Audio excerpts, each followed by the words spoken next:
Air Force headquarters.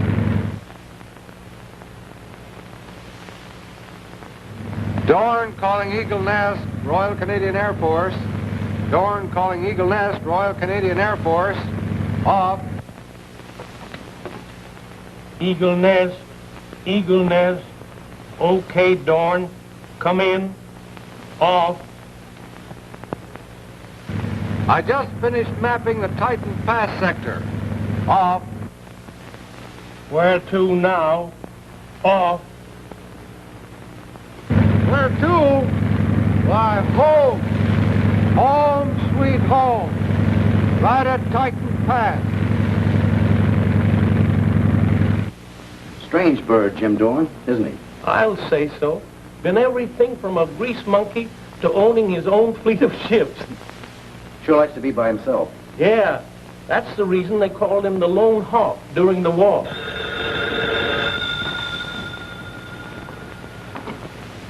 Hello. Oh, yes, Colonel. Yes, sir. Very good, sir.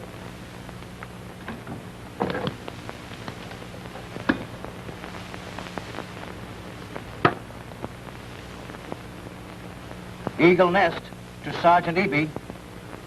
Eagle Nest to Sergeant Eby. Come in, Eagle Nest. Sergeant Eby reporting. Off. About 15 minutes on a Titan Pass. Off. Drop down and cover that dance they're having tonight. Off. Can't do it. I haven't got my dancing slippers with me. What's up? Off. Oh, nothing special. There may be a little knife and gun play down there. Off. Swell. I'll be able to have dinner with my old pal Jim Doran. Off. All right, I'll tell him. Off.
Make her fast, Luke. How'd you like the buggy ride, mister? You'll find out.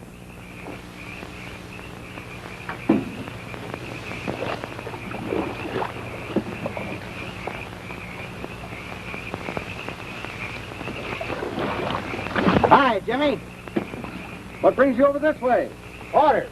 I got to cover a dance over Titan Pass tonight. Got anything to eat? Bet your life I have. Come on, get in here.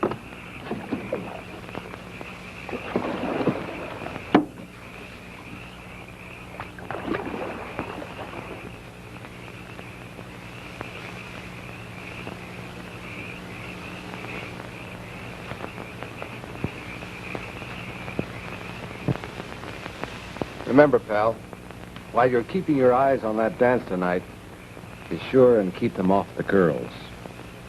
Don't you worry about old Kansas. You know me. I never mix pleasure with my duty.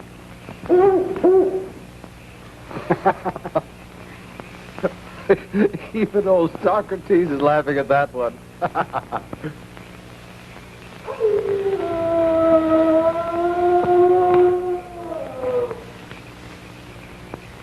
Watch your step tonight, Kansas. What do you mean? That's the second time I've heard the cry of the she-wolf tonight. Well, maybe the old gal's been crossed up in love. I'm serious. I've never seen you any other way. Kansas, when you hear the cry of the she-wolf, it's always a warning of trouble ahead. And frequently death. Still superstitious, eh? No, I'm not. I don't know what else you'd call it. Kansas, I was born up in this country.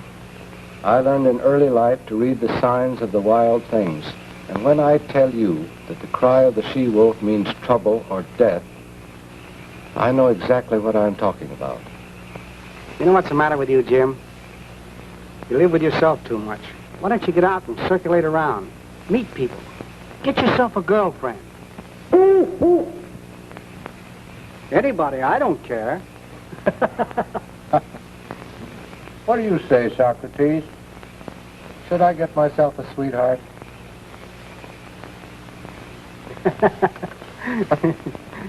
Look, I've got some drafting to do before I hit the hay. Drop around after the dance. That's just a polite way of asking me out, huh? Well, I'll do that.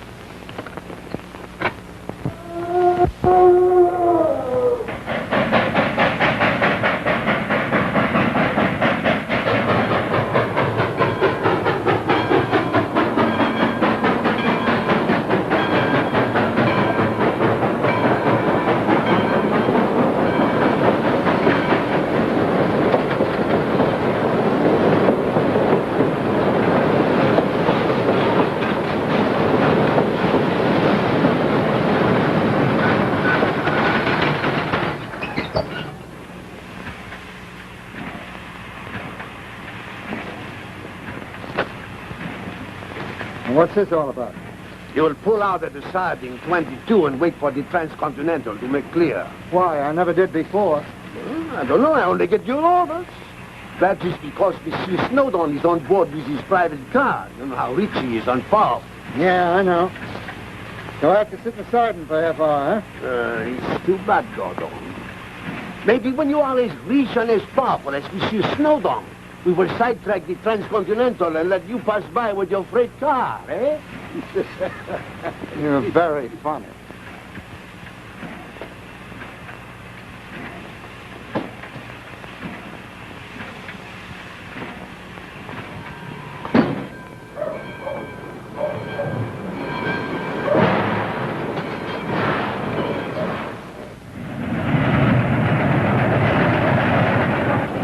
Those two new pilots of yours, Mr. Snowden, are sure doing a swell job of following this train. Two of the best flyers in the country, and not afraid of a fight. Do they know why they were hired? They'll find out. There's a lot of divvy flights in my time, but this certainly tops them all. You said so. Why do you suppose Snowden wants us to keep contact with that train? Say, listen. That guy pays nice, fat money to back up his ideas. And he always gets what he goes after. So what are you worrying about?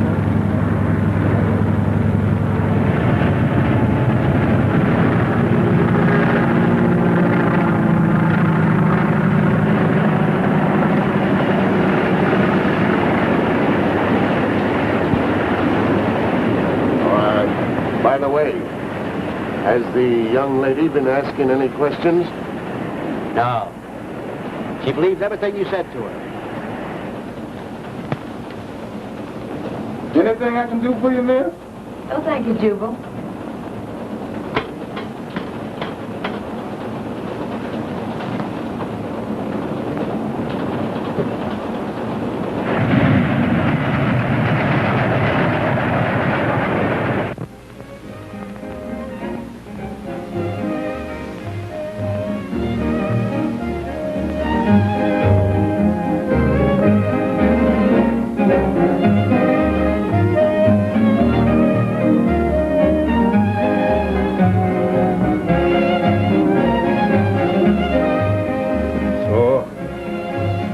you are sergeant, eh, Monsieur Kanza?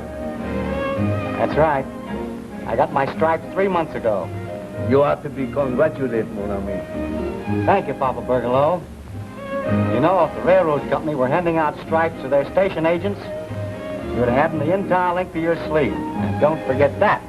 Papa Bergelow never forget. He never forget anything.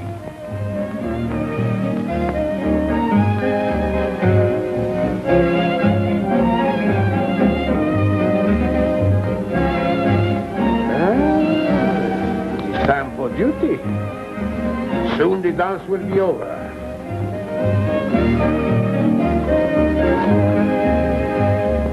Tell him what you think. Tell him who I am. You are a big bear and nothing else.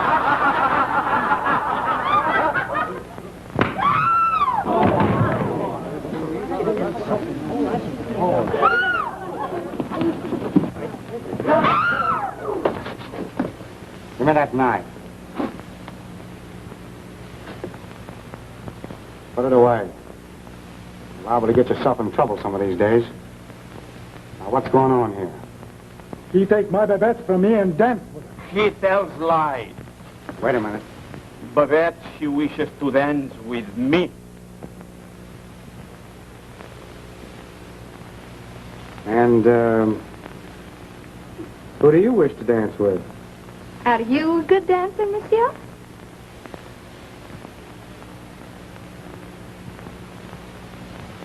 Hold my hat.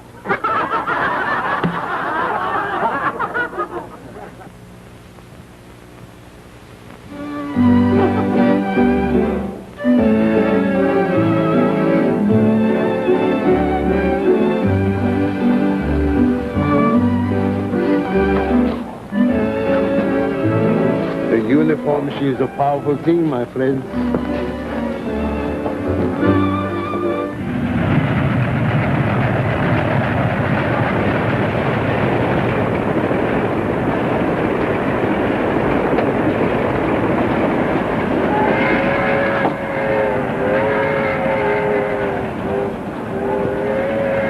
Hugo, Yes, sir. mix me a drink. Here's the keys to the cabinet. Yes, sir.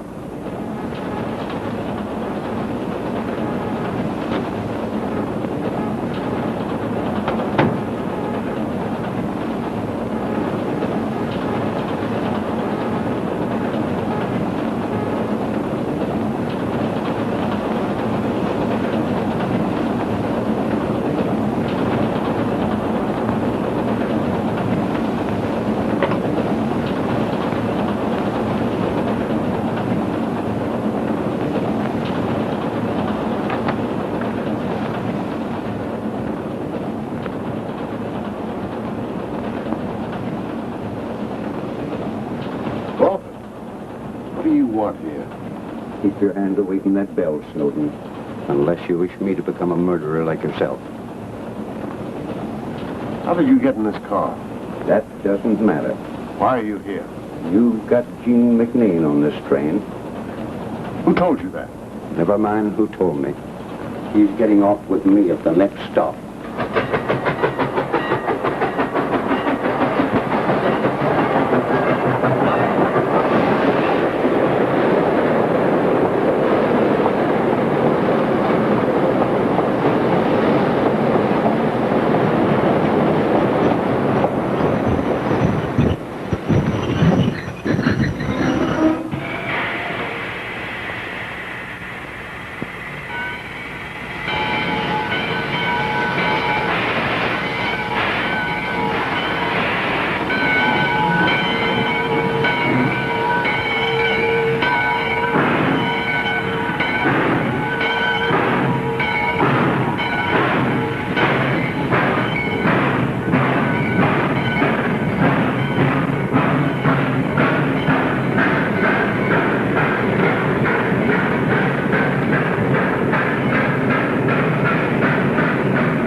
over there and we'll hoof it back.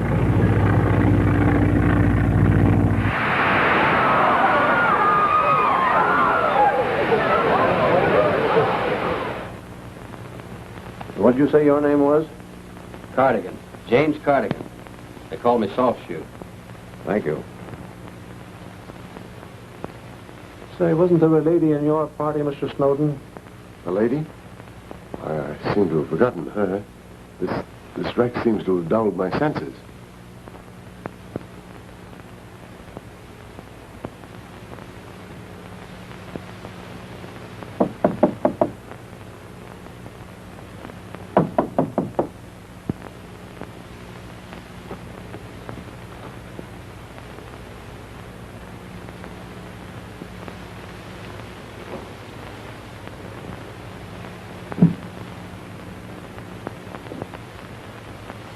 Who is he? What could he have been doing here? Is he hurt badly, Conductor? He's dead. Dead? He's been murdered. There's a bullet hole clear through his head.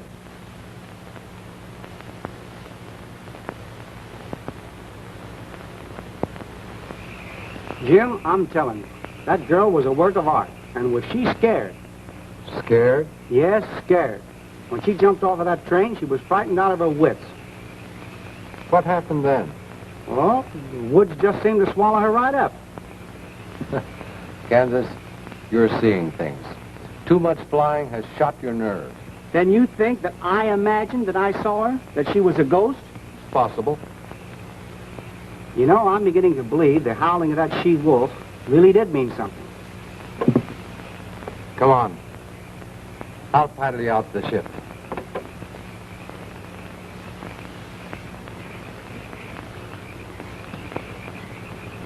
Swell night, isn't it? Yeah.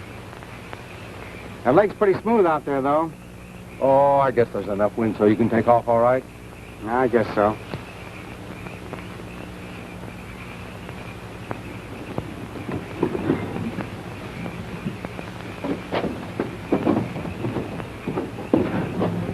When you get this ship tied up, I want to see you in the big house. Understand? All right. Come on, Soft Shoe.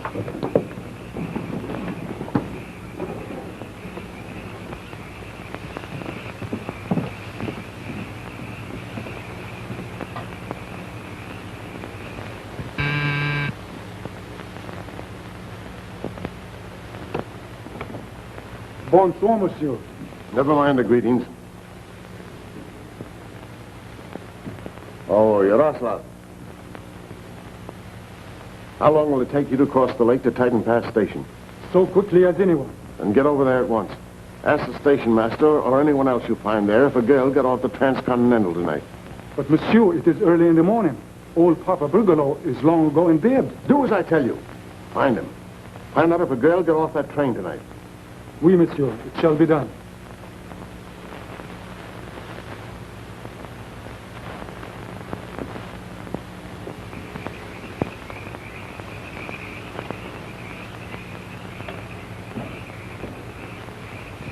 Good night, and be careful of the ghost.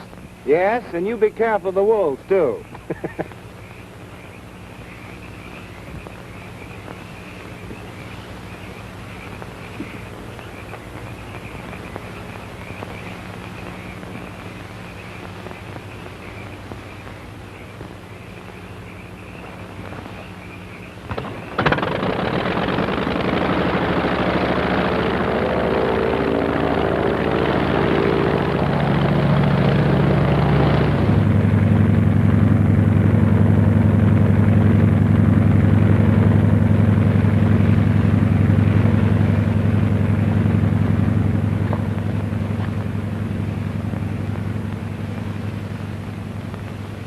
Beg your pardon.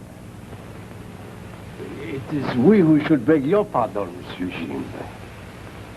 May I present Mademoiselle Jean McNain?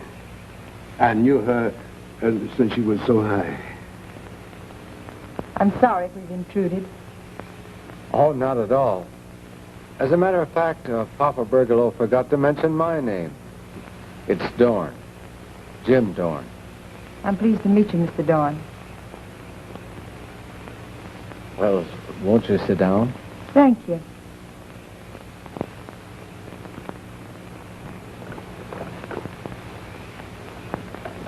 We are alone, Monsieur Jim?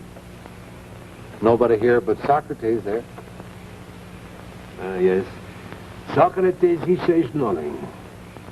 You must do the same, Monsieur Jim. What's this all about, Papa Bergolo? What he's trying to say, Mr. Dorn, is simply this.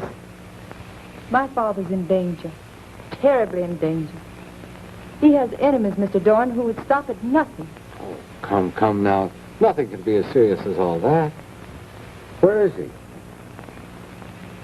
He's prospecting on a little island in Shadow Lake. Shadow Lake? Where's that? It's 10 miles south of the Lost River Dutchman's. It's a hard place to find unless you know exactly where it is. I'll go with you. Oh, I guess I can find it all right. Will you take her there, Monsieur, in your flying ship? Will you, for my sake? Why, of course I will, Papa Bergolo. And for the lady's sake also. Thank you. Ever so much. Well, if we're going, I guess we better get started. It'll be almost daylight at the time we get to the Lost River Dutchman's. Oh, here. You better wear that. It's pretty cold upstairs. I think I've got a coat for you in the ship. Thank you.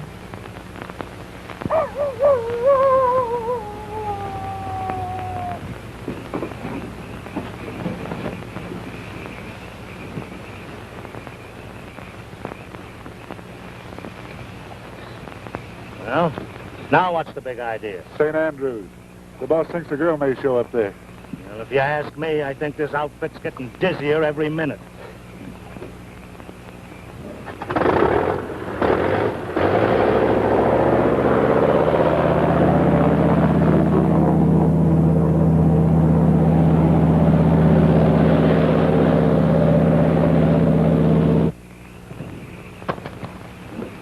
Take it easy now. Let me take those night glasses, quick. What is it? It's the girl. She's getting into a plane down there with some guy I can't recognize. Well, our orders are clear. The boss says to get the girl if we see her. Are you sure that's her? Yeah, that's her, all right. Circle back and we'll follow them.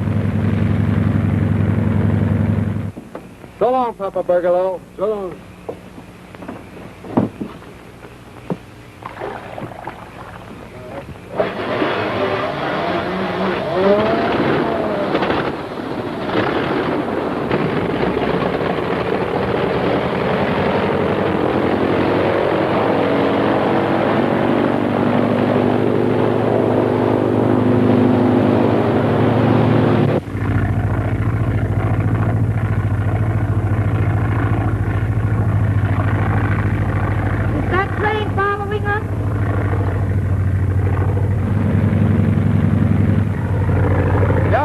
That way.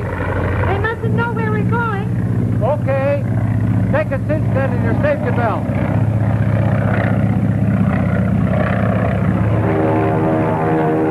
Look at that.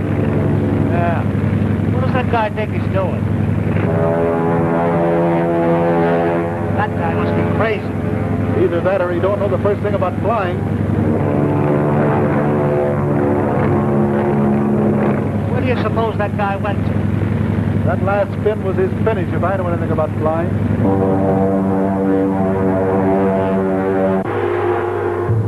Who committed the murder in Jean's compartment? Why is Carter Snowden so anxious to get Jean back in his power?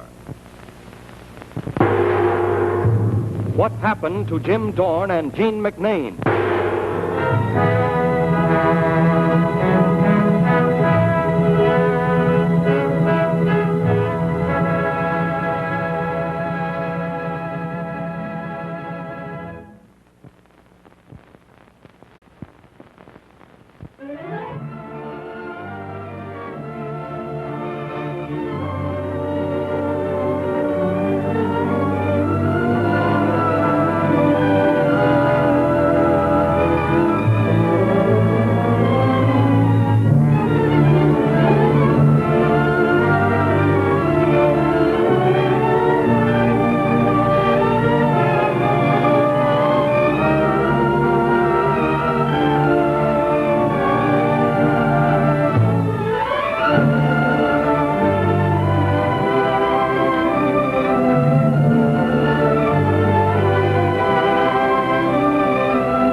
a cartographer stationed at Titan Pass receives a visit from his friend, Sergeant Kansas Eby. That night, Kansas sees a strange girl jump from the Midnight Express and disappear into the woods. The express is later wrecked, and a murdered man is discovered in the girl's compartment. Dorn, unaware of the murder, meets the girl. She prevails upon him to fly her to her father, who is living on a little island in Shadow Lake. During their flight to the spot, Dorn discovers that he is being followed by two men in a strange plane. To elude them, he power dives and disappears through the clouds.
Why, this place hasn't been lived in years.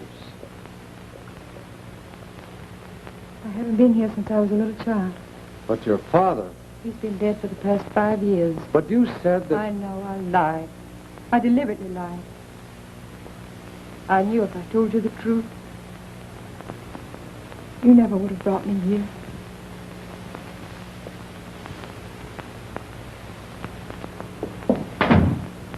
Well, anything to report on that train murder? Nothing important as yet, sir. Did you get the murdered man's name? Yes, sir. He was James Crawford, a rancher from the Lost River country. He got on board the train about 50 miles east of the pass. Well, that's not much to go on, is it? I'm afraid not, sir. Well, Eby? Last night, sir, I was detailed to cover a dance at Titan Pass. And as it was about over, I strolled down to the station to cover the Transcontinental. As the train pulled out, I saw a girl jump from one of the coaches and disappear into the woods. Did you follow her? Yes, sir. But she disappeared completely. What do you mean, disappear?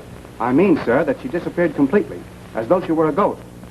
Sergeant Eby, I want you to bring in that girl. Yes, sir. And Casper, I want you to cooperate with Sergeant Eby in every way possible. Yes, sir. That will be all, Sergeant Eby. Yes, sir.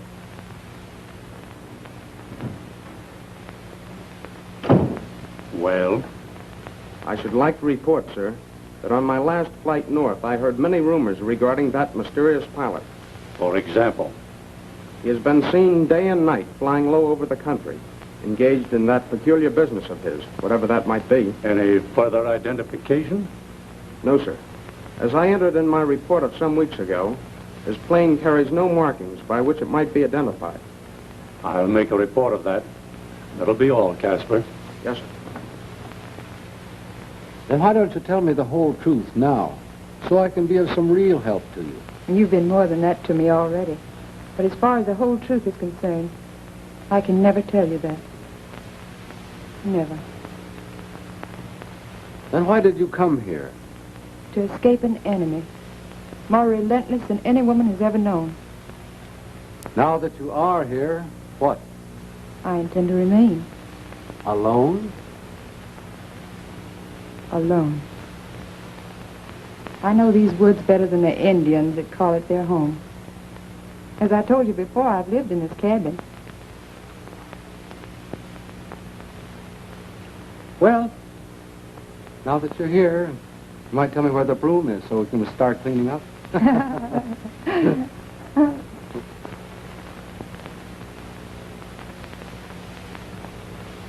morning, Papa Bergalow. Ah, Monsieur Kansas. And Monsieur Casper, too. What are you doing here so early? We're looking for Jim. Is he around? Last night he go away north on important business. He asked me if I would please feed Monsieur Socrates while he is away. Did he say where he's going? No.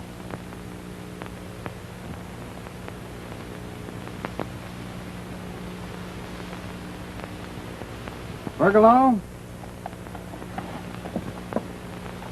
Have you seen a strange girl around here anywhere?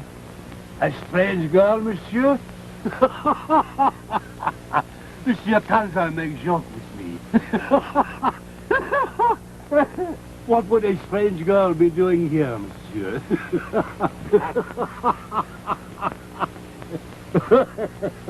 Last night, when the Transcontinental left the station at the pass, I saw a girl jump from that train, and she disappeared in the woods.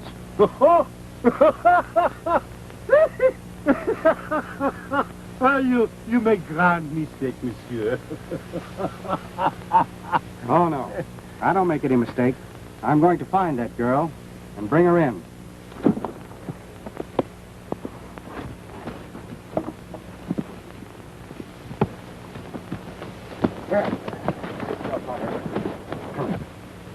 Put that knife away. What is this? Him make big bush crawl. Listen to tent. Him lie. I come to see Jim Down. This Indian jumped me. No listen.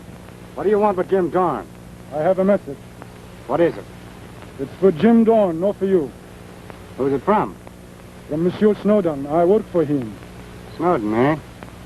Didn't he have a rancher working for him on shares one time by the name of Crawford? I don't know Monsieur Snowden's business. Come to think of it, didn't you used to work for this same Crawford up in the Lost River country? I tell you, I don't know. I work for many people. Well, I guess I am mistaken.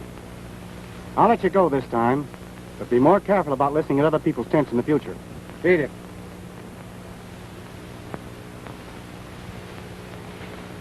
Don't get yourself in any trouble, Luke. You better watch that man. Don't worry. Luke, watch. Come on, Casper. We got some work to do. Gee, that's the best broiled pot I've ever had. A little salt might help it, don't you think? Are you sure you're going to be all right here alone until I get back tomorrow morning? Positive. Well, I guess I better push along then. You're not going to forget that list of things you're to buy for me. No, I won't. Here. Well, what's that? You're going to need some money to buy those things with. Oh, no, I have plenty to buy everything. Oh, please, I couldn't think of it.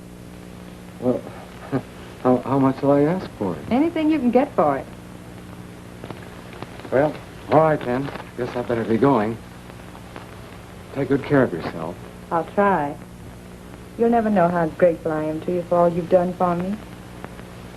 Would you mind walking as far as the shore with me? I'd love it.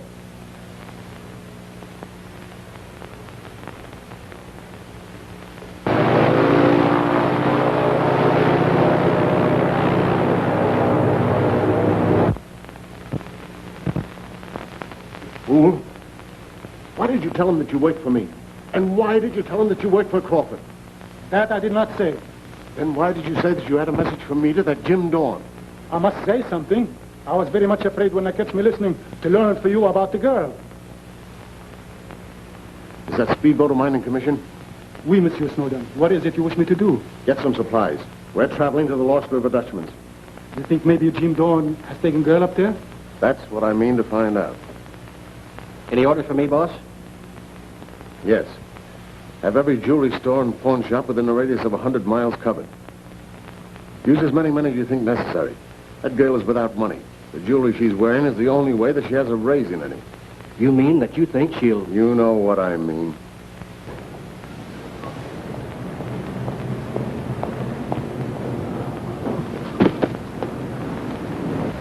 Are you sure this is only one woman you're buying all these things for?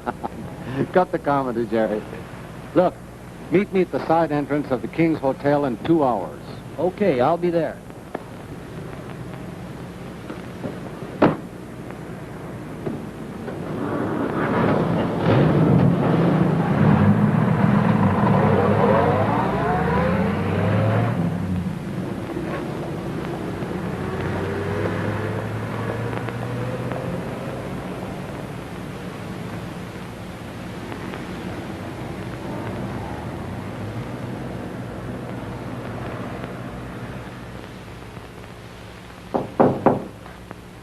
Come in.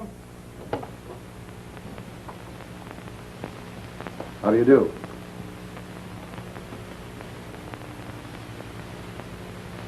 How do you do?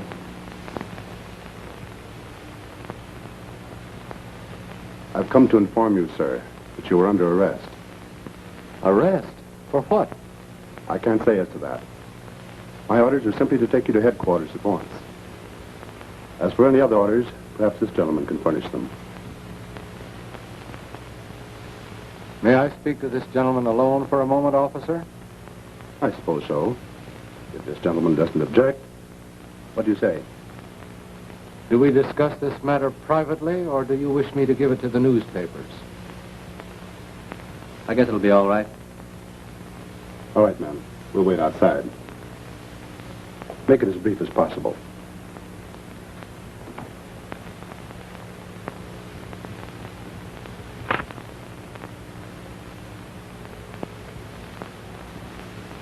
Now, what's all this about? I wouldn't try to be too smart if I were you, mister. Sit down. Thanks.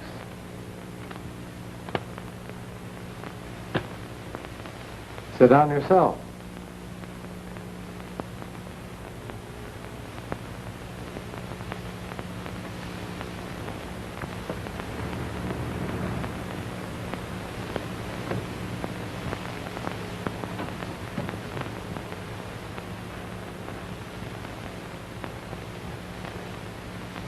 You still haven't told me what I'm supposed to be charged with. Selling stolen jewelry, for one thing. It's going to be pretty hard for you to prove that bracelet was stolen. And you can't prove it wasn't, unless you produce the girl. I don't get what you're driving at. Oh, yes, you do. I thought you might want to make it easy for us. You're still leaving me in the dark. All right. You tell me where the girl is, and I'll see that the charge is withdrawn against you, and you get $10,000. $10,000. That's a lot of money. Well, it ain't exactly scrap iron. And if I say I'm not interested? Then you'll go to jail. And when I come out? You'll be a dead man in less than a week.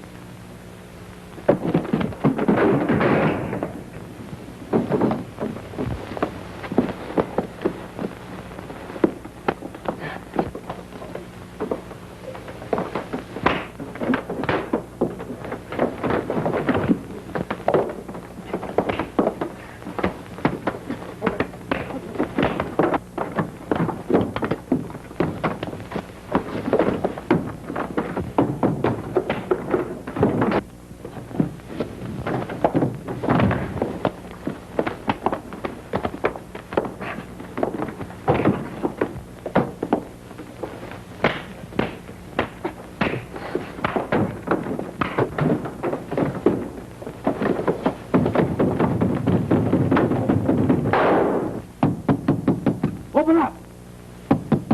Open up that door! Come on, man. Break it down.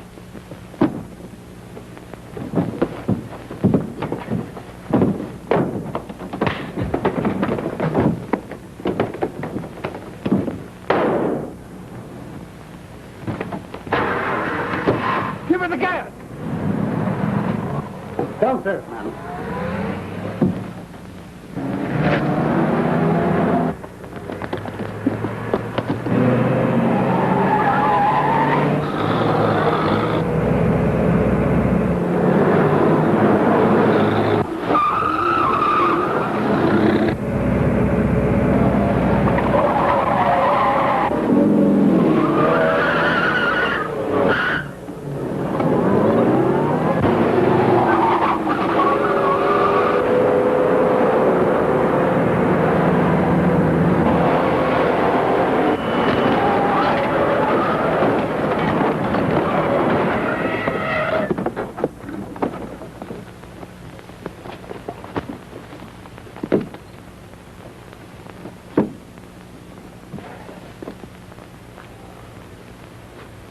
What are you guys trying to do anyway? He's all right. Just shaken up a bit. Come on. We'll send the car back for you later.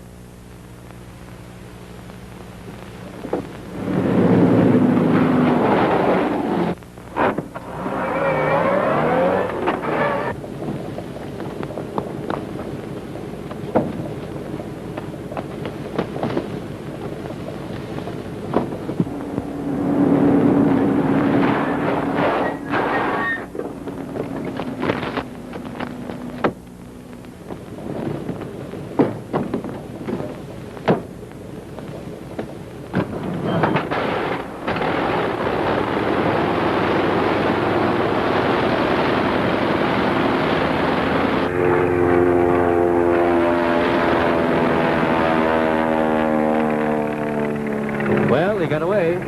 He won't go far on that plane. Repeat that, please. WK. All right, thank you.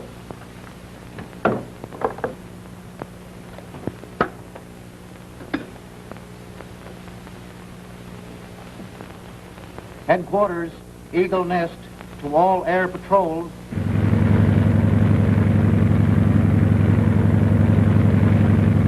Okay, headquarters, come in. Contact plane WK. Plane WK. Pilot wanted by police of St. Andrews. Plane WK wanted by the police of St. Andrews.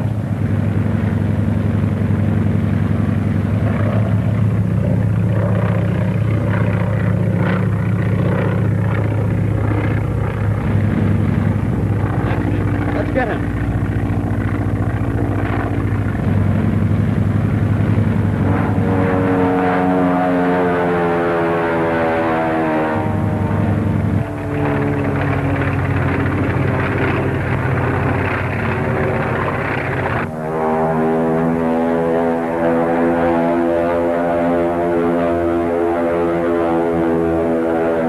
Headed for Suicide Pass.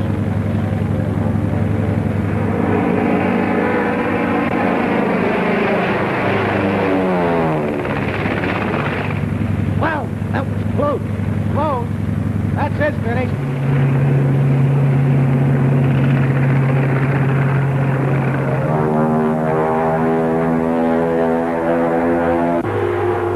Does Colonel Durkin really believe that Jean murdered Crawford? Why has Carter Snowden put a price of $10,000 on the girl? What became of Jim Dorn after he entered Suicide Pass?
Not knowing Jean McNain is suspected of murder, Jim Dorn aids her to escape an enemy named Carter Snowden.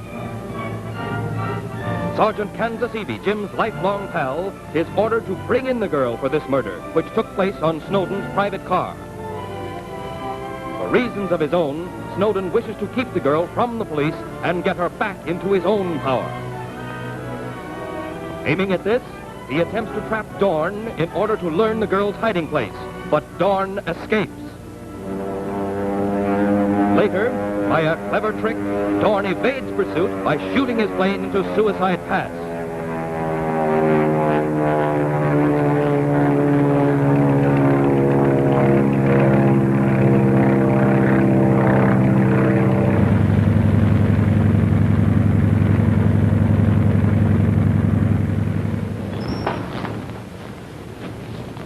Well, that just about washes up our friend, Mr. Dorn. How do you figure? The cops will bring him down, that's a cinch. The cops? You mean to tell me you put the cops on him? Certainly. Why not? That's a nice, happy move. How do you figure that? Well, now the cops will get Dorn. He'll have to tell them where the girl is. The Mounties will bring her in, and that's the one thing that Snowden don't want. I never figured it like that. We'll have to call off all charges. And you'll have to find another way to get this guy. Come on.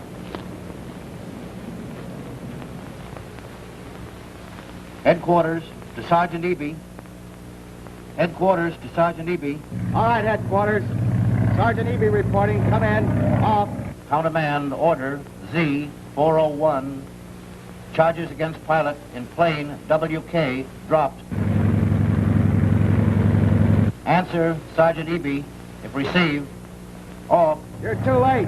He just went through Suicide Pass and probably cracked up. We'll drop down to Lost River Dutchman's trading post.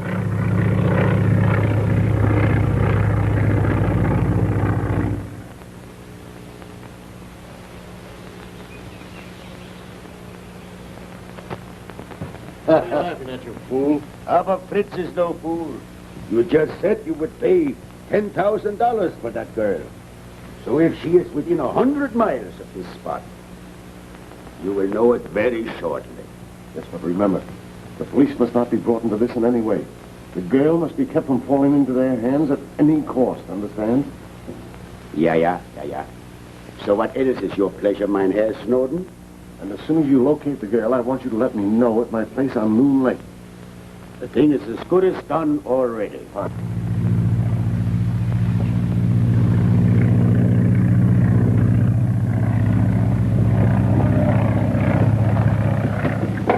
Double strike, he come by air. What?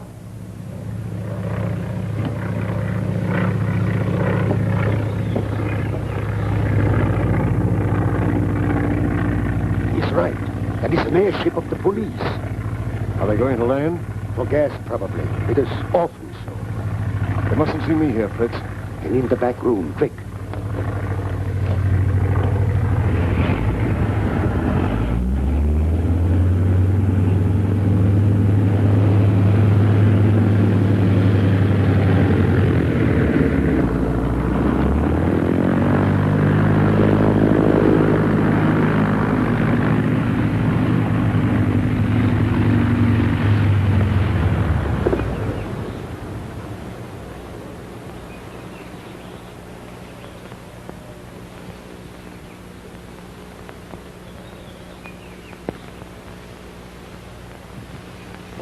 Hi, old-timer. Mein Herr Kansas. And Casper, too. Hello, Fritz. It's good to see you boys once again. You're welcome. Come in.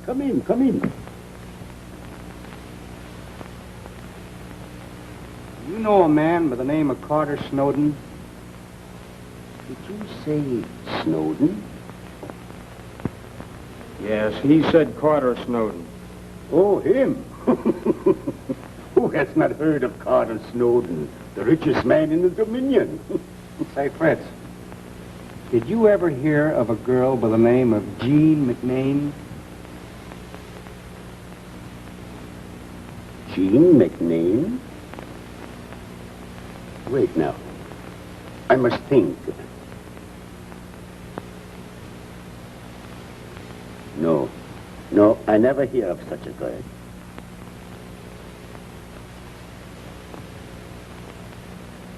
You know, Fritz, Yeah. you're a great trader. Danke, thank you. And a great trapper. Yeah, also. But you're the poorest liar I ever met. That's what my wife also says. then Martha and I are both right. Goodbye, Martha. You go so soon. Yeah, we got to shove off. Let's get that gas, Fritz. Well, goodbye. Bye. Bye, Martha.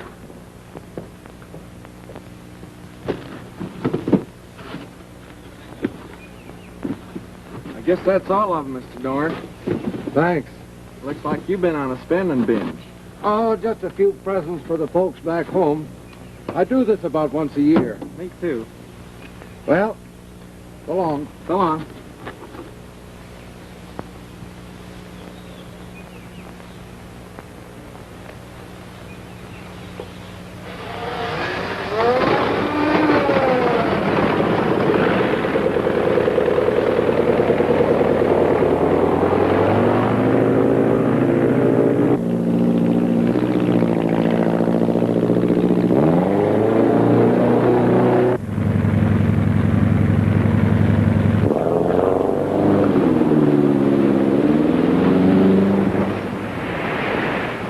Sure you understand what to do this time? Oui, Monsieur Snowden, I understand. All right, see that there's no mistakes. Shove off.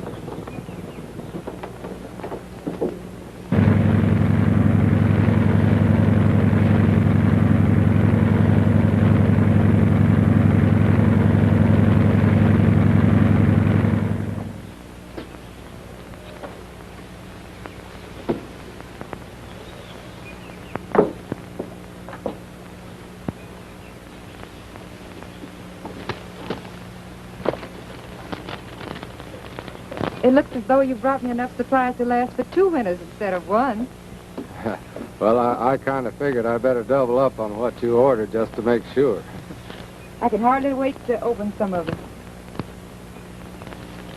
That bracelet I gave you must have gotten you a whole lot more than I figured. Yes, it got me a whole lot more than I figured, too.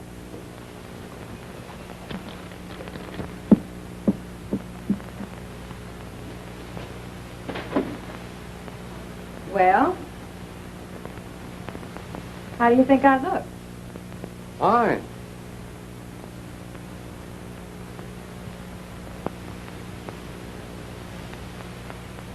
I don't think I've ever had a dress I like any better.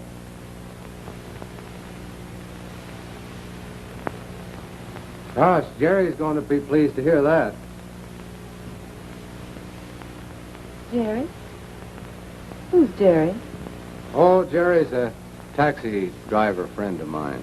Old wartime buddy. I let him buy all the dresses and such things because he's married. He knows more about buying that kind of gear than I do. Now you've spoiled everything. I thought you picked out all of these things without any assistance. But I picked out everything else. Well, in that case, I guess the percentage is still in your favor.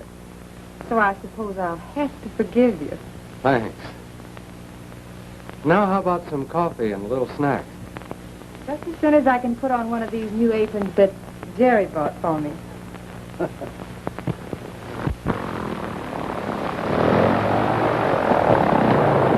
Hi, Canadians! Hey! Step outside a little more and let him see you. That'll avoid suspicion. Get your automatic handy. My hand won't leave as long as that bird's around, believe me.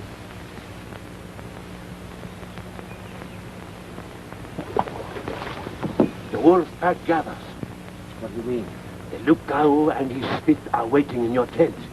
How are they called? The one you snowed on. The other I do not know. Be on your guard. We'll go ashore. Cigarette? No, thank you. Mr. Dorn, how do you think you'd form an example from your pet owl over there? Meaning? He's such a wise bird. For example? You see, he has no silly ideas about becoming a cavalier and rushing to the rescue of some strange lady owl of whom he knows nothing. Well, after all, whether he does or not, it seems to me that's his own business. And I'd be the last person in the world to interfere with any owl's love life. Another thing, he's wise enough to take what is offered him and let it go at that. But have you ever noticed that no matter what he takes, He's always wise enough to say nothing.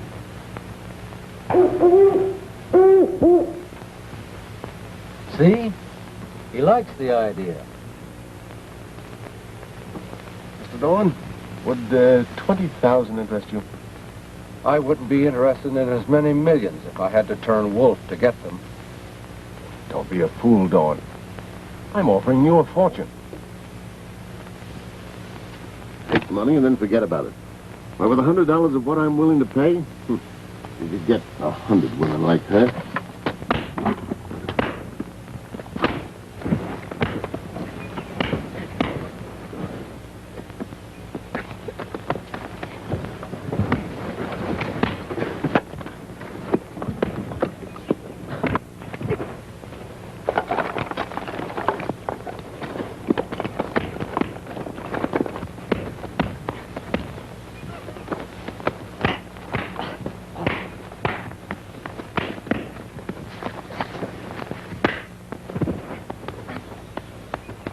Wait a minute. Wait a minute.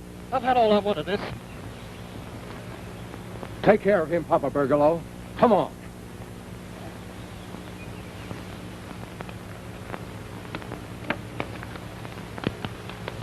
Just what is Miss McNain to that man?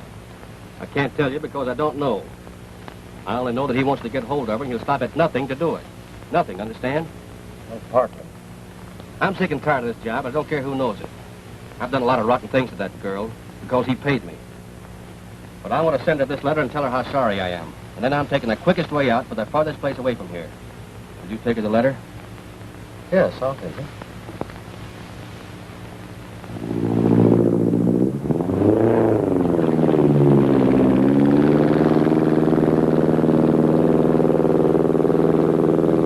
I guess we will see no more of them, Monsieur Jean. Papa Bergalow, what's all this mystery about Jean? What has she done? What power has this man over her? That you will never hear from my lips, Monsieur Jean. That I can never tell you. It is an oath. But this much you must know. Now, Jenny is in greater trouble than ever. Greater trouble? What do you mean? That night when she ran away, not 1 hour later, there's found on the train a man murdered. Even now, the police are looking for Jenny. Hi. Hi. What are you doing over this way? Checking up? Come on in. Checking up? On what? Remember that pretty ghost I told you about? Sure. Why? She been around here recently? Oh, what makes you think she'd be coming around here? Where did you get that? Right here in your tent.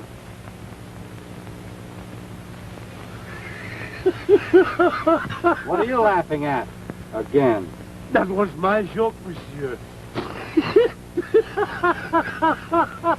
I know, Monsieur Jim, you do not like the girl. So when I find the handkerchief in the wood, I think it would be a good joke to place the handkerchief in the tent and make fun with him about having lady friend. So you found it in the woods, eh? Certainement. Well, I suppose that explains that. Kicking off so soon? Yes. I'm going back to headquarters.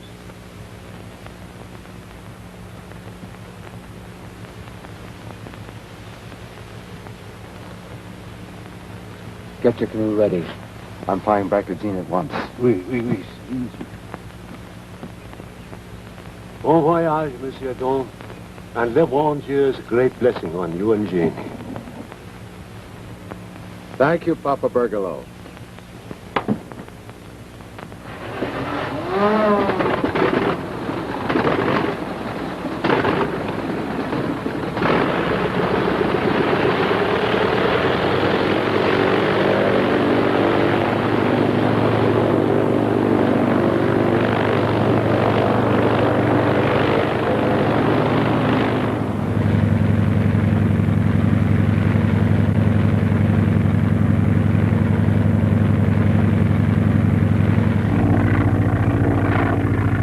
I think he's fallen for that letter gag.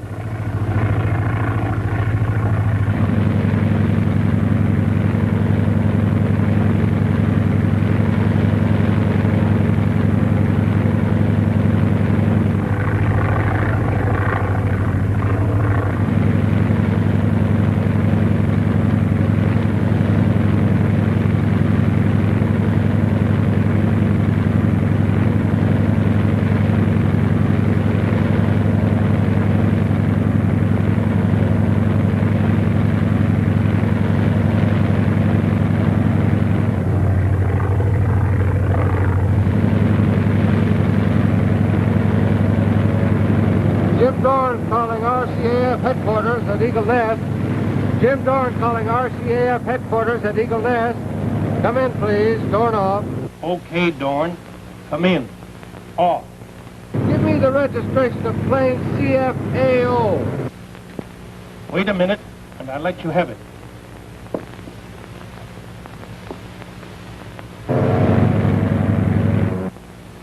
That ship is registered in the name of Carter Snowden. Off. Thanks, I get it. Dorn off.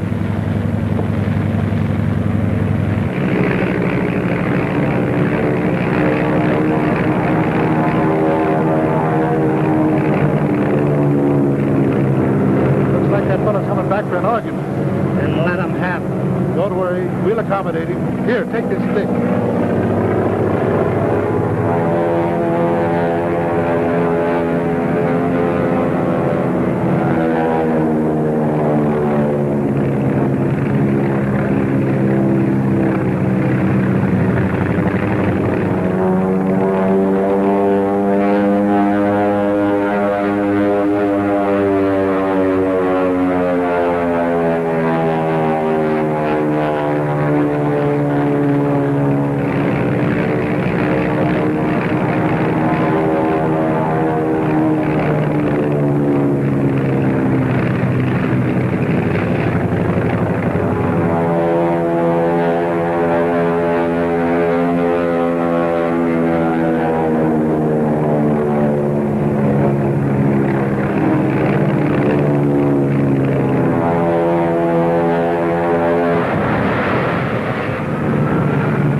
Fritz and Martha know about Jean McNain? Why does Papa Bergalow shield the girl? Does Jim Dorn believe that Jean killed Crawford?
McNain, a mystery girl, to escape an enemy. He flies her to a secret hiding place on Shadow Island. Jean's enemy is Carter Snowden, a man of wealth and power who has discovered that Dorn is hiding the girl he desires. Sergeant Kansas Eby, Dorn's lifelong pal, has been assigned to bring in Jean, who is suspected of having committed a murder. Carter Snowden offers Dorn $10,000 to reveal Jean's hiding place. Later, while flying to Jean, Dorn learns that he has been tricked and encounters her enemies in the air.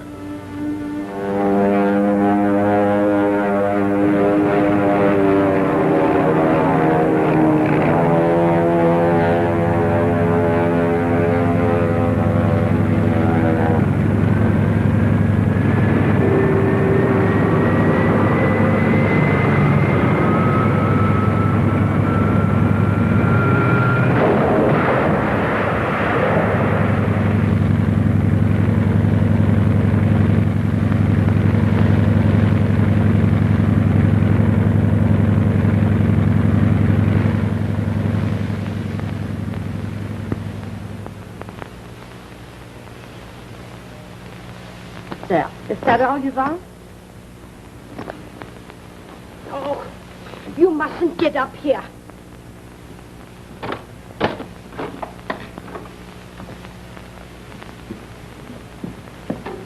Well, did you enjoy everything? It was very good, Martha. Okay. How much does he owe you? Huh? Oh, that's 50 cents apiece. Pay her, son. He likes to make a joke. All right, there you are, Martha. Oh, thank you. Mein Herr, Kansas. Is there any news about the missing girl? Well, she's missing more than ever now. Why, I don't understand. She's wanted for murder. Murder? Yes. Before that train was wrecked, there was a murder committed in Carter Snowden's private car. Bye, Martha.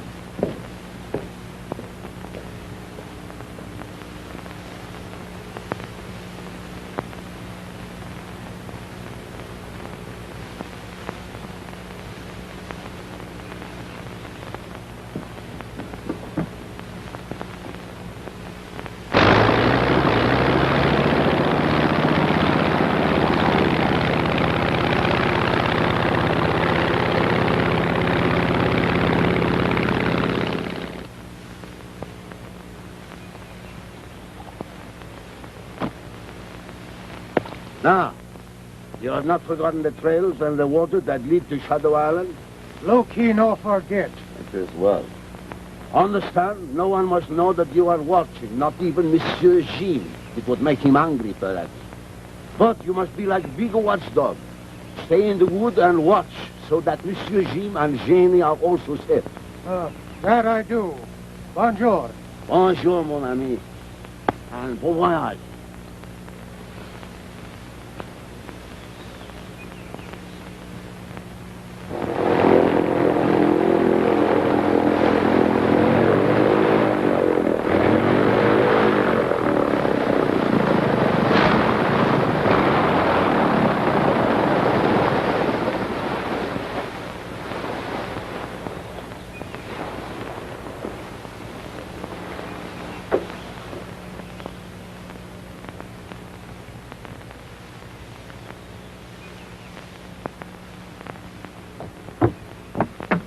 Jean!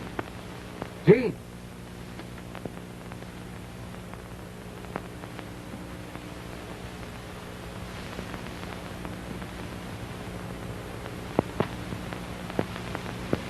Jean!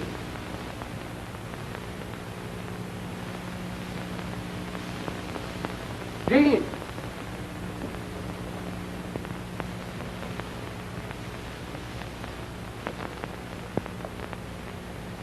Our name's not Jean, but I guess we'll do.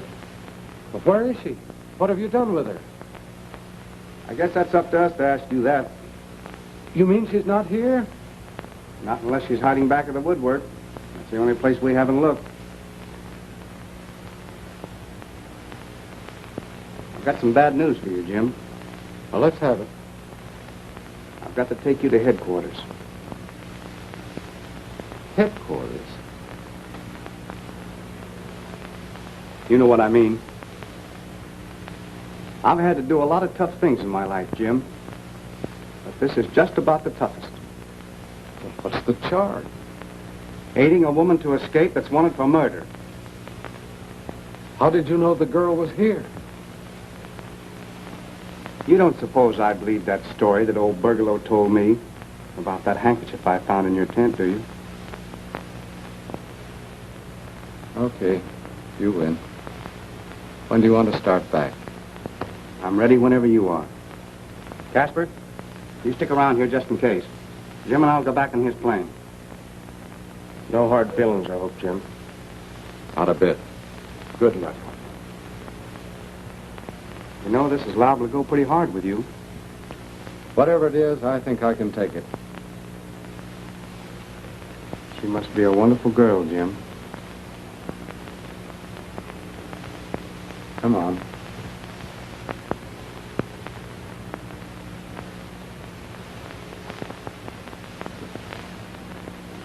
So long, pal. So long, Jim. Don't forget I'm rooting for you every minute. Thanks. Take it easy with the girl, won't you? You're darn tootin' I will. And them's orders.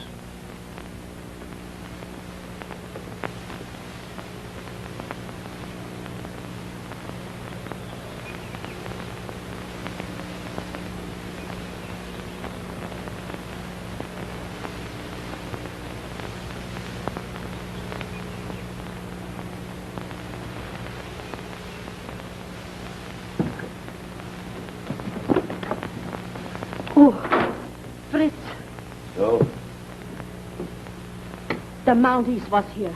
Yeah, I know. I see that plane going over down the river. What did they want? The girl. The girl? Yeah. There was a murder committed in that train the other night. Murder? A murder, did you say? Yeah. And the girl is suspected.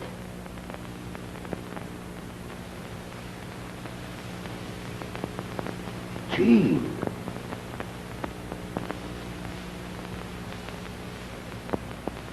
Jean, mein Liebchen. How did you get here? By the Lost River. Then you must have heard what I just said to Fritz. That you are wanted for murder. Yes. And I don't understand. I'm so tired I can't even think. But you haven't told us how you come here, other than by the Lost River. I've been living at the old island I knew as a child. Mr. Dorn flew me there some days ago. Jim Dorn. He is a good man. But if you let him continue to hide you, he will be in great trouble. You must come and live here. You can see that, don't you? Now you must rest while I get what it is you need. But I have to write a letter to my stepmother first. That's why I came here, so you take it to the mailing post. You go and get the writing, paper, and ink. I make some hot food for her. Yeah. At once.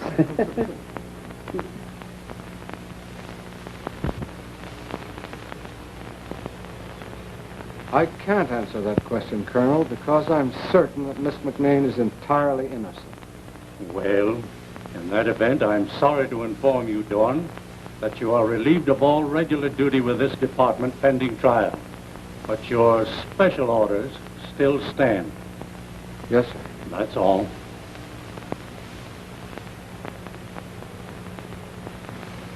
You're a swell pal, Kansas. But you're a better Mountie.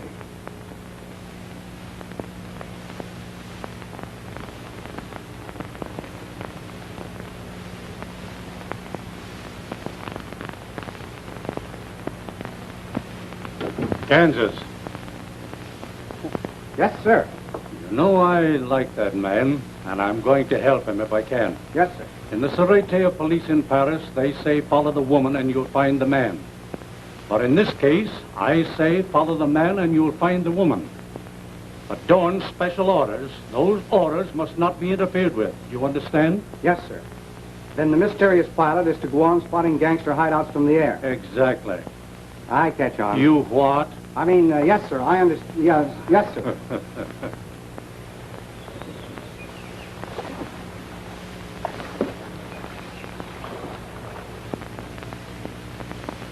And you say the Dawn ship was headed directly north just before the fight?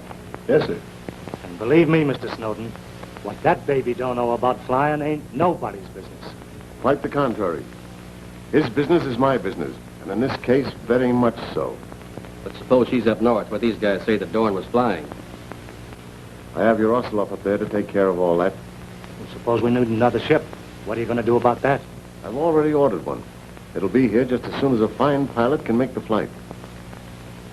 Have some more food, mein Liebchen. Oh, I couldn't for a moment. I couldn't eat another mouthful. Thanks. Look, Martha, our Jean can still smile after all she has been through. Now she looks like her father, no?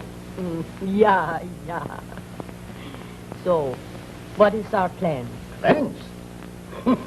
Of course she stays here with us until all this trouble she has been through is cleared up. But first, as I told you, I must get back to the island before Mr. Dorn arrives. Yeah. I go with you. No, Fritz. There are enough people in trouble on my account already. I insist that I must go alone. If you wish it. You will be careful, mein King, for our sake as well as your own. Of course I will.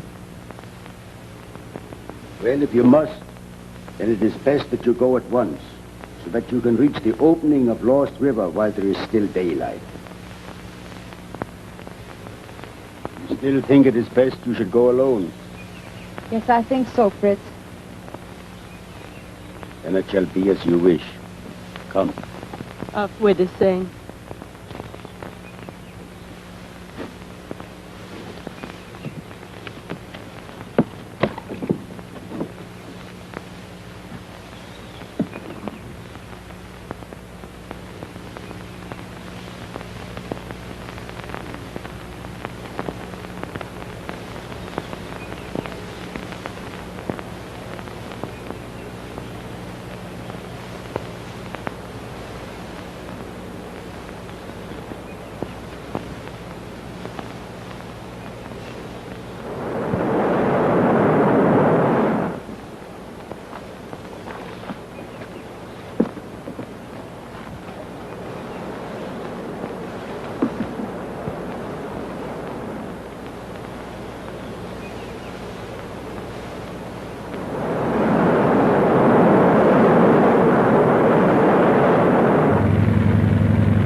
McNain, I believe.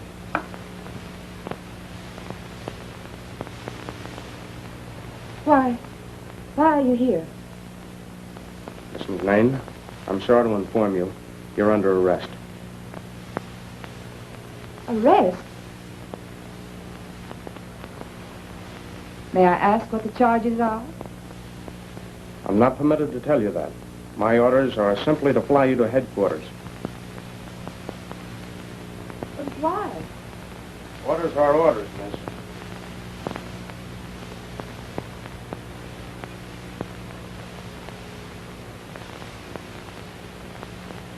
Then I suppose I'd better get ready to leave.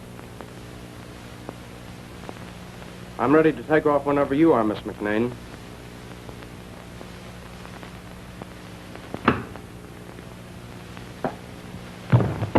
Do not move. Do not make one sound, unless it is your wish to be like him.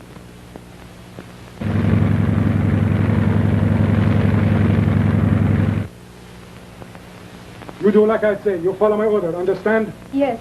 But please let me see how badly that poor man's hurt first. No, let him alone. You come with me.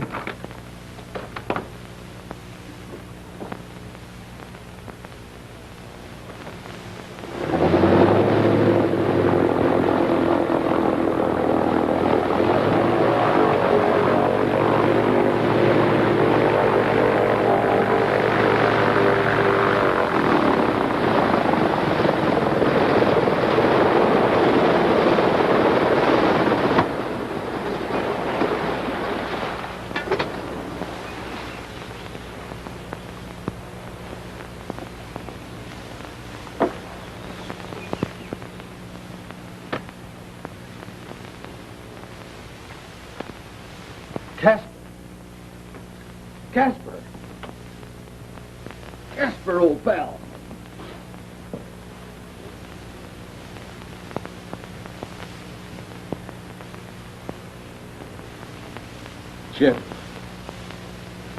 Jim, you?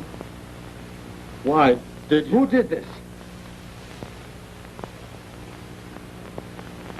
And it wasn't you, Jim. Gee, I'm glad. Who did it, pal? I don't know. Knife. Came from behind. Don't worry, old man. I'll fix you up a bit here, then I'll fly you to the Lost River Dutchman's. He knows plenty about these things.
Will Dorn be found guilty by his superiors when he is tried for aiding Jean to escape?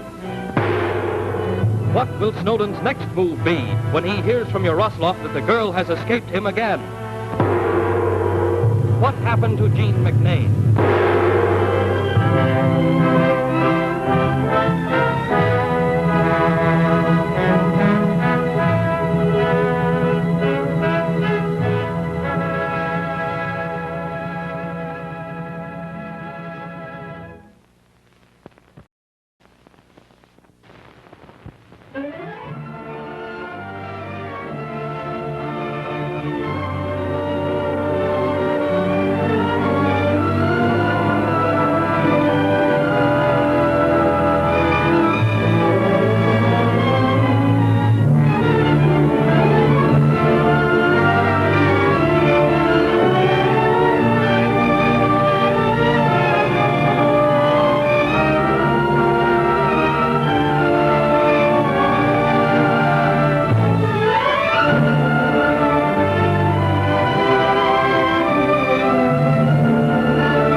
Jean McNain, who is suspected of murder, Jim Dorn is dismissed from the service.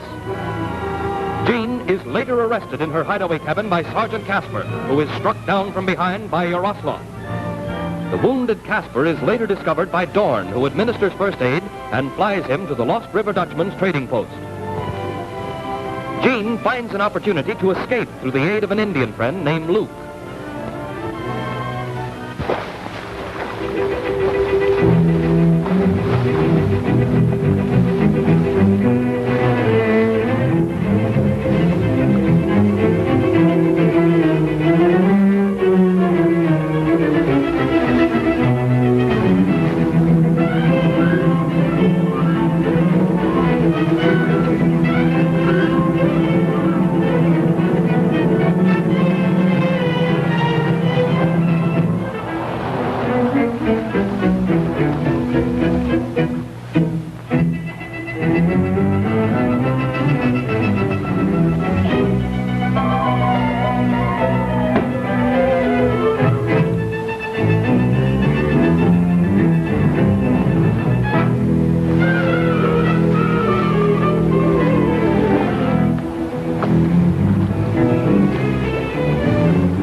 Heaven be praised, it's not as bad as we thought. The knife went nearer the shoulder as it did the spine. I think now we take him to a bed in the back room. She's right, Fritz. That sleeping powder I gave him did good work, no? Fritz, I give all I own to know who did this thing. That won't be necessary. I know.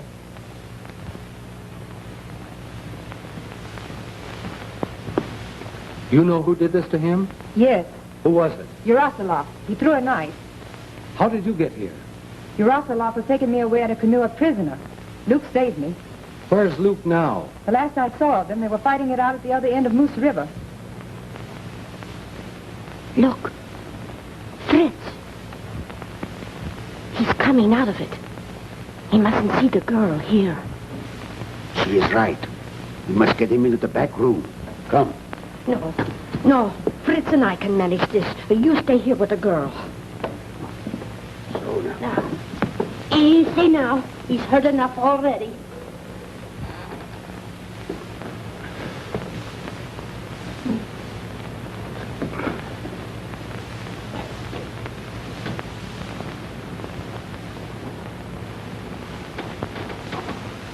Here. I do that. You go outside and watch. Something seems to tell me there is much trouble ahead for us. It is good as done already. Jim, please don't ask me anymore. Jean, you've got to tell me now what you were running away from when you jumped from that train the other night. I can never tell you that. But there was a man murdered on that train. In your compartment. Yes, I know. Martha told me. Do you know anything about that murder? No. Well, we've got nothing to worry about then. I have you to worry about. Me? How do you figure that? You're still a member of the RCAF. If your department discovered that you were hiding me, you'd be disgraced. And I'm not going to let that happen, Jim.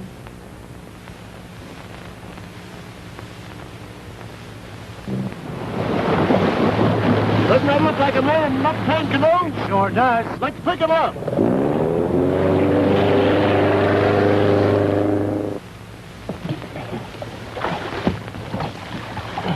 What happened to you? Oh, please go easy with me, monsieur. I have wound. Wounded where? Who did it? That dog of an Indian, Luke. I was bringing the girl to you, Monsieur Snowden, when he jumped from rock. I fight best I can, but with knife, he stabbed me in shoulder. Where's the girl now? I think she must go back to trading post. She will not dare return to island on account of dead yellow stripe. What do you mean by that? When I try to get girl, I have to kill Sergeant Casper. Fool. You idiot. Don't you know that that move of yours is liable to send us all to jail? And you to the gallows? How far is it to the trading post? A few miles. In the way you go. Carlson, you'll have to bail out the canoe and go to the trading post. I have to take this fool back and find some place to hide him from the police. Well, suppose I run onto that girl up there. Then see if you can do a better job of bringing her in than this half-baked imbecile.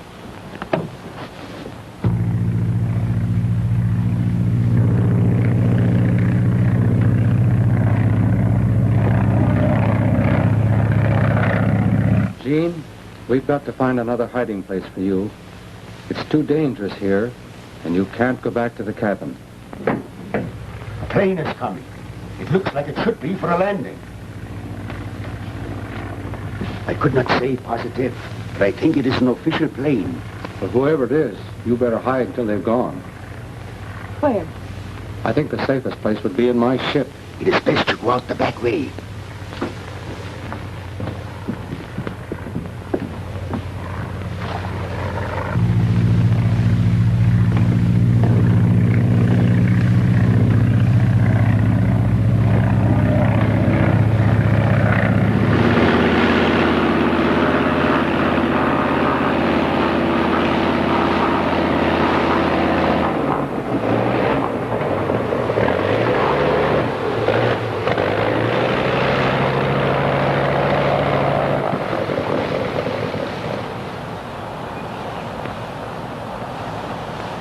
Hi, Fritz.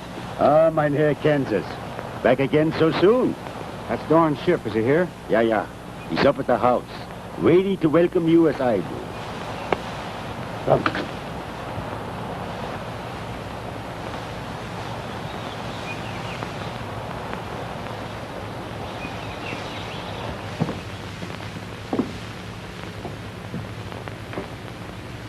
Jim? I'm pretty worried about Casper. I just left the island and he isn't there, but his ship is. Now, I found a pool of blood on... Don't take it so tough. Casper's all right. What do you mean by that? Well, when the colonel let me go, I flew back to Shadow Island to tell the girl of my good luck.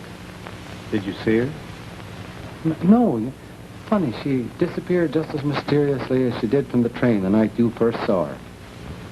I found Casper wounded on the floor, so I brought him here. Where is he now? In the back room. I think he'd be glad to see you. Come on.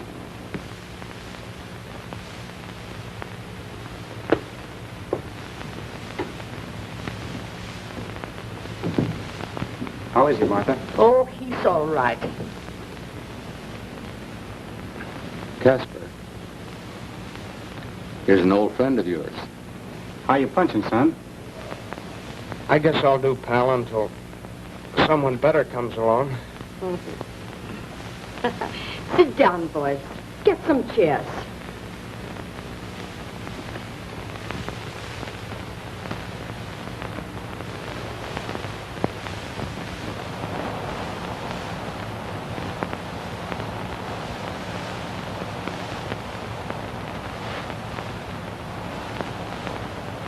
Then the next thing I knew, I felt a sharp sting between my shoulder blades. When I came to, Jim Dorn was holding me in his arms like a loving mother.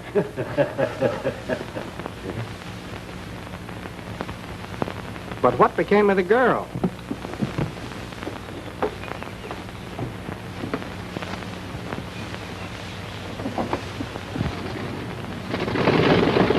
Sounds like the music of my woman.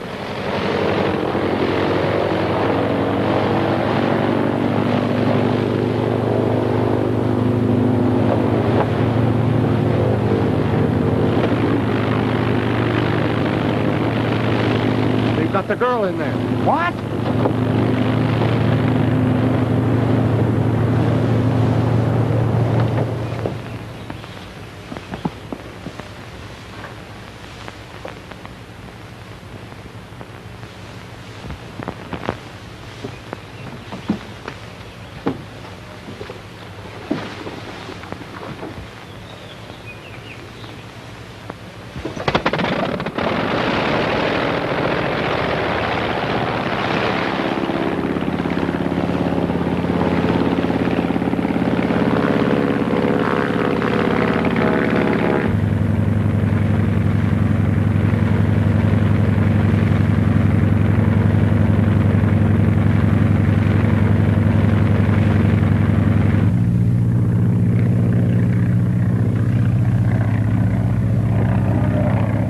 Whoever's flying that ship must be crazy.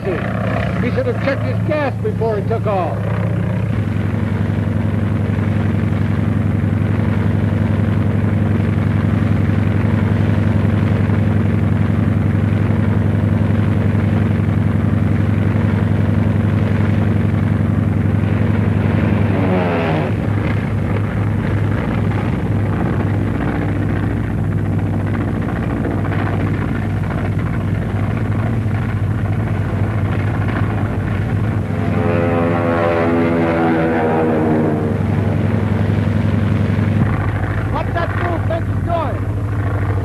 Trying to hammer us down.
about the cat? I'm not worried about him. I'm thinking about the girl.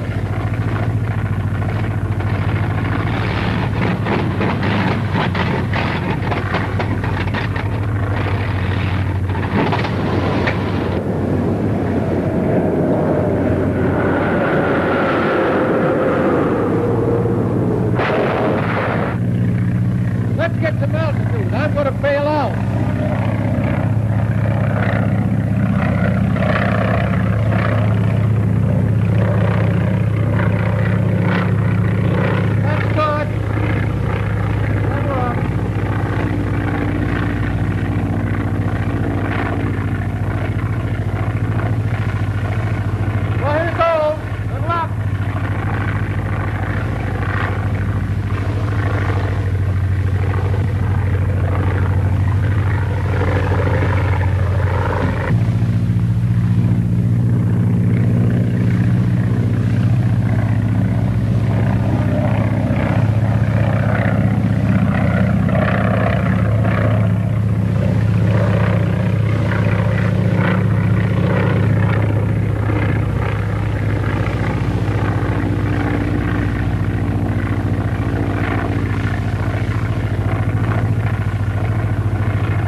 Are you hurt badly?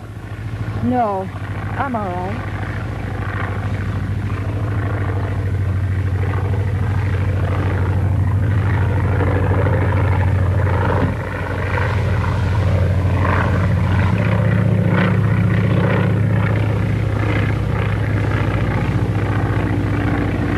Sergeant Eby calling headquarters at Eagle Nest. Sergeant Eby calling headquarters at Eagle Nest. Off. Have you got a canoe handy? Oui, monsieur. Here. That's to pay you for the use of your canoe. That was a police plane flying around here a few moments ago. They'll be back any moment to investigate. Keep an eye on him until they get here. Oui, monsieur.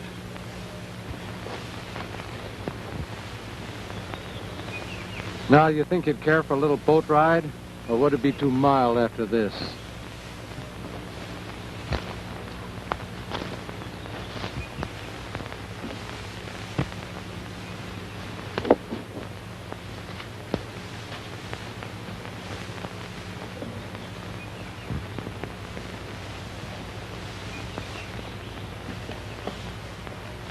Monsieur Jim, she hurt?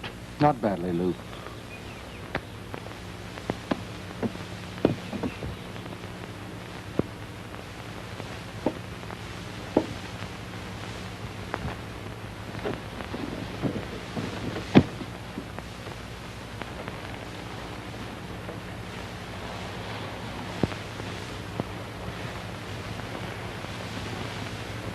Now I want you to have a good long rest.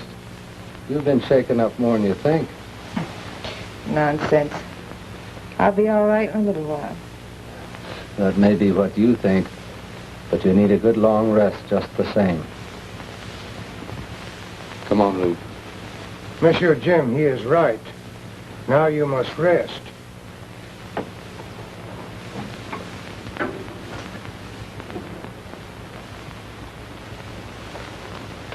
Luke, that girl's more seriously hurt than she's willing to admit. You think like that? I'm positive of it. I'm so sure she needs attention that I'm taking Casper's ship to fly over to the trading post to have Fritz bring Martha here to attend her. You want Luke stay here and watch? Yes. What Luke say when she want you? Just say that I've gone to the trading post to get some medical supplies. Huh. Tomorrow morning, I'm going to find out why Carter Snowden wants that girl.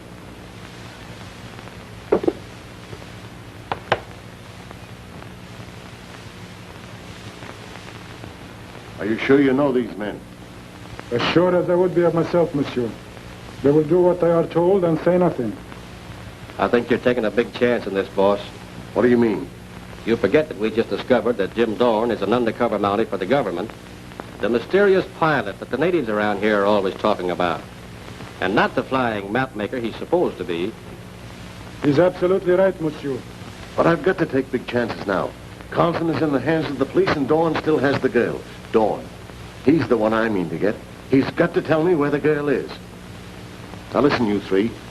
Are you sure you know this Jim Dawn? If you succeed in bringing Dawn to me, you'll be paid handsomely. More money than you've ever had in your life. See who it is.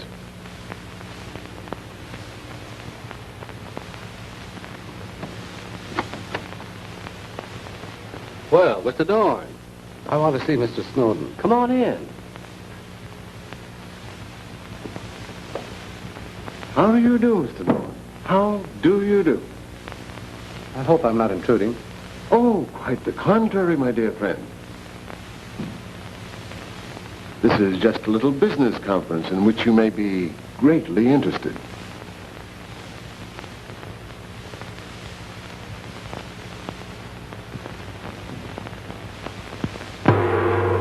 Does Casper believe that Jaroslav stabbed him, or does he suspect Jim Dorn? Will Sergeant Evie discover Luke and Jean on the island? How will Jim Dorn escape the human wolf pack?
Informs Jean McNain that she is wanted for murder. Carter Snowden sends one of his henchmen to try to pick up the girl. Sergeant Evie tells Jim he has discovered blood stains on the floor of the girl's cabin, and Casper, left to guard her, is missing along with Jean. Later, Carlson, one of Snowden's henchmen, discovers Jean hiding in Dorn's plane and takes off with Jean a prisoner. Kansas and Jim follow in a government plane and see Carlson and the girl crack up and crash in the wilderness.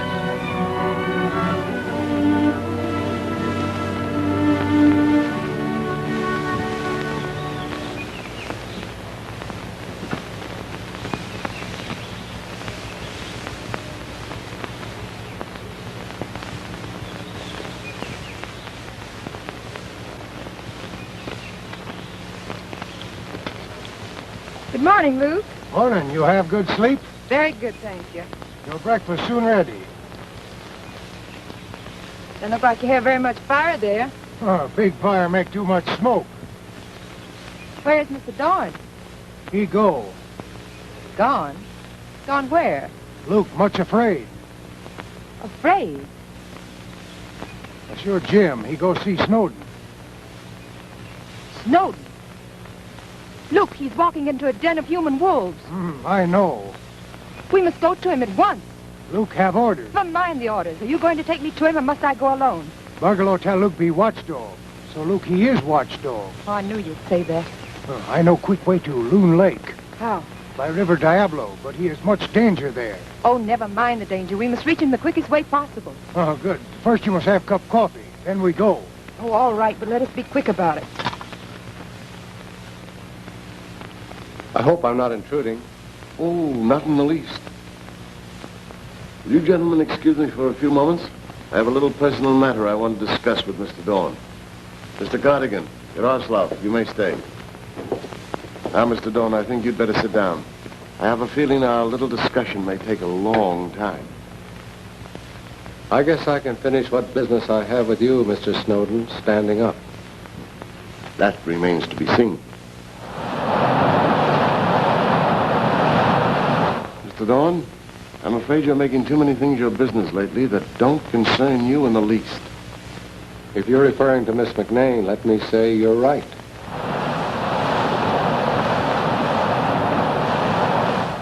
Well, I advise you to forget Miss McNain. What do you mean? Just what I said. Remember that the days of gay cavaliers rushing about the country in defense of ladies in distress passed away hundreds of years ago. I didn't come here for a lecture, Snowden.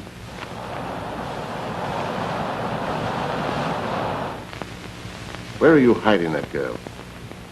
You expect me to tell you that? I most certainly do. You haven't a chance to get that information from me.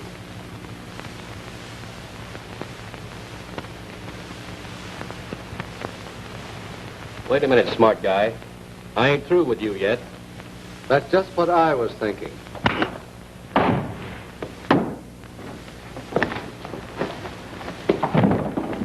Come on.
Come on, get up, you.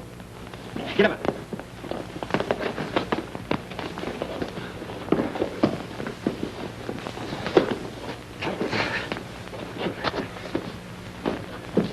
Now take him down cellar and keep him there.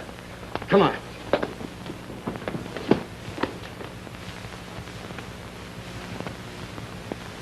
Yaroslav, you stand guard by the outside cellar door.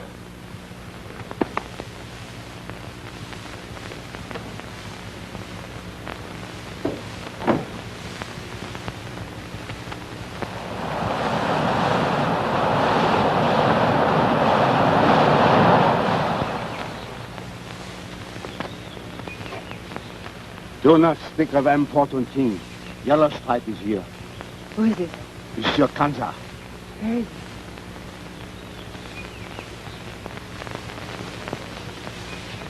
Good morning, Sergeant.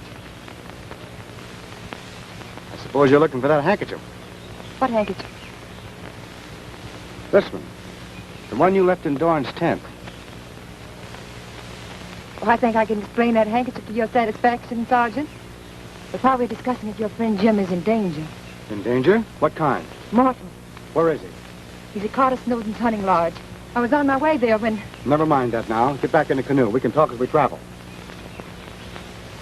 Shove us off, Luke.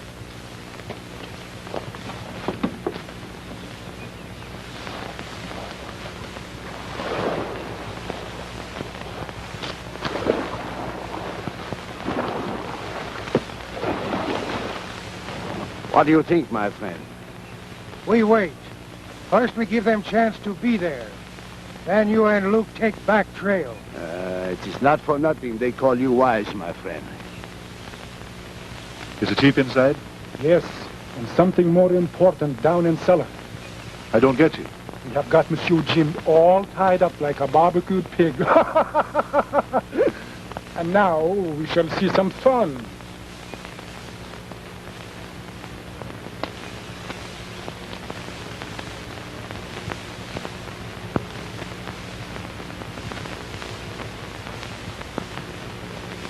Look, Yaroslav and the one who flies. Shh. What shall we do? We wait, listen. Then Luke make push crawl.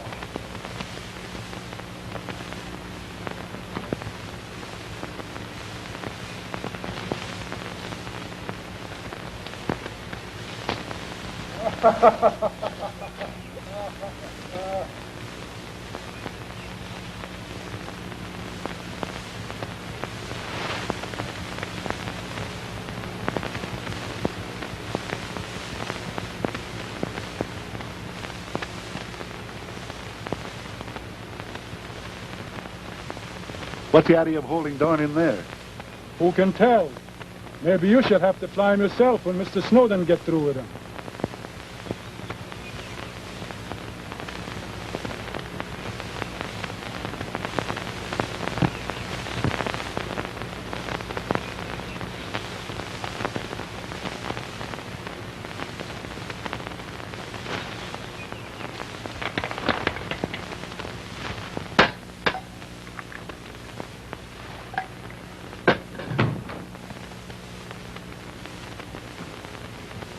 What do you want? The girl. Well, what about her? She's out there in a canoe, and she's got a Mountie with her. What? Wait a minute. Is my speedboat out there? Yes, sir. In commission, full of gas and everything? Yes, sir. Fine. Come on.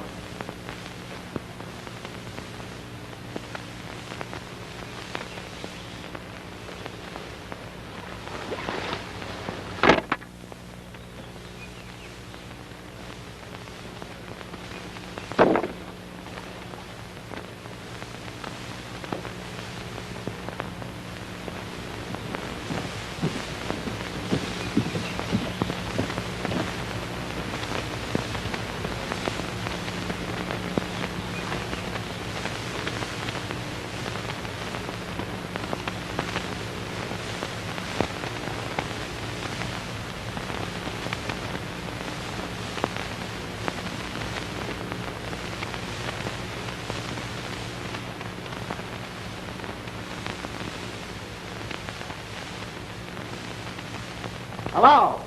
Anybody home?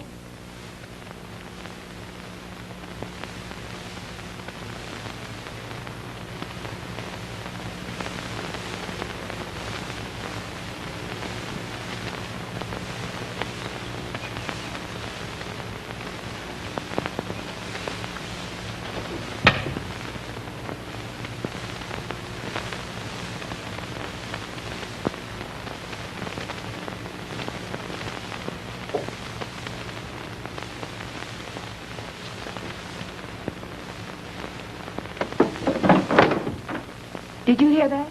Yes. You stay down here while I go up there and investigate it.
Pergolo!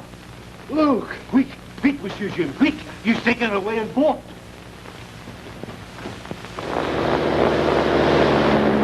Wait a minute. What is it, Monsieur Jim? That plane looks like a strange ship to me.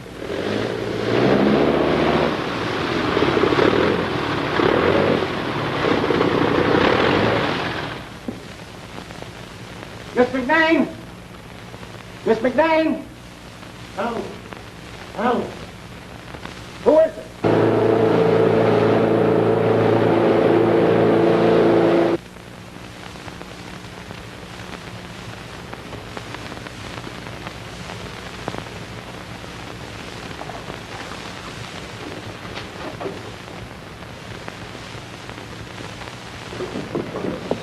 Jerry! What are you doing here?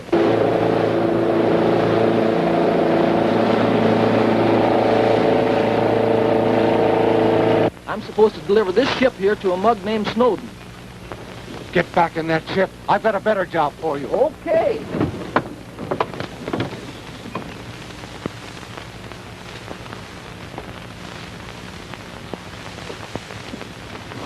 What happened to you? I don't know.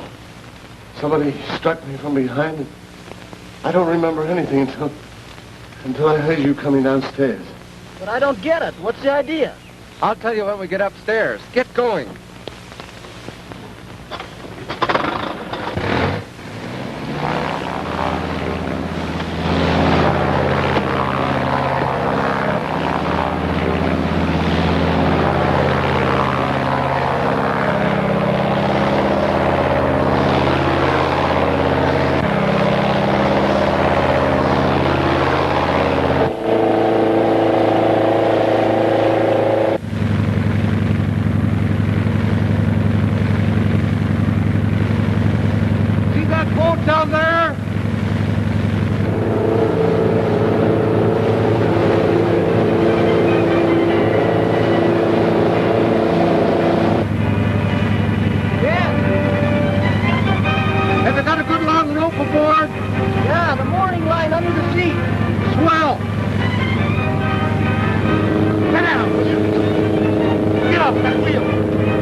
Snowden is the real murderer of Crawford?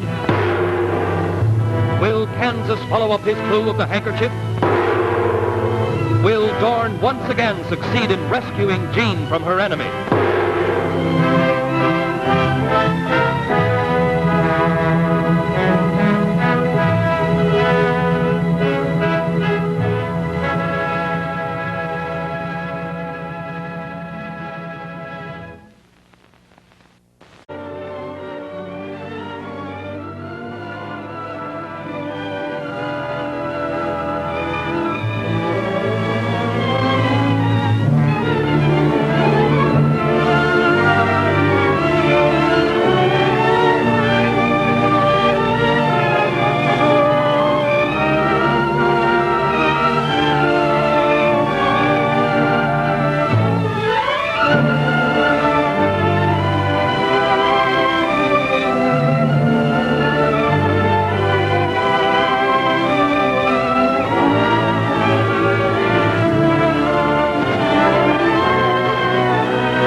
McNain discovers that Jim Dorn has gone to her enemies to learn her secret.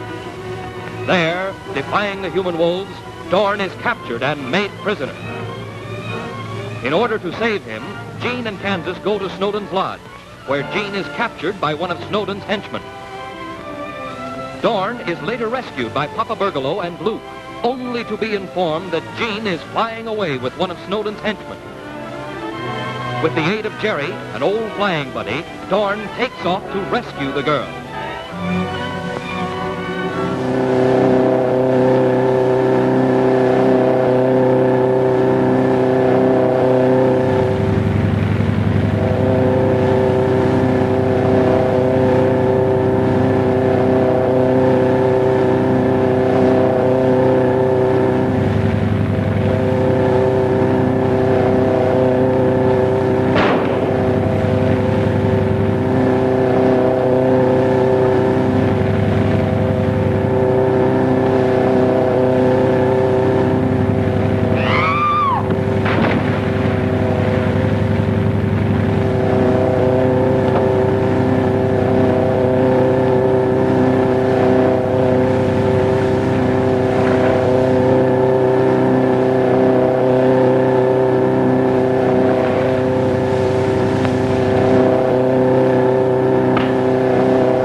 Are you hurt?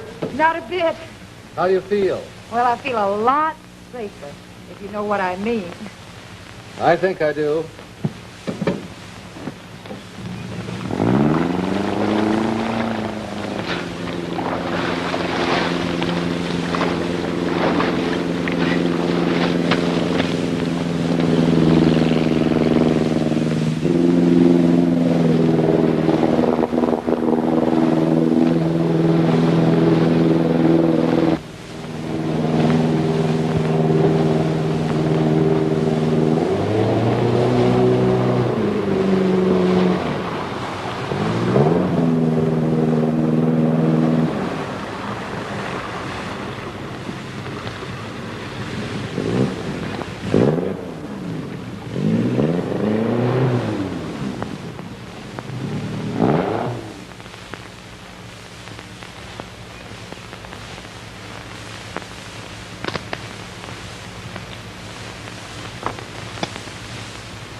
Now, if you ask me, Mr. Snowden, I think that Jim Dorn's got more lives than a cat. Even cats have been known to die, my friend, when their time comes. Gentlemen, there's an old storybook axiom which runs in effect. If you want something done well, do it yourself.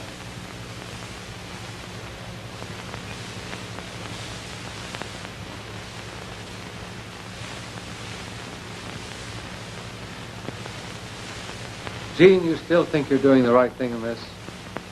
We've been all through that, Jim. As I told you before, I am not going to allow you to be disgraced on my account. And yourself? I have nothing to fear. That's another reason for my giving myself up. But you're charged with murder. Besides, there's Snowden. Please believe me, I'm more afraid of Snowden than I am of the murder charges.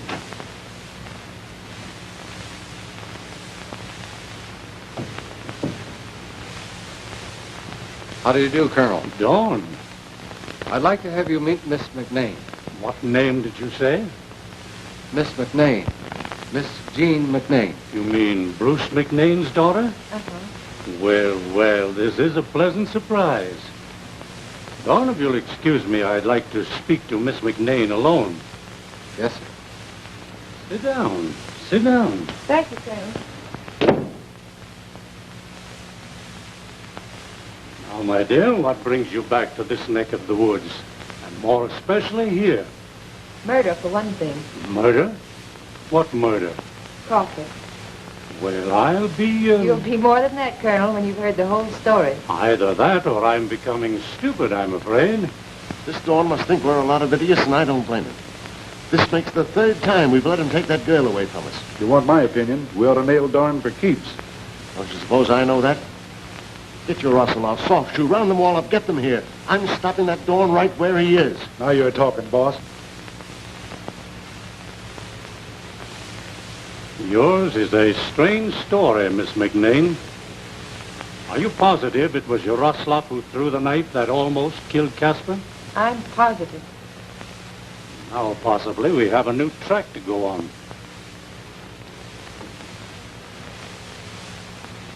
Have Dawn come in.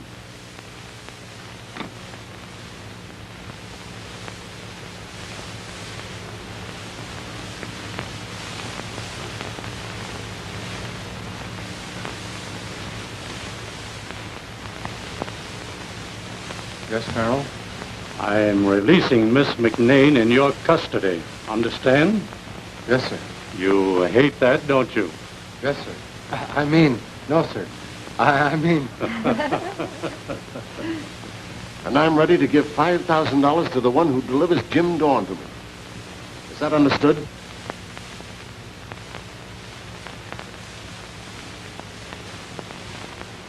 But get this right.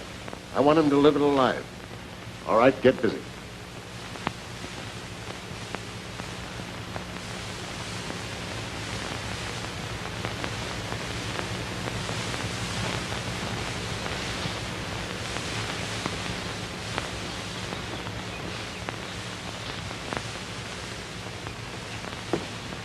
Now where to? Well, why ask me?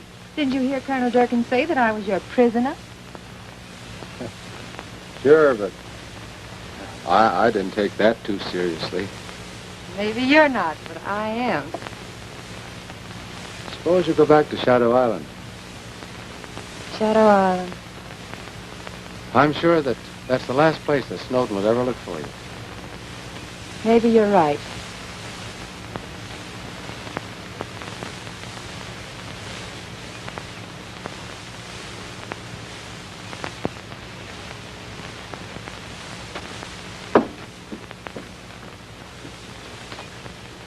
I'll bet it feels good to be flying a government ship again. Oh, it's great. Careful now. I'll try.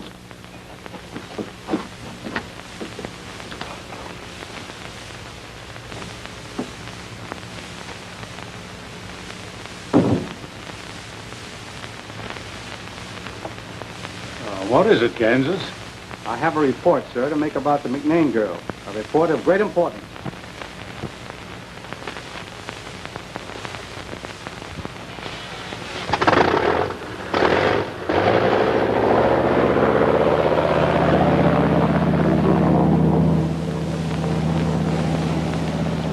Never mind that now.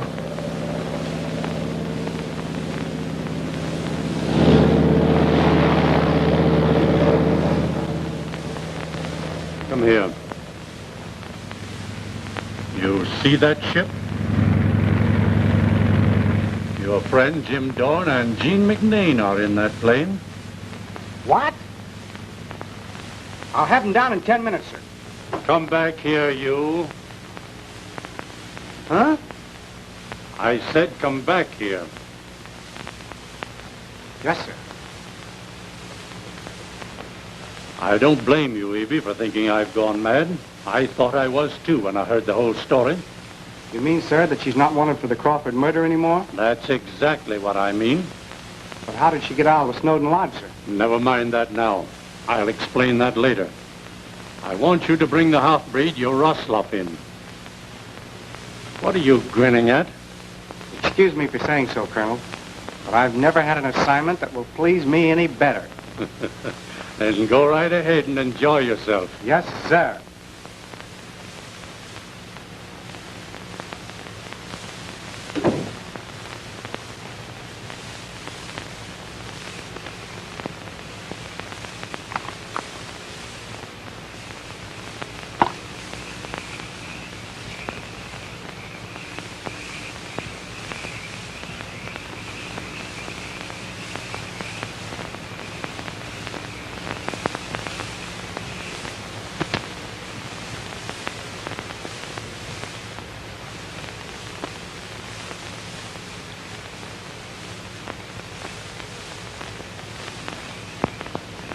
I think we should take the Indian now. No. Let's wait first to see where the Dorn shows up. You fellas wait here. All right.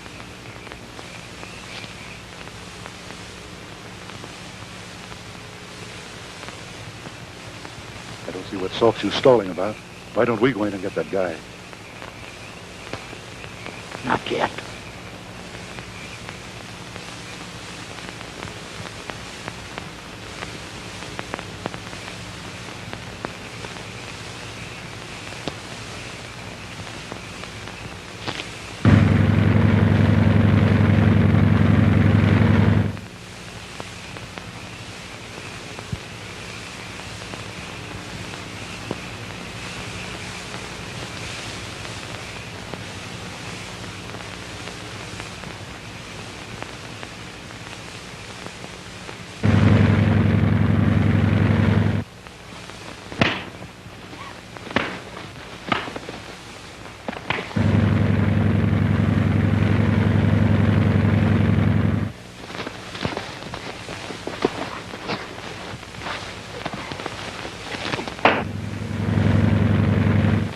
Take him out of here quick and get him to Wolf Rock. Come on.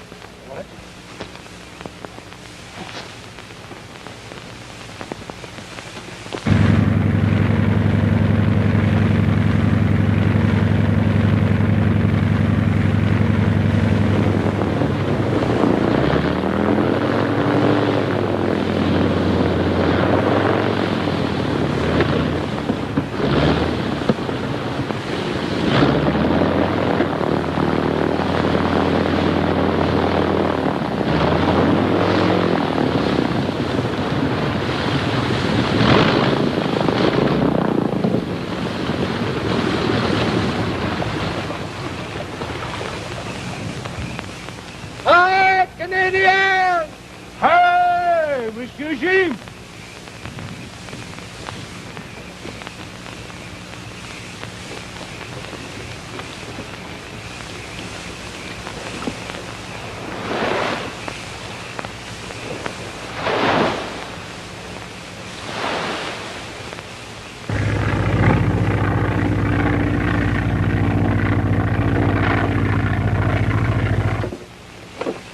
Mademoiselle Jean, what about her? She's safe, old friend, on Shadow Island. And another thing, that murder charge against her has been dropped. Oh, merci le bon Dieu. Such news is the blessing of my life. Well, what's the news around these trails since I've been gone? The wolf pack gathers. Yaroslav the Weasel points the way.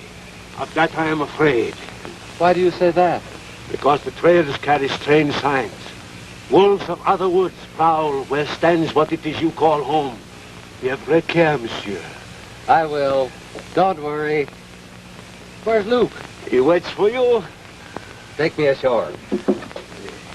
Well, monsieur.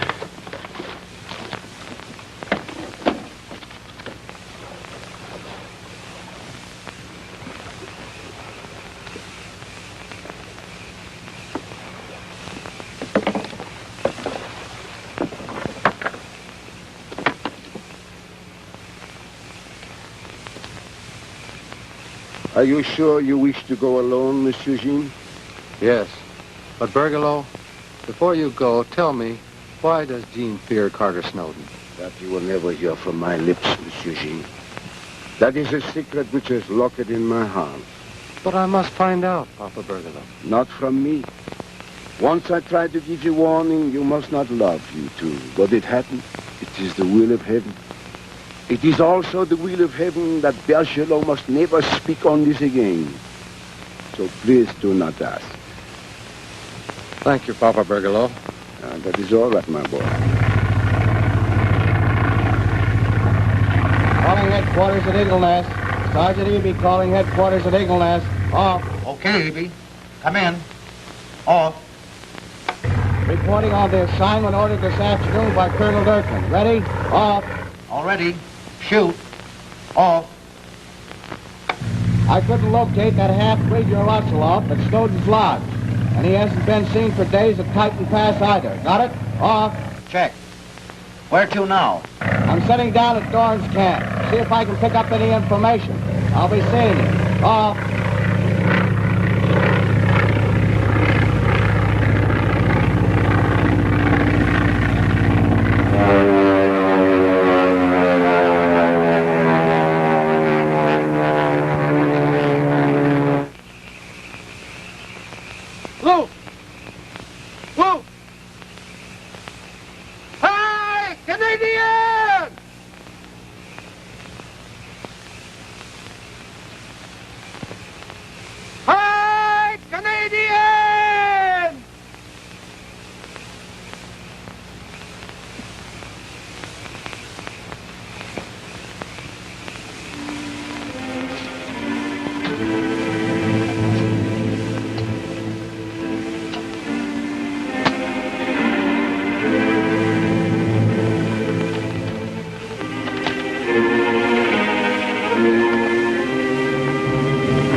What will Snowden do when he learns that Jean has talked to the police?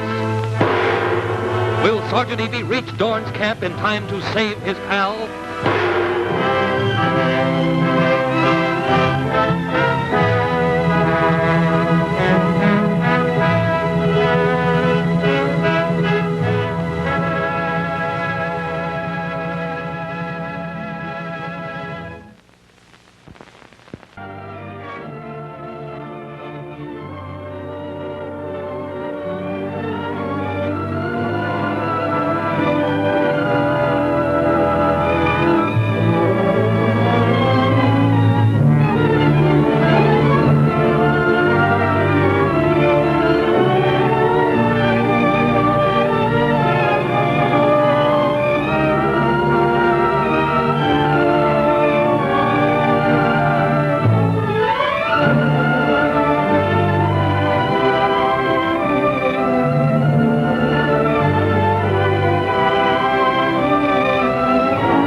Jean McNain falls into the hands of a relentless enemy and is rescued by Jim Dorn. Later, at police headquarters, Jean clears herself of the suspected murder charge. Carter Snowden, discovering that Dorn has hated the girl, plans revenge. Sergeant Eby is ordered to bring in a half-breed named Jaroslav for questioning.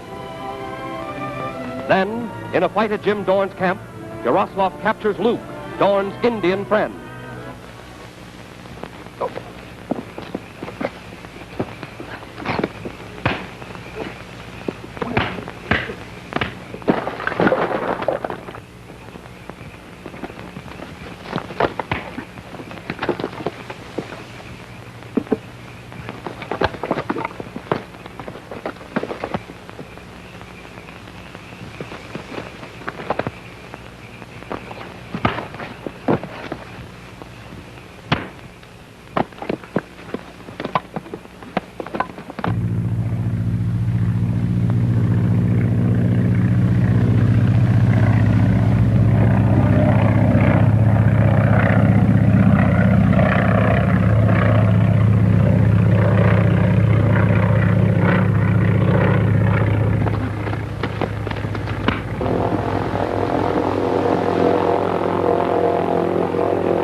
Good work, Jim. Is this a private fight or can anybody get in on it? Kansas, they've captured Luke. They have? Where'd they take him? I don't know.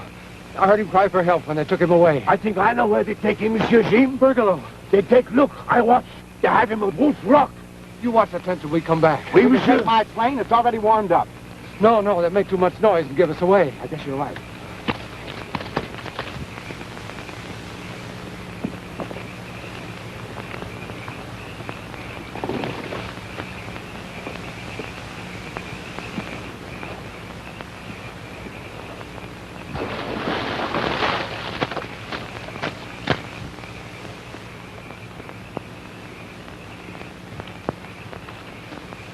And that's all you can tell me about this murder on your private car, Mr. Snowden? That is all, Colonel. And you say that you did not know Crawford was on your car until after the murder was discovered? That's correct, sir. Ever know this Crawford before? Never. Mr. Snowden, have you any idea why your man, Yaroslav, tried to kill Casper? That, I believe, is quite simple. Yaroslav knew that I had a very high regard for Miss McNain. I sent him to that cabin to see that she would be safe. What he saw there made him believe that your man was about to harm her. You know the result. A natural gesture of a primitive man to protect a woman whom he thought in danger. Where is Yaroslav now? I don't know. He left my employ some days ago. Can you explain the action of Carlson, your aviator, in stealing that government plane at the Lost River trading post? I sent Carlson up into that country to look over some of my holdings there. He saw the girl jump in the plane, and when he went to help her, she begged him to save her from some relentless enemies who were pursuing her. Being an aviator, he must have known that that was a government plane. Precisely. And he naturally thought that he could bring the plane and the girl here where a proper explanation could be made. Have you any idea who this relentless enemy of Miss McNain might be? Not in the slightest. Thank you for calling. Not at all. I'm always glad to help the law at any time. I think you understand? Yes, I think I do understand, Mr. Snowden. Good night. Good night.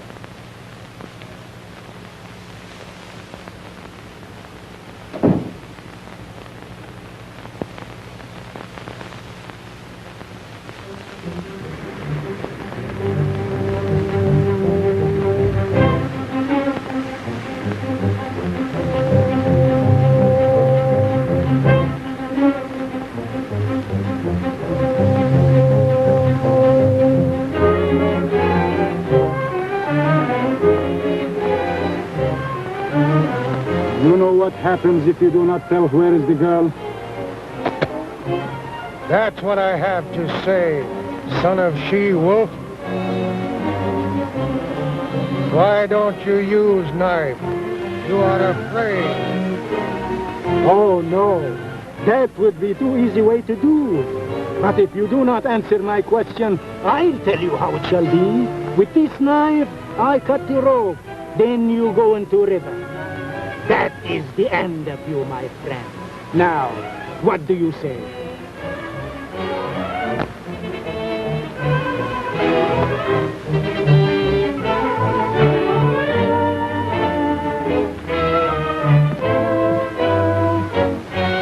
I am going to give you one more chance to speak what I wish to hear.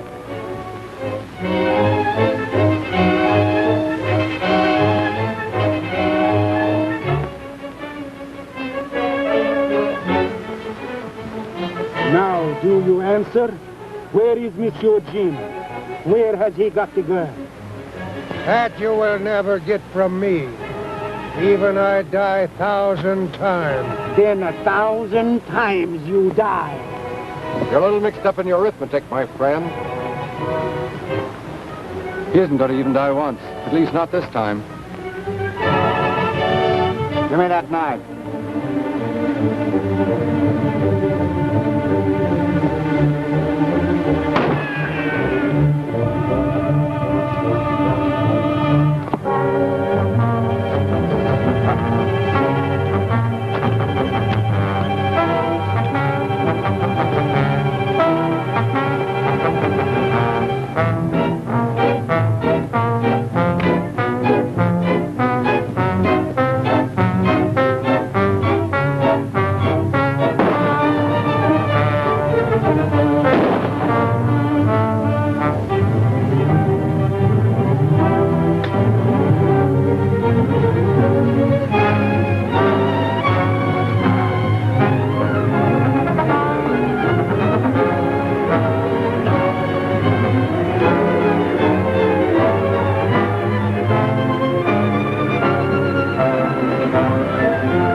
You all right, Luke?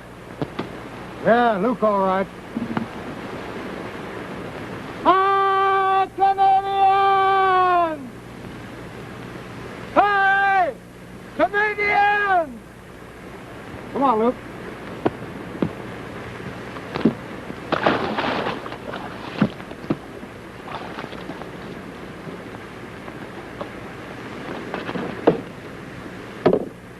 Are you sure you can get back to the camp all right, Luke?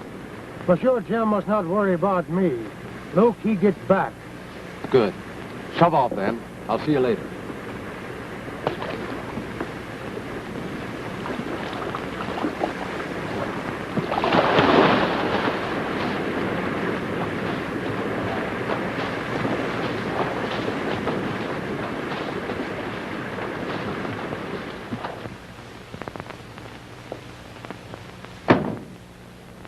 What is it?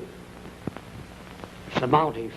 They've got the Oslo, and they're taking him to Doran's place. How do you know? I waited to see before I came to you. If they get that half-breed, the Eagle's Nest, he's just yelling enough to tell all he knows in order to protect himself. Can we beat him to Dorn's plane with your canoe? No. We'll take the shore trail. That's quicker. Let's go that way.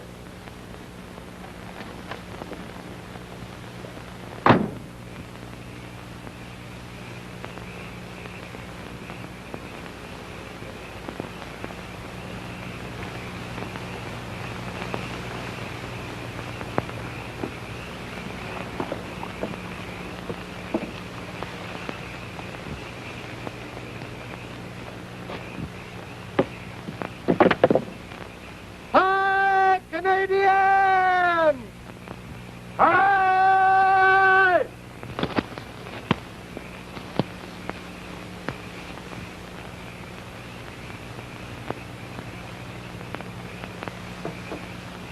Come on, get in there. I want to get back to Eagle's Nest by sunup.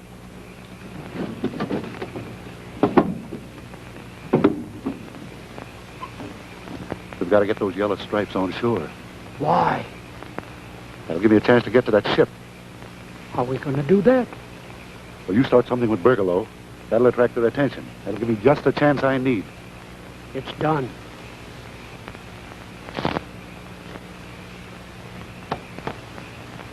Say, Jim, you better watch yourself tonight. Something tells me that mob's liable to try to pull another fast one.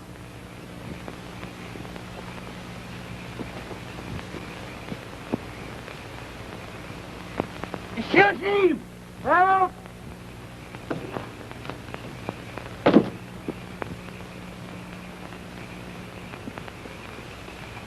There he is.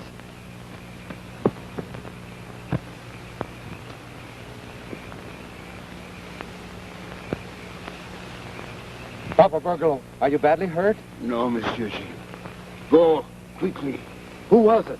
Yeah. Go, quick, Monsieur Jean.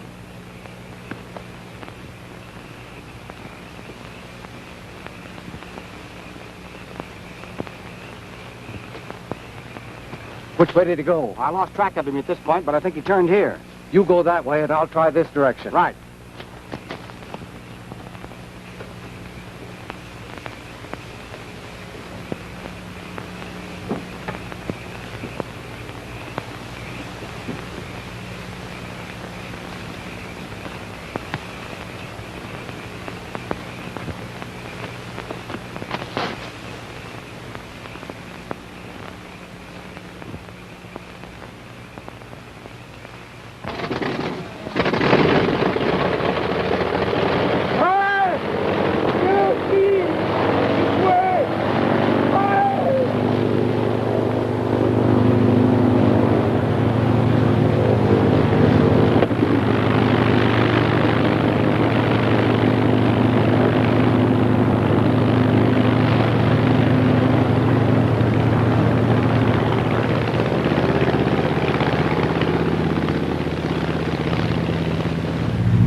You know how to use it? Do not forget, I was in big war.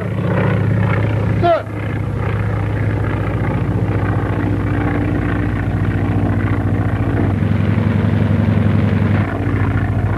like they're gaining on us. Do not worry. I fix.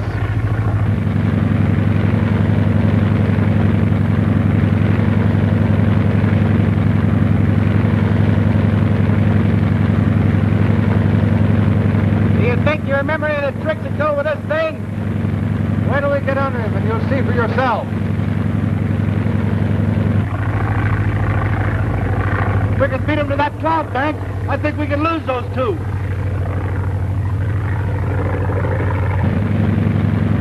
He's headed for that cloud bank over there. I'll hammer him down before he gets there. I'll go under him to get in his blind spot. It's a chance. Take it. Okay.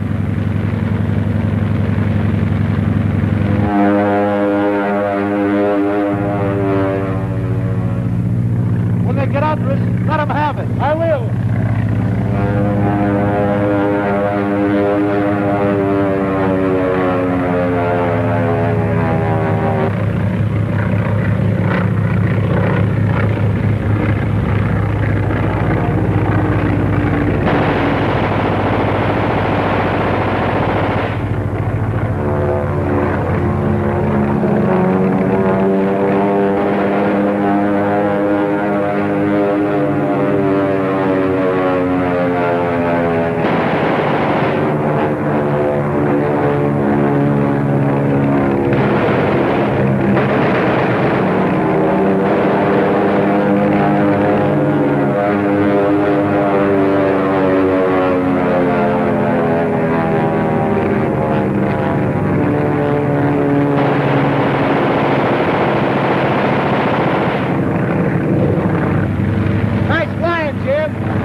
Believe Snowden's story? How much does Yaroslav really know of Carter Snowden's secret? Will crime or law win the battle in the sky?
Who befriended Jean McNain, is forced to battle with her enemies in order to keep her hiding place secret.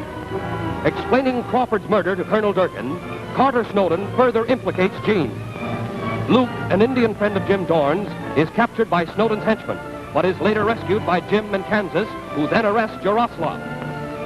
As they are preparing to fly their prisoner to headquarters, Kilgore seizes the plane and rescues the half-breed. Kilgore and Yaroslav discover they are being followed and attempt to destroy the pursuing plane.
Those Mounties got their finish in those trees over there.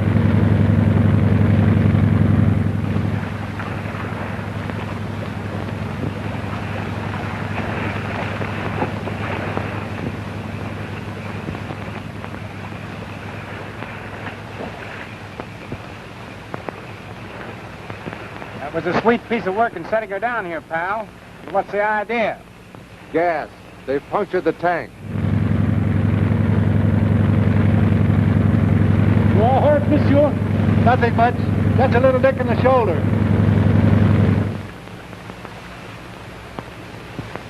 What now? Oh, we'll drift down with the current as far as the Lost River Dutchman. There we can get the tank repaired and juice up again. Well, you sure picked a nice night for a nice moonlight ride, I'll say.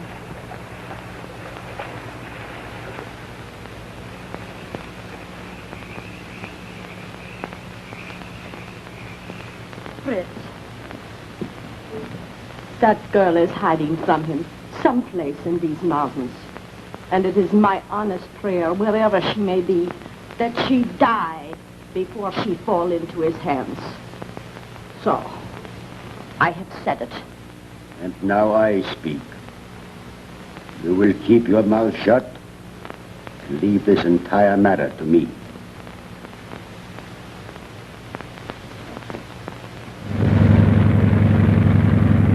Where are we? Down there is Shadow Lake. There's a cabin with medicine, I am sure. Okay, I'll sit down there.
Someone is there.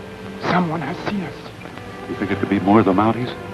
No, they would not be afraid. They would not turn out the light. Maybe it is the girl. If that is her, this is the sweetest piece of luck I've had in years. That is the way with me also. Is there a back entrance to this place? I am sure.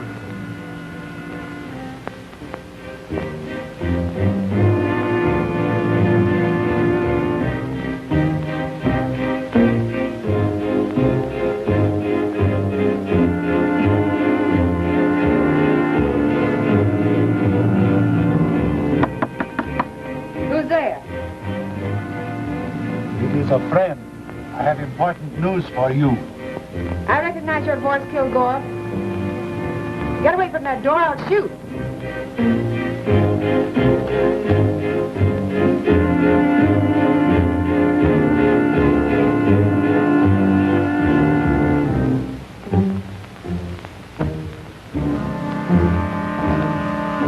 Open that door or I'll break it in. What for? Are you going to open this door?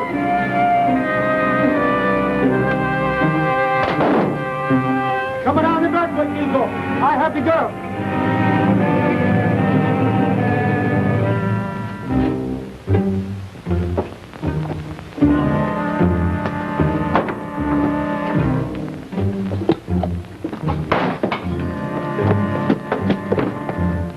Come quick, Kilgore. She's worse than my cat.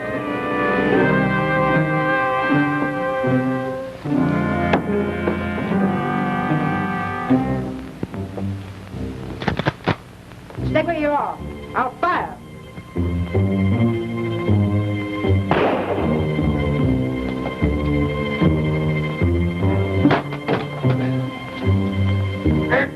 Fire down!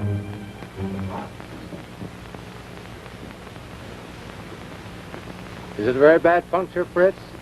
Ah, but it is nothing. Soon it comes daylight, then I fix it like so. Okay, Fritz. Soon it comes daylight. Fix it like so. Here, hold the light higher here.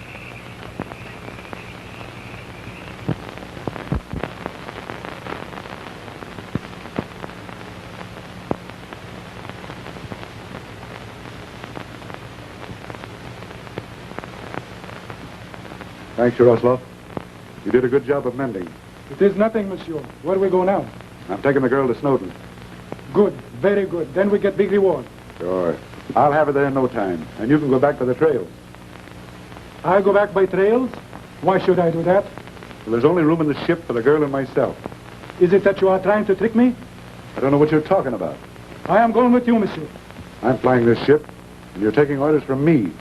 I take orders only from Monsieur Snowden. When the reward is paid for girl, I will be there to get it. I tell you I'm running these things. That you will have to prove.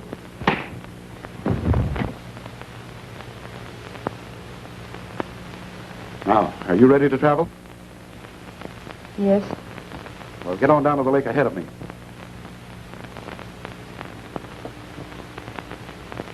And don't try any funny tricks with me, lady, if you want to stay in one piece. Now get going.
Oh, no, you won't.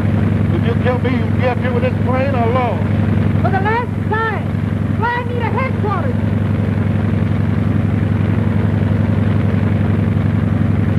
Hey, lady, you ain't fooling me for 1 minute.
So, now you are good for plenty more 100 miles. Thanks. You have seen the girl lately? Is he referring to the girl? Not at all. It's some other girl entirely. Listen.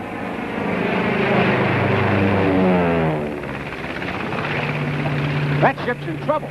Plenty. Say, let's you and me go upstairs and see what it's all about.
Can you hear me all right?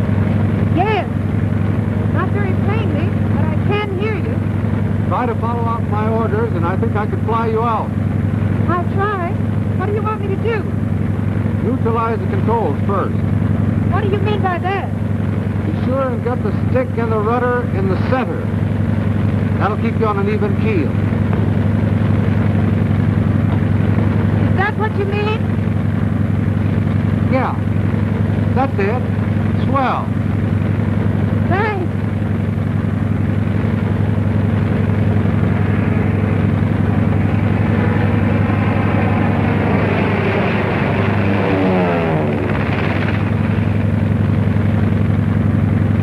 What are you up to now?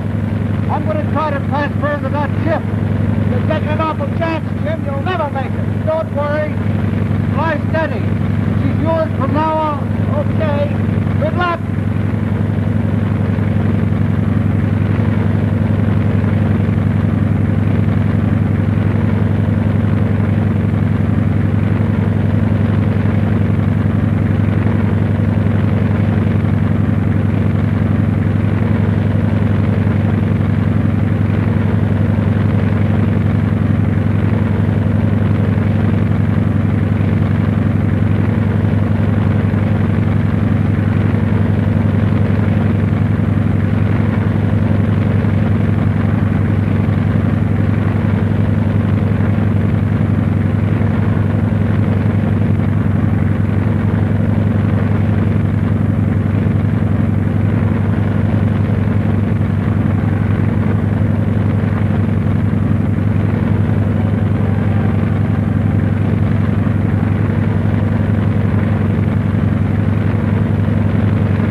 Osloff now seek revenge against his former partners by telling all he knows?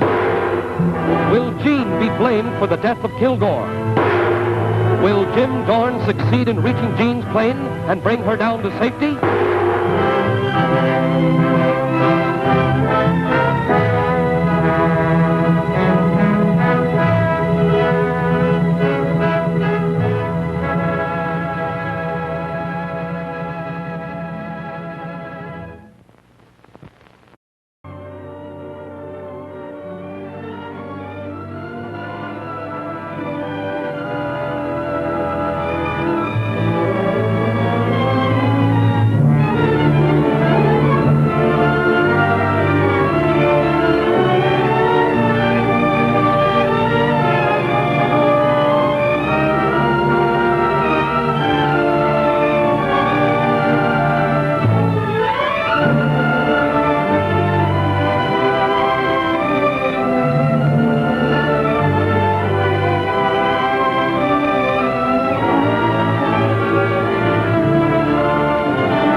Osloff and Kilgore, seeking to evade the law, are overtaken by Jim Dorn and Sergeant Kansas Eby.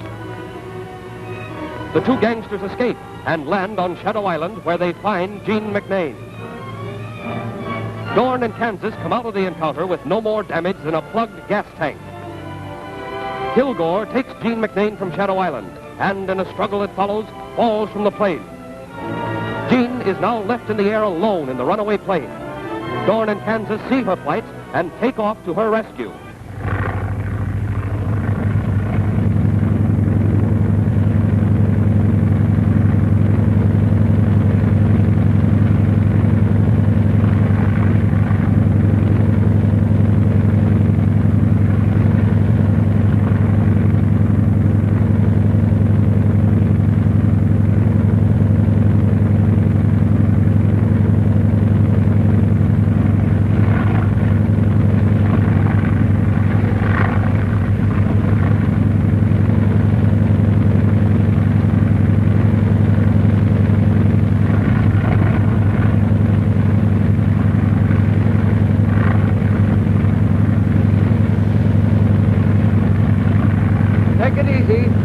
The good work. You can't afford to fail now. Aren't you going to fly? No, you're doing fine. Oh.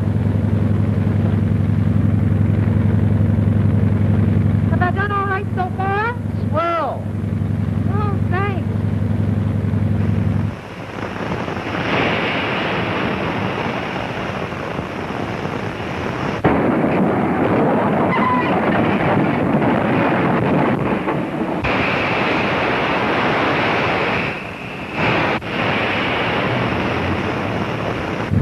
The lumber camp down there? Yes, I think that's it. Let's circle around it. How do you do that? Look.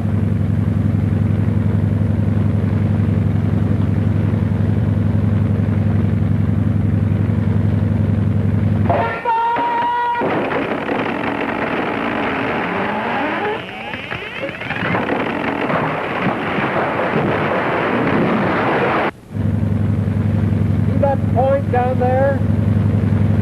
Yes. We'll try and land as near it as possible. Now we've got to straighten up first.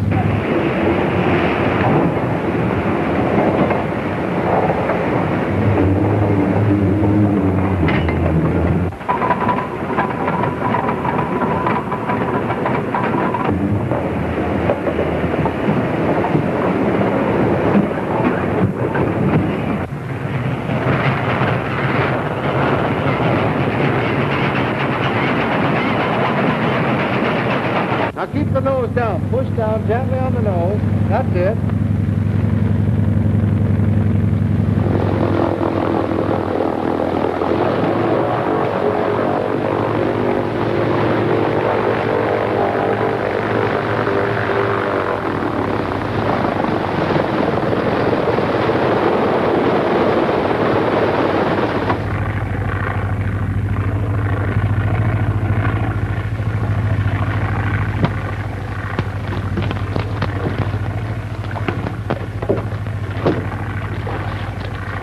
There you are.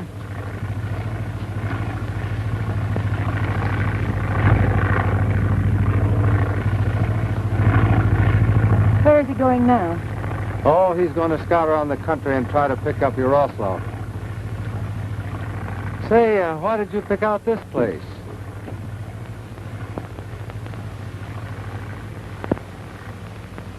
Because I own it. Own it? That is, I own half interest with my stepmother. I wrote her some days ago to meet me here. But you never told me anything about a stepmother. Well, we don't get along very well together. So I didn't think it was necessary. My mother died when I was quite young.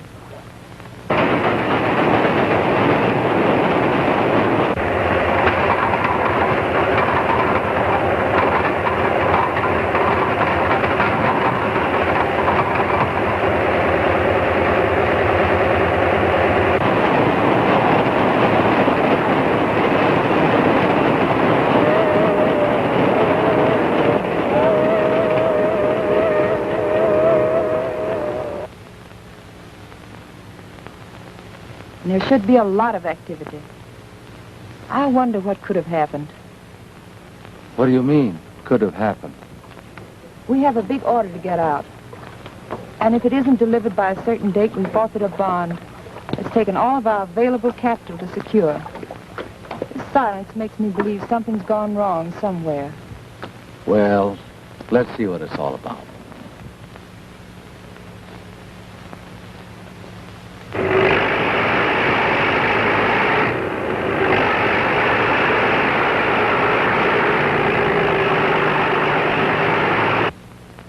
All right, what's the answer?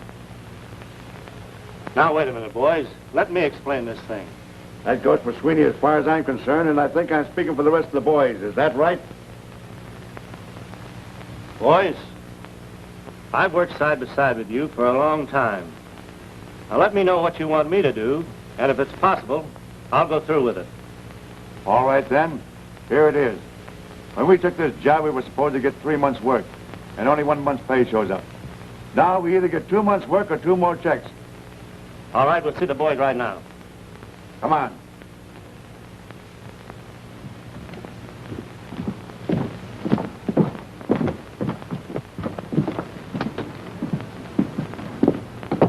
Jim! Jerry, what are you doing here? I flew up with a guy named Carlson. Carlson? You mean the one that works for Snowden? Yes. See you later, Jim. What's the matter here, Jerry? You've got me. All I know is that Carlson laid the men off. I said we ought to get 2 months' pay, and that's all there is to it. Yeah, that's what I say. That's the way we're supposed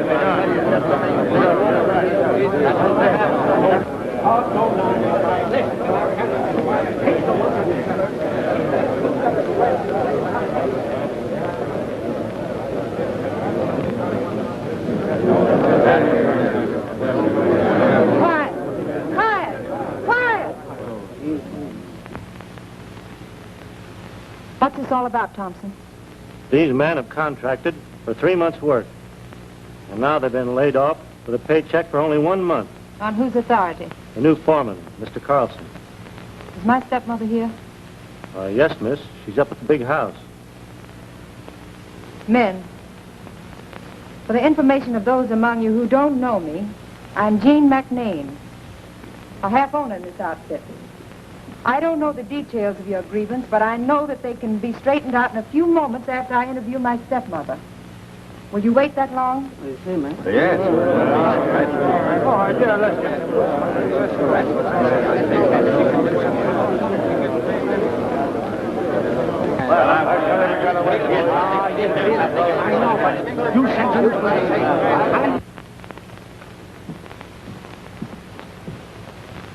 Jerry just told me the men have been laid off. Yes, I know. Jim, will you wait here for me, please? I won't be long. Think I better go with you? No, thanks. I think you might be of more help here. Just as you say. You guys can think you like. As for me, I ain't taking any more stalls. And besides, I'm getting sick and tired of working for women. I'm getting 2 months' pay that's come to me today or else. Why don't you stop trying to start something and give the girl a chance? If you don't like my idea, I know a way you can change it. Oh, so that's the way you feel about it, eh? Well, we'll settle this thing right here and now. I'm ready. Come on. Get my money, man.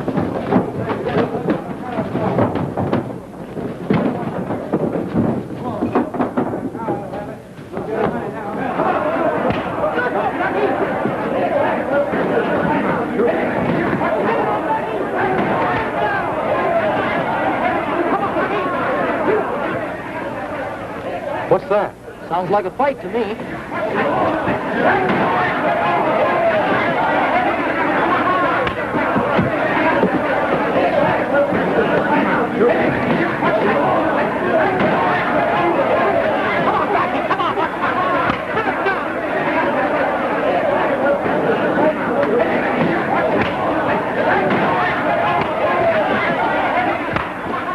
What did I tell you, Jim?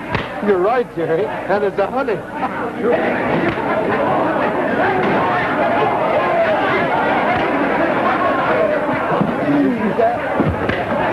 That's a pimp.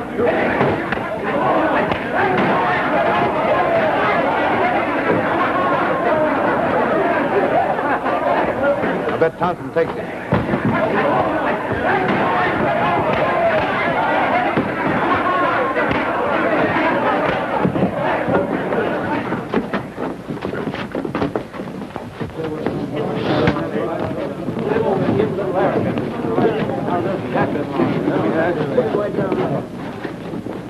Try to fan him a little bit there and get him some air.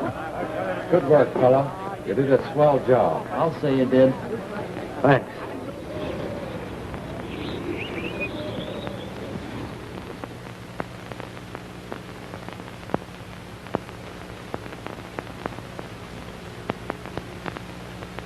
Well, Jean, when did you arrive? I'm awfully glad to see you. But I want to know why you laid those men off. I didn't. The order came from Mr. Carlson. On whose authority? On Mr. Snowden's. I'm selling my interest in this camp to him. Under my father's will, you have no right to do that. Nevertheless, Mr. Snowden is going to show me how it can be done and still keep within the law.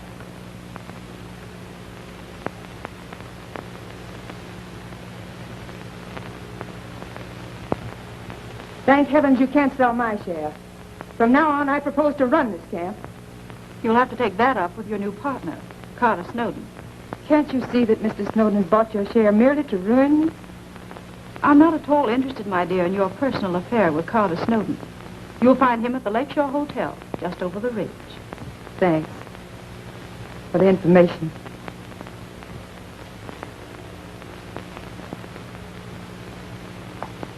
Can I get out?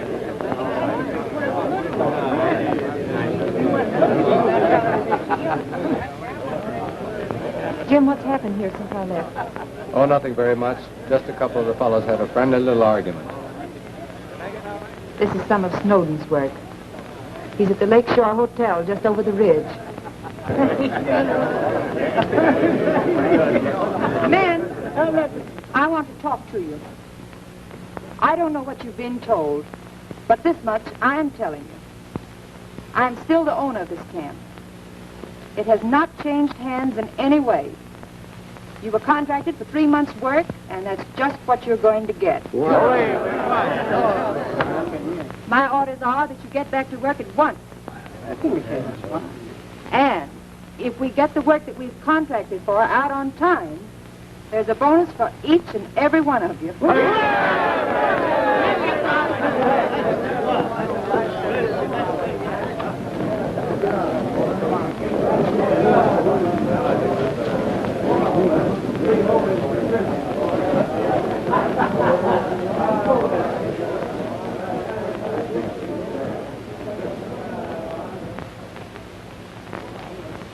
Now, come on, don't take it so serious. What about Snowden? He's trying to buy my stepmother's interest in this camp. And Wait a moment. Might not be wise to talk too much around here. Let's take a little walk. All right. Did you tell Marsden to have the car ready? Yes, Mother. Good. Take this to Mr. Snowden. You'll find him at the Lakeshore Hotel. Marsden knows where it is. And don't return until you've delivered it. Understand? Yes, Mother. Good. Now go ahead and mention this to no one, please. Yes,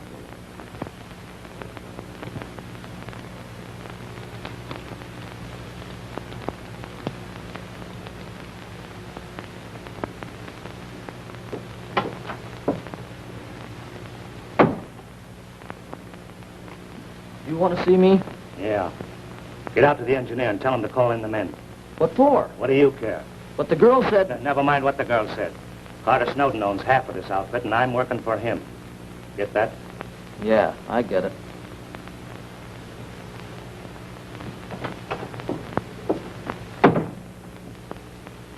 You sure you understand what you're supposed to do? Yeah. All right, get busy.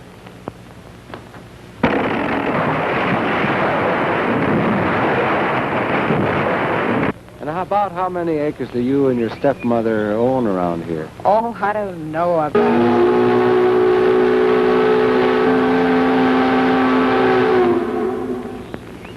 It can't be noon yet. I wonder who gave the orders to call in those men. Well, let's find out.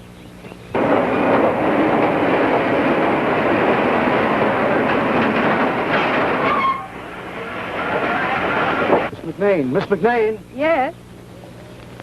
I beg your pardon, mister. That's your plane down in the mill pond, ain't it? Yes, why? You'll excuse me for butting in. I saw a couple of guys fooling around with it.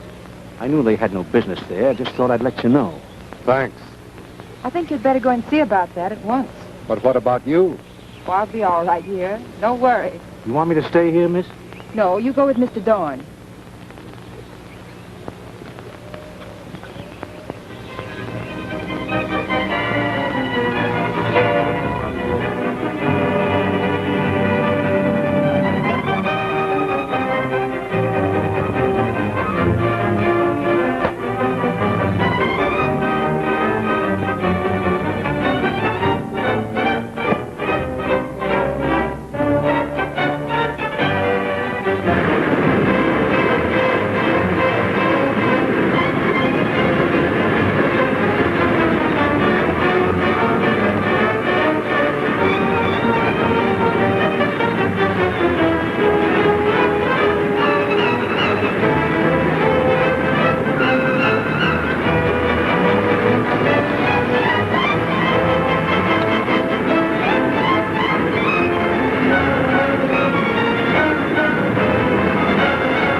Stepmother in league with Carter Snowden? Why did Snowden plant Carlson at the McNain lumber camp? What does fate have in store for Jim Dorn on Rolling River?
having escaped her enemy, is left alone in the runaway plane from which she is rescued by Dorn and Kansas.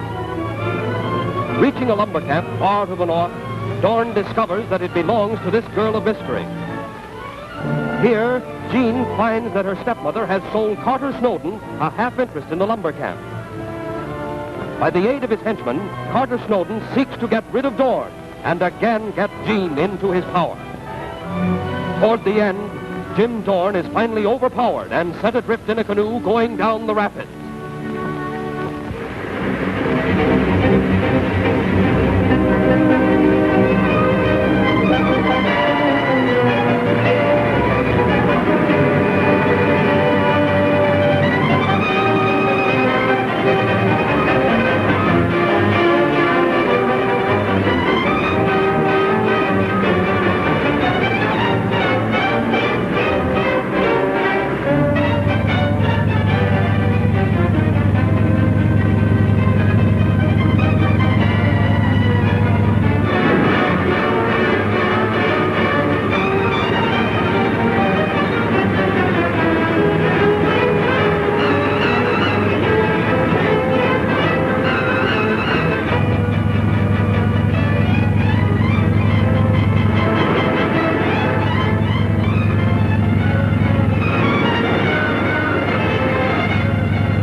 There you are, boys.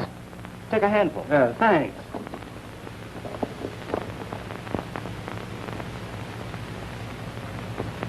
You're sure there isn't a chance of Jim Dorn coming back?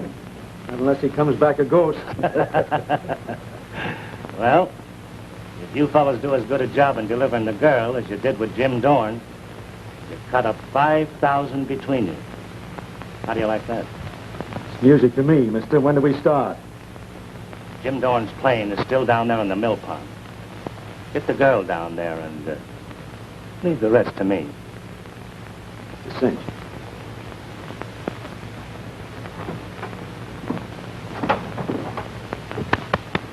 They almost got you that time, didn't they, boy? There's no doubt in my mind the deal I got carried the Snowden brand. That's the truest thing you ever said. We better take a look at that plane of yours to see how badly damaged it is.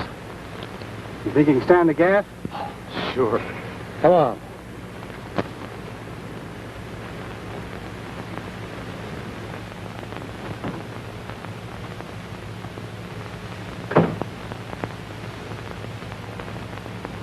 Mr. Carlson, why did you call those men back from the timbers? Orders for Mr. Snowden. I'm still half owner in this camp, and I'm sending those men back to work. Furthermore, you're relieved of all authority here. Carter Snowden put me in this job, and I'm sitting here until he orders different. Perhaps the police at Eagle Nest might make you change your mind. Still standing by what I said in the first place.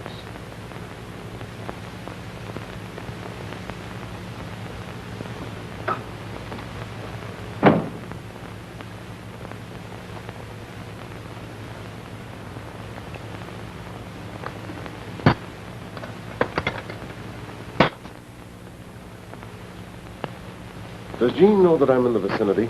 Yes, inadvertently I let that slip. I was just thinking, I might change my tactics with her. Meaning? Cream or lemon? Neither one, thanks. If I ever hope to accomplish my purpose, I've got to remove her from the influence of Dawn. That's where you can be of help, my dear. Really? Now here's what I have in mind. You must prevail upon Jean to leave this country. Pretend that you're thinking of her happiness alone and that you're trying to get her away from my evil influence. Really, Carter, you're a positive genius. And where do you suggest I take the dear girl? I presume that you still have that summer home of yours across the border. Yes. That will be as good a place as any and won't cause her to become suspicious. Get her there, and when you arrive, communicate with me at once. Out again. Well, Go down there to Carlson and tell him to forget my last order about the girl. And while you're there, find out what you can about Dawn. Okay. If I meet the girl, shall I tell her you're here? You'll know that without you saying anything. Now step on it.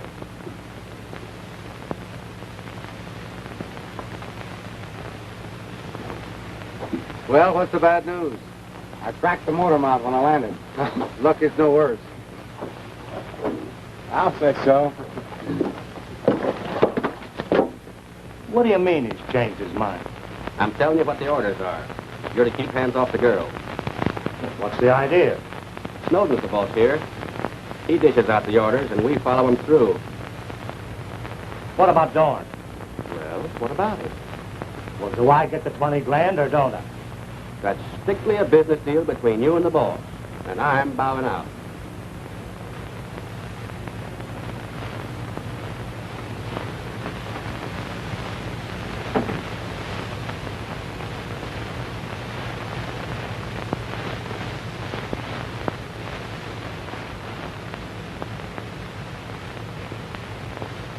Jean.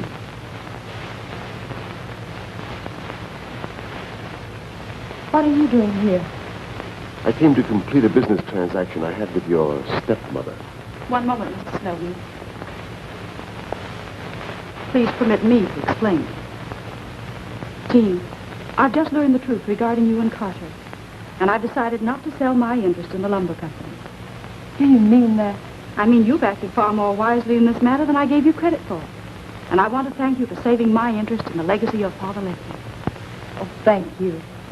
Thank you ever so much.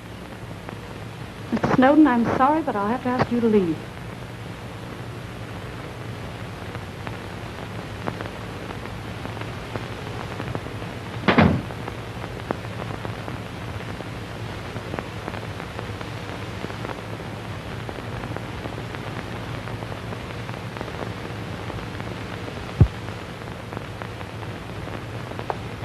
I think it worked. Don't forget, get her to your home across the border as soon as possible. I will.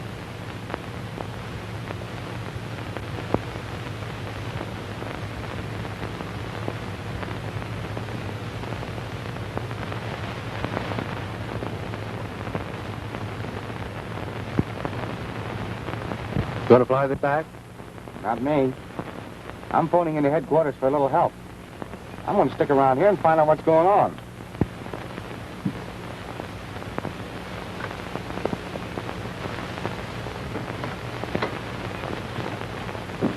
Jim!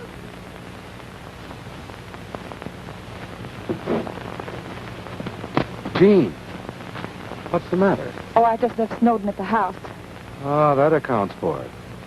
What do you mean? Well, if it hadn't been for Kansas, I'd still be going down that river tied in a canoe. Oh, Jim, I'm more afraid of Snowden than I ever was. He and my stepmother formed some kind of a scheme. I can't figure out exactly what it is. But something tells me we'd better be more careful than ever. Hello. Calling Eagle Nest. EB calling Eagle Nest. Kansas EB calling Eagle Nest. Come in, please. Jean, why don't you let me take you away from all this? I don't mean to just to take you away to hide somewhere, but I mean take you away forever. You understand what I'm trying to say? I think I do. Jean, would you marry me? I'm sorry, Jim. I wish you'd never asked me that. You mean I don't fit into your life? I don't belong? Oh, it isn't that, Jim. There's nothing that I'd rather do. There's nothing that would make me any happier or any prouder. But it can never be. Never? Never.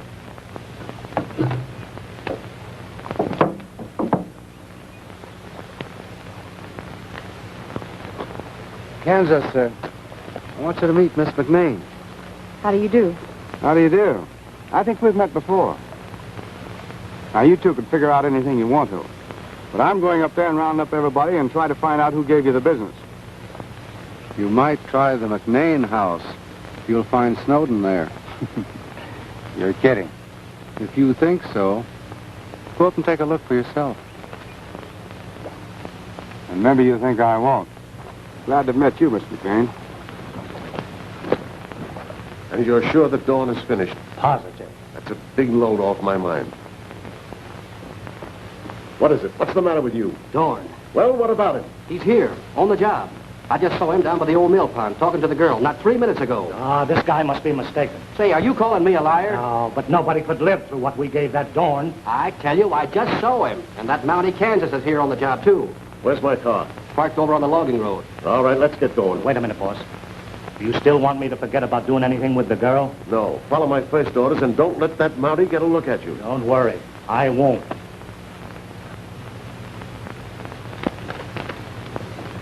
Is that about all the men that are on the job here? That includes everybody. Nice work, Jerry. Say, do you think I could make the grade if I wanted to join the force? Sure you could. Now, let's go out and have a roll call. Maybe we can find out about the men who went after Dorn. That's what I call using your head. Thanks, pal.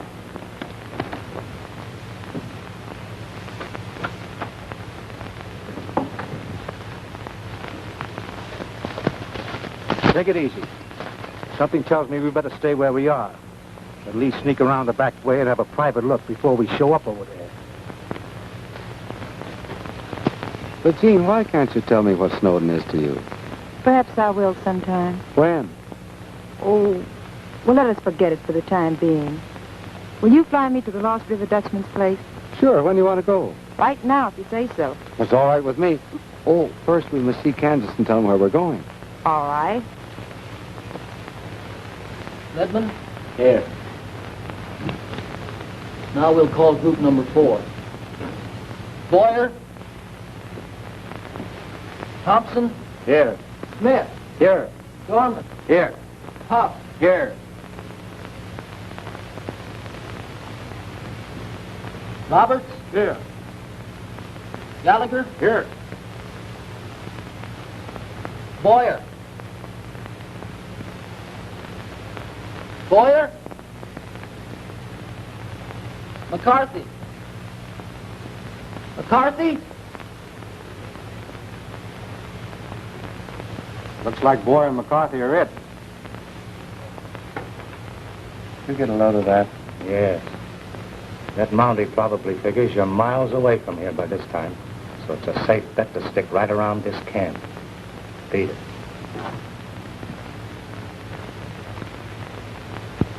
Thank you, men. That'll be all for now until you hear from me. The law's taking charge here. Now go on back to work.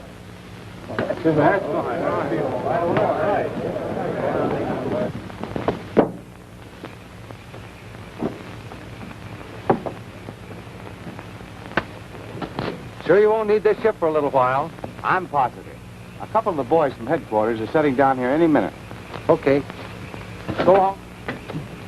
Hey, what's the big idea? I didn't have any rights handy, so I thought I'd throw an old boot. Well, if you don't mind, next time, keep your foot out of it. Okay, but remember, throttle down on the turn. Don't worry.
danger.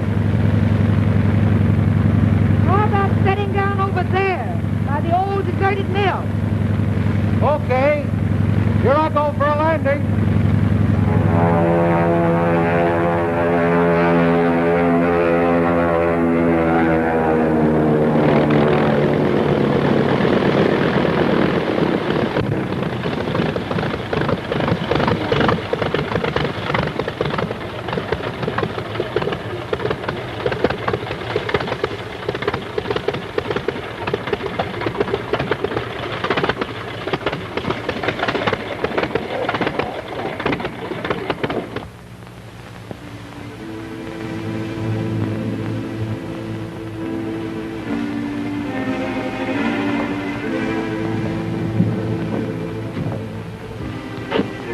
I guess I can manage all right now.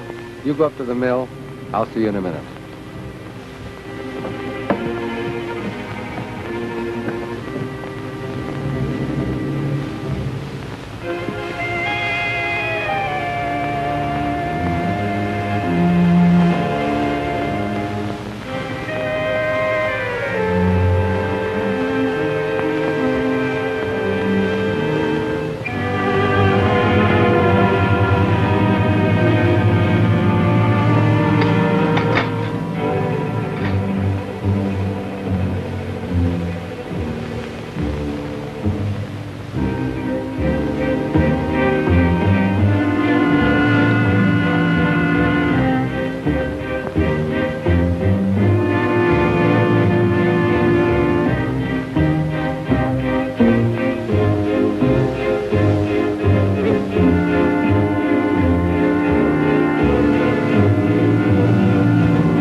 Stepmother know why Jean fears Snowden? Will Kansas succeed in capturing the men who attempted to take Dorn's life? What happened at the haunted mill?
Jean McNain, Jim Dorn finds himself at the mercy of her enemy. Carter Snowden now tries another trick to get Jean back into his power. In the meantime, 3 of the Snowden gang decide to double-cross their employer. When Jean tells Dorn that Snowden is at the lumber camp, Jim asks her to explain the mystery of her past, which she promises to do later that night. Before Dorn and the girl can reach their destination, they are compelled to make a forced landing where, unknown to them, another foe awaits his chance to attack.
Have you got a lantern down there?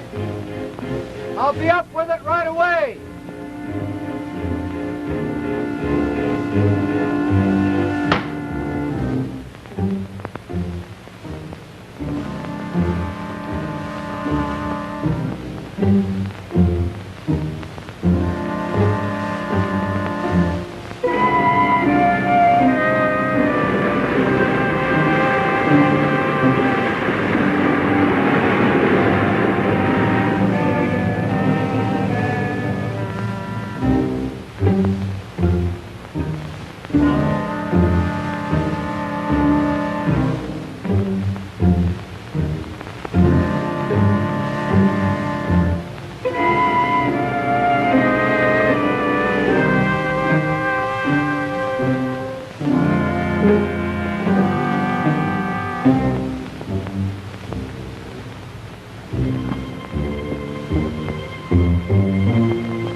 Well, this place certainly looks deserted, all right.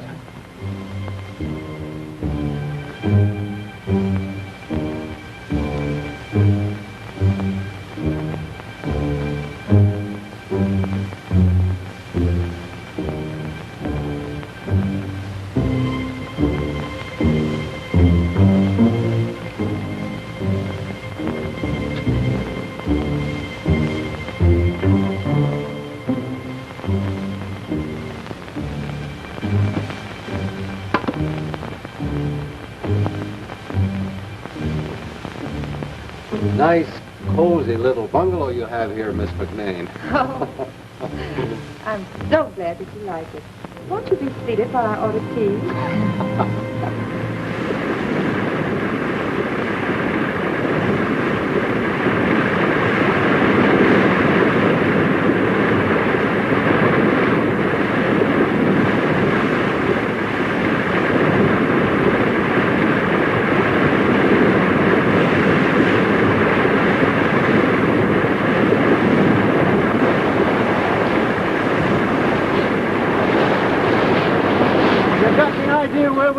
I don't know. But I think if we follow this shoreline, it's a cinch that we'll find that deserted mill. Yeah, the cops will never be looking for us there. Come on.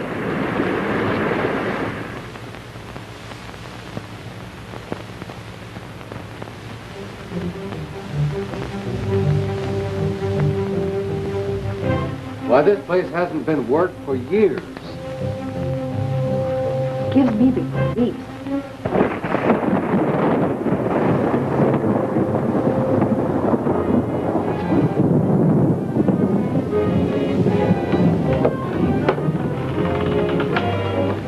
Looks like we're in for a storm. Oh, it'll be sun up in a little while. I think it'll be all over then.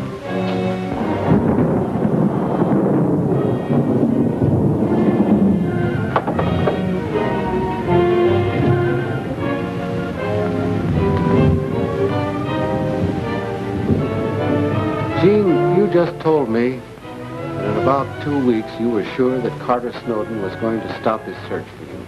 Yes. Would you mind telling me just why you said that? One of the reasons that Mr. Snowden wants to get me into his power is purely political. Political reasons? Why would he want to get you in his power for political reasons? That's part of the story I'm going to tell you when we reach the Lost River Dutchman.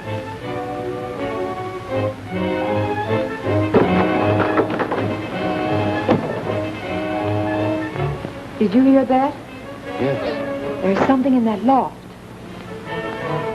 What do you suppose it can be?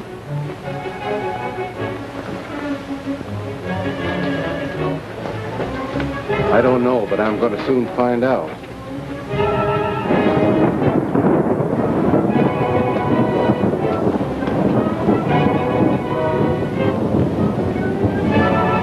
Whoever it is, come down from up there. Remember, I've got you covered.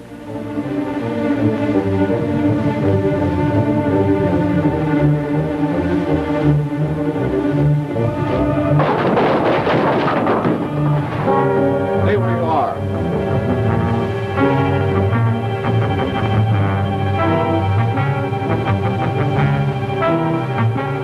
Throw that knife away.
where are we? Well, let me get my bearings.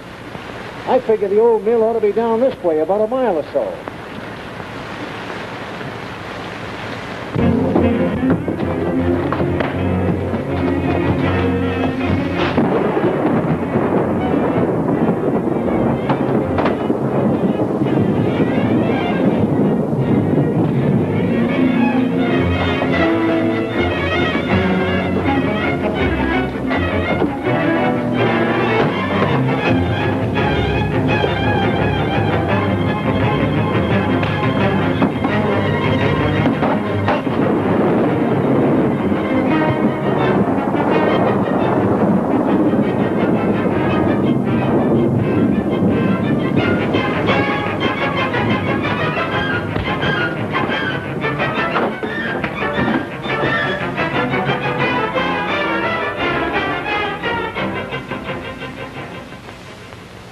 Keep him covered while I get some rope.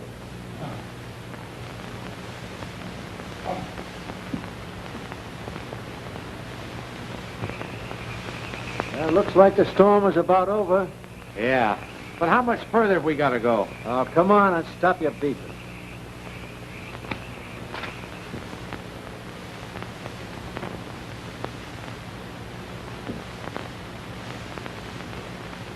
You think you can take care of him while I radio headquarters? I did all right before, didn't I? Yes, and you did a swell job of it, too. If he makes one false move, let him have it. Don't worry, I will.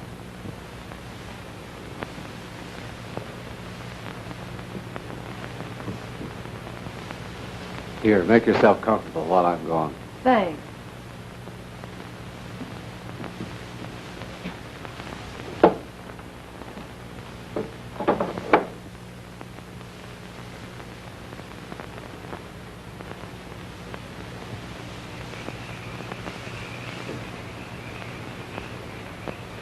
Dorn calling RCAF headquarters at Eagle Nest. Dorn calling RCAF headquarters at Eagle Nest. Come in, please. Dorn off.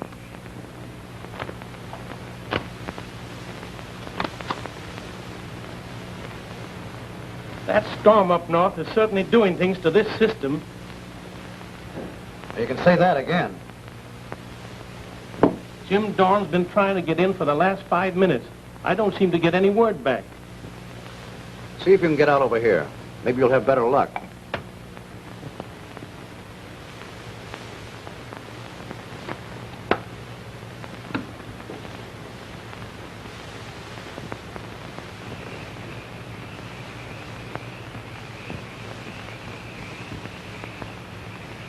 Jim Dorn calling headquarters at Eagle Nest. Dorn calling RCAF headquarters at Eagle Nest. Come in, please. Dorn off. I think I got him now. Okay, Dorn. Come in. Off. Dorn back. Okay, Brennan. Here's some swell news for the Colonel. Off. I'm listening. Off. Say, listen, the static's heavy. Can you hear me all right? Hear me? Okay, I got every syllable. Look, I've got your Rosloff. Got him tied up and ready for delivery. Want me to fly him down, or will you come up here and pick him up? What's your idea? Off. I'm pretty low on gas, and I don't think I'd better risk a flight over to the Lost River Dutchman's. So if you'll send out a couple of the boys, I'll have a reception committee waiting for them. How do they get there? Off. Tell them to fly due east to the Lost River Dutchman's. This is a deserted mill. Lots of open country around, so they can't miss. I'll contact you again in 10 minutes in case the Colonel's got another idea. Jim Dorn signing off. Bye.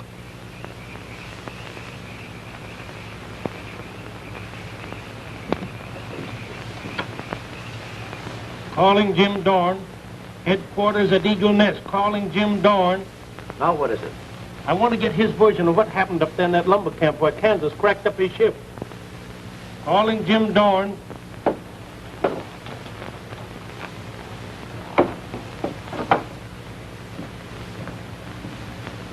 Did you get headquarters all right? Yeah, everything's all set. What are you looking for? My knife. think I'll start a fire around here. Take the chill out of this place.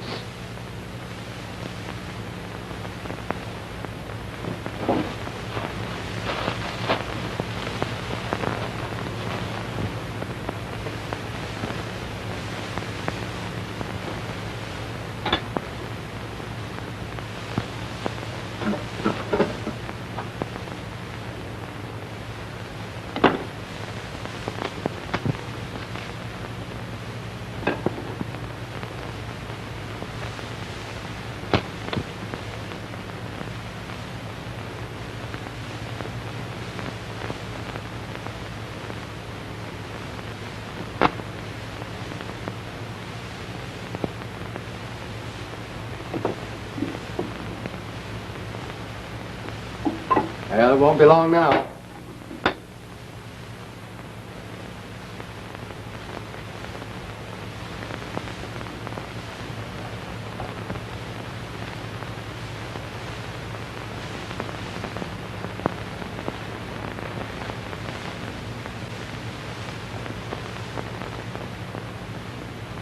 If you want to be comfortable, why don't you sit down here?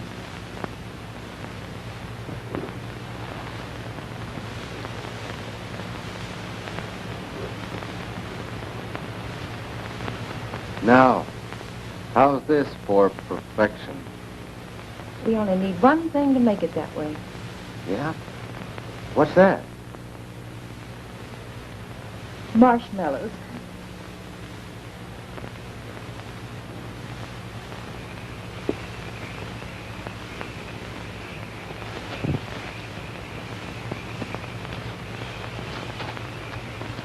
Stick it on, old man. Come on. We'll soon be there.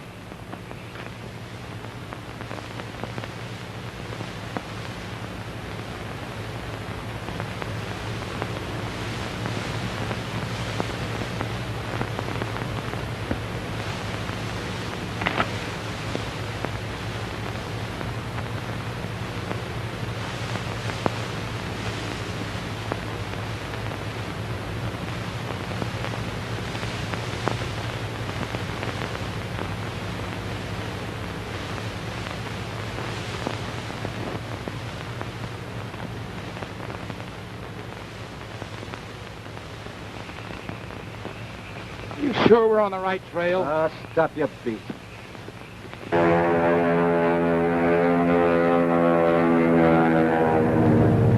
Hey, what do you want? How long? Right now. I'm going down and have a look.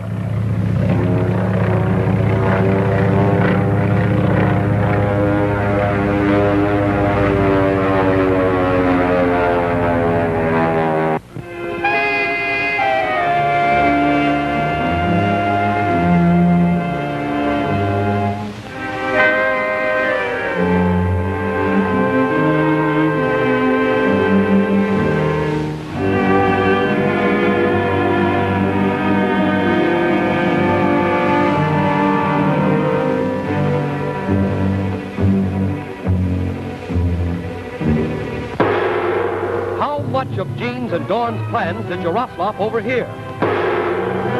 Did Boyer and McCarthy plan to meet Jaroslav at the haunted mill?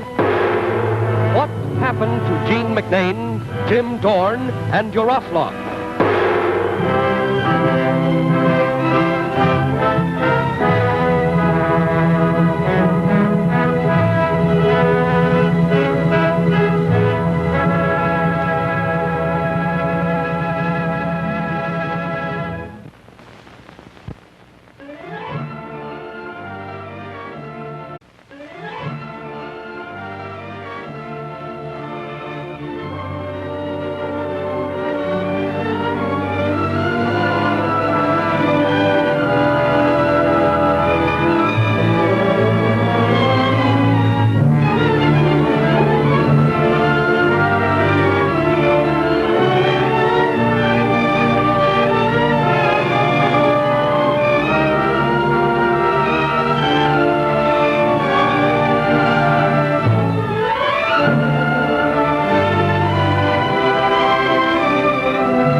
McNain agrees to tell Jim Dorn the story of her life when they reach the Lost River Dutchman's trading post.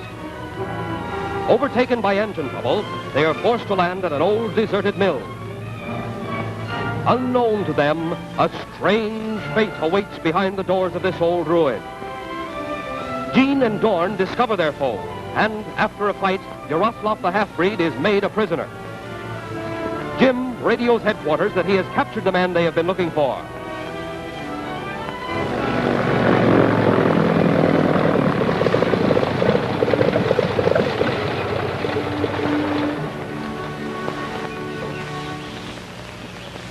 Ahoy, Canadians! Ahoy, Canadians! What do you suppose happened to him? I don't know. But we better find out. Right.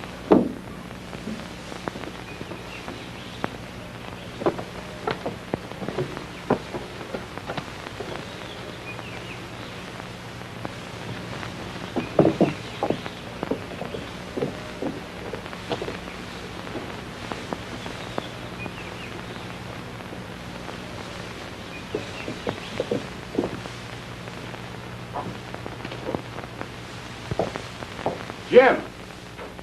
Jim! Hi, Canadian!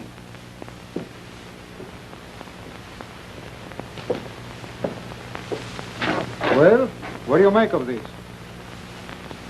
I don't know, but if I read these signs right, there was a battle here and a tough one. You stick around here and look the place over. I'm contacting headquarters. Okay.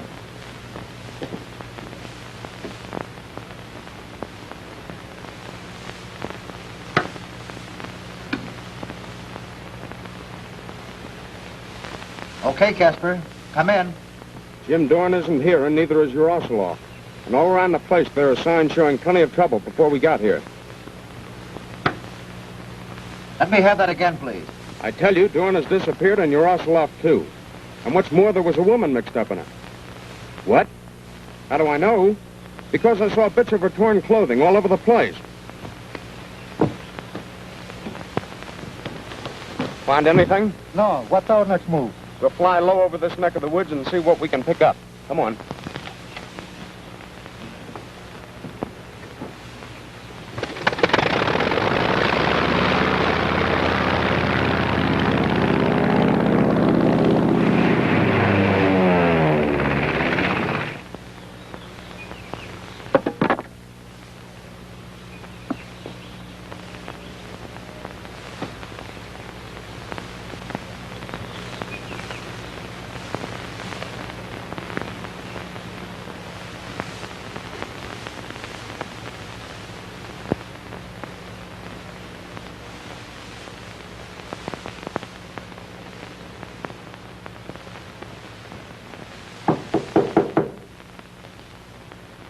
Come in. I will if you'll open the door. Oh, wait a minute.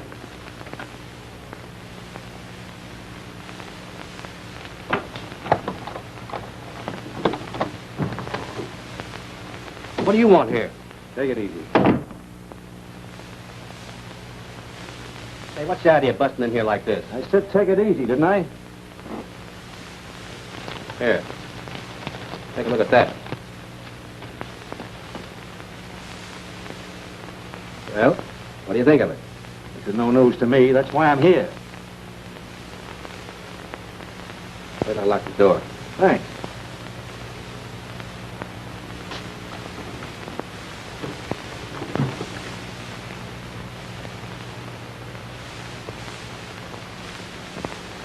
Now, what do you want? I want to be miles away from here, out of the country. You get what I mean? I think I do. Is it money? Yeah, and plenty. How much? About 15,000 will get me and McCarthy well on our way. Don't be a sap. There ain't no such money. That's what you think. How much is the big shot ready to pay for that girl? What do you mean by that crack? Well, I happen to know where she is. She's safe and sound, ready to be dropped in Snowden's lap. If he comes across with 15 grand. What's my cut if I can fix this thing for you? Me and McCarthy want 15 grand. Anything you can nick Snowden above that is yours. How do I know that you and McCarthy won't try and give me the double cross if I can fix this thing? That goes double, friend. How do we know if we let you in with us, you won't do a little double crossing yourself?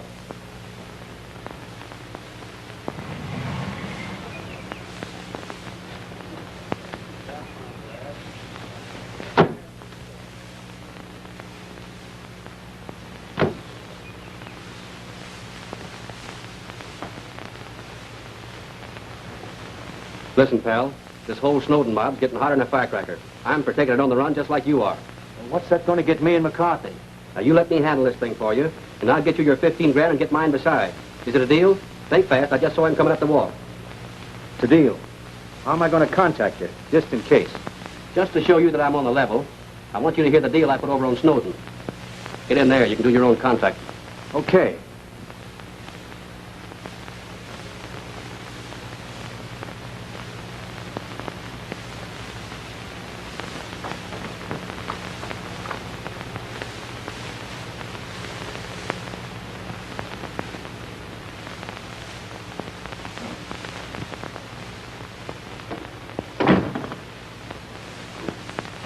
See the papers that came in the last mail? Yeah. I'm quitting, Snowden. What do you mean by that? I mean the law's beginning to close the net. I don't intend to be around when they start tying the knot. You mean you're running out on me? I mean I'm playing safe. And to do that costs money. Money? Yeah. About $30,000 worth. Of my money? Of your money. Look here, Snowden. There's only one way you can save yourself, and that's through the girl. You've got to produce her in 2 weeks, standing beside you, smiling and happy for the world to see. Is that right? Go on. Well, you don't know where the girl is, and I do. Where is she? $30,000 will get you the answer to that one. Well, how about it?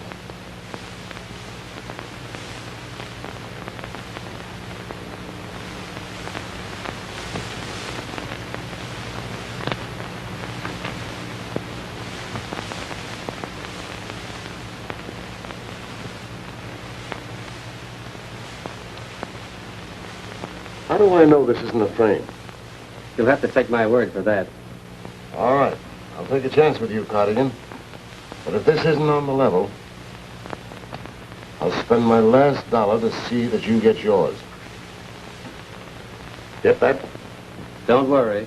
This deal is on the level. I hope for your sake that it is. Before I sign this check, where's the girl? I'm not telling you where she is. You go ahead and sign that check, and I'll tell you where she will be tonight.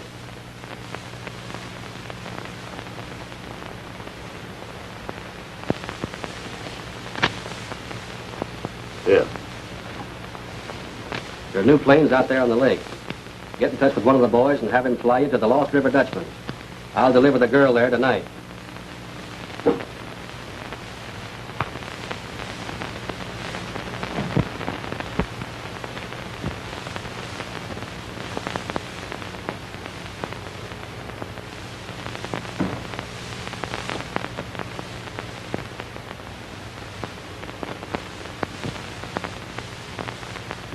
Nice work, Cardigan. You heard everything, didn't you? Sure, I heard everything. How long will it take us to where you've got the girl staked out? About 3 or 4 hours, maybe. Swell. Let's be on our way. We'll pick up the girl and park her at the Lost River Dutchman's and then be on our way to get this check cashed. Now, wait a minute. Suppose he should change his mind and stop payment on that check. Not a chance. I know too much about that baby for him to try anything like that.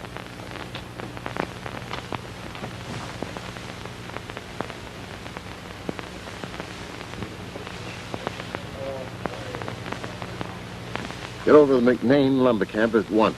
Pick up either Quinn or Carlson over there and drive them back here as fast as you can. Tell them I want them to fly me to the Lost River Dutchman's. Yes, sir.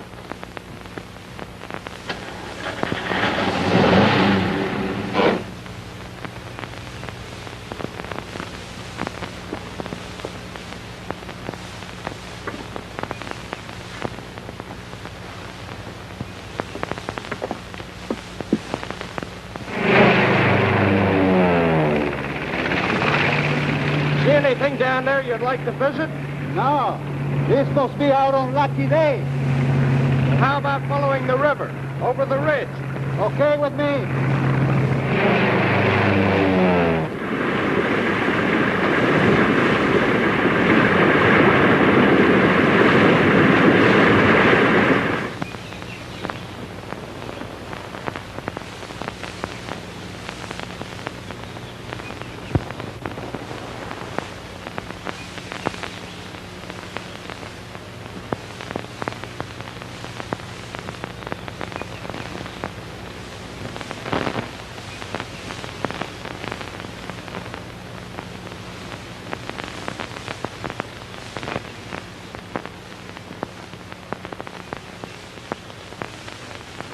Did you have a nice nap? Oh, sorry. But I just couldn't help it.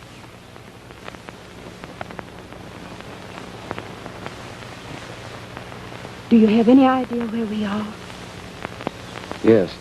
This is a place known as the Devil's Kitchen. I've photographed it from the air many times. What do you suppose they intend doing with us? Oh, I don't know. But whatever it is, we'll soon find out. Do you think there's a chance for the men from the headquarters to locate us here? Well, it's a pretty hard place to find from the air if you don't know exactly where it is. You see how it is, my friend? Monsieur Snowden, he pays big money for this girl. That money we all divide. You for so much, me for so much, and your friend for so much. What about him? You mean Monsieur Jim Down? Yeah. I take care of him myself. It will be a great pleasure. Hey, Remington, see those rocks down there? Yeah. You know what they're called? No. Devil's Kitchen. I'm going to circle over and have a better look. Good idea.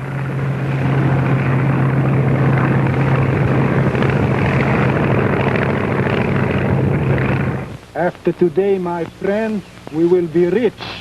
You see? Listen.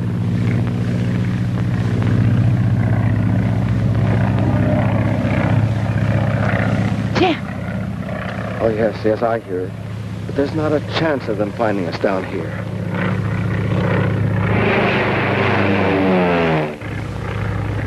Yellow stripe. They must not see. Come.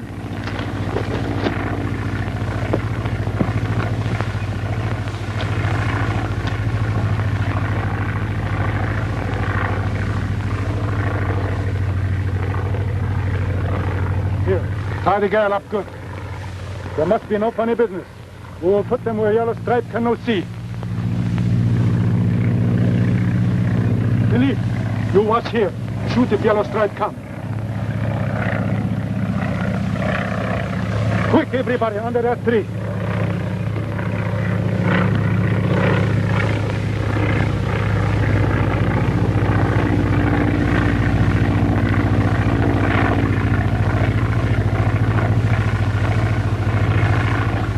You lay here where nobody can see. One move and you are both dead. Understand? Yeah. That is good. Monsieur, you come with me.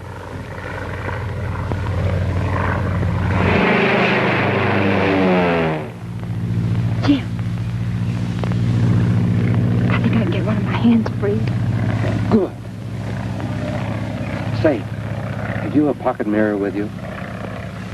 Well, did you ever hear of a woman who didn't carry one? Try to get it out.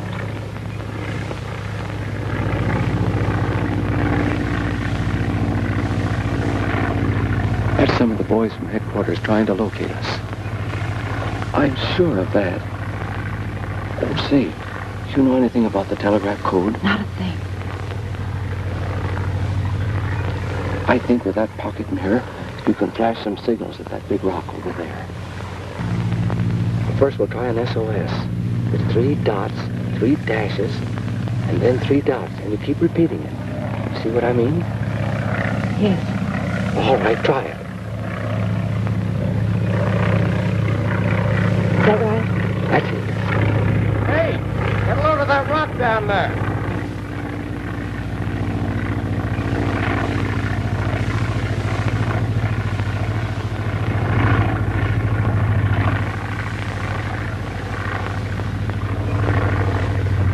haven't a chance to make it down there. I'll have to climb over the ridge and come back by the trail.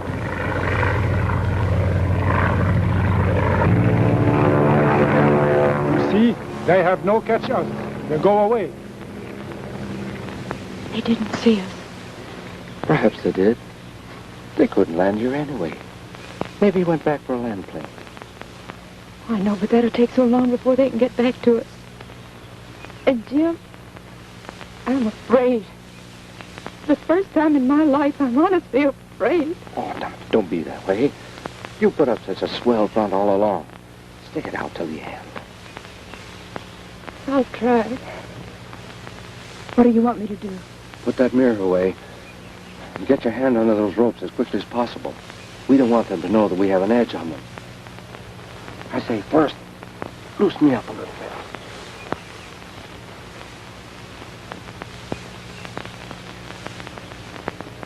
Never mind that now. Get your hands behind you.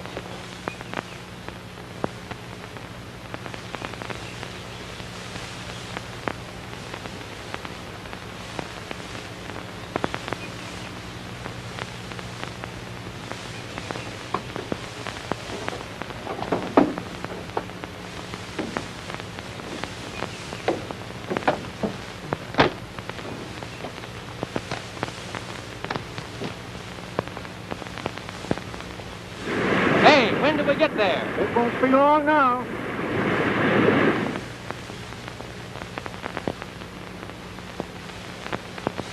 Well, we'll soon be there.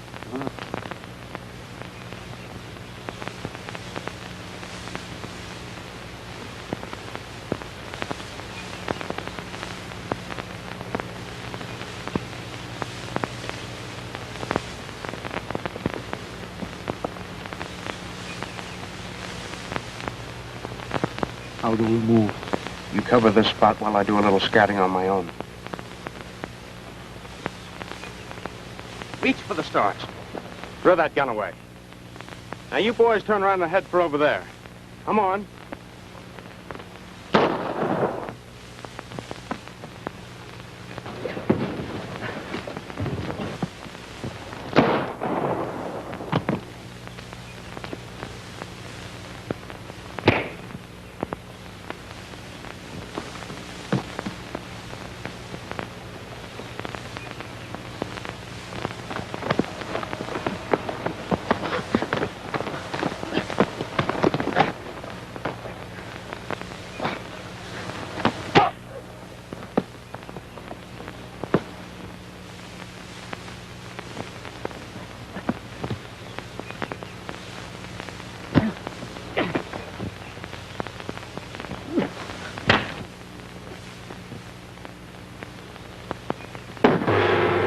Will Carter Snowden succeed in getting Jean into his power again in order to save himself from the law? Will Soft-Shoe and Boyer reach Devil's Kitchen in time to get Jim Dorn and Jean McNain into their power? Where did McCarthy's bullet go when he fired that shot?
Lease are fast closing in on the Snowden gang, and the leader can save himself only by getting Jean McNain into his power.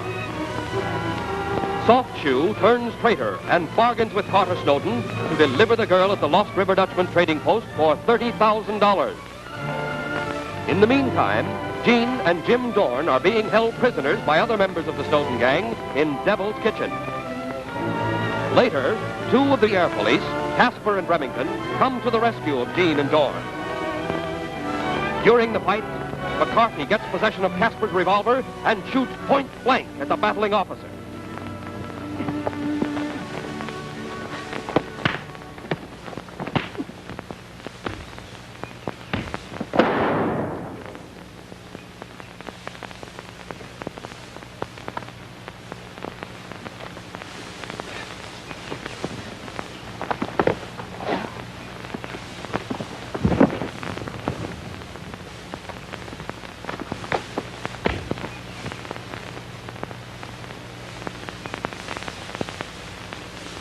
Here you are, Quinlan. What's this supposed to be? Pineapples. For what? Well, they ain't the kind you use for dessert, I can tell you that much. I still don't get it. Well, you mug, don't you know that private planes ain't allowed to carry machine guns? Well, that's just a little private idea of the boss's in case you get into trouble. You mean hand grenades? Nothing else but. Why, you couldn't hit a flying ship with a ton of these. Maybe not. But there's always a first time, buddy. All right, never mind the discussion. You know what to do, Carlson. You bet. All right, stay on the tail. Let's get going.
What's the idea of pulling in here? This is as far as we go by the river.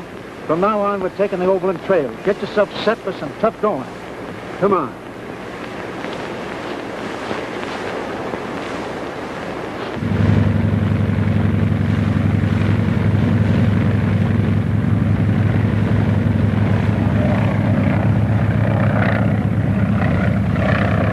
That's better. I told him to stay well in the rear and only to come forward in case he sees we're in trouble.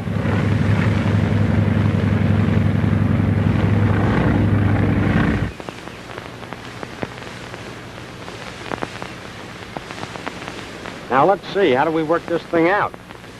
I think I've got a pretty good idea if you'd like to hear it. Shoot. I'll pick up the ship that I took over at the mill, and you two boys go on over to the lumber camp and give Kansas a hand. What comes of that bozo over there? I can pack that fellow on the fuselage of my ship. After I set Miss McNain down at the Lost River Dutchman's, I can take him on to headquarters with your report. What do you think of that, Remington? Nothing could be sweeter. Well, let's start making packs then. I think we all travel the same trail for a little ways, don't we? Yeah. Well, untie him.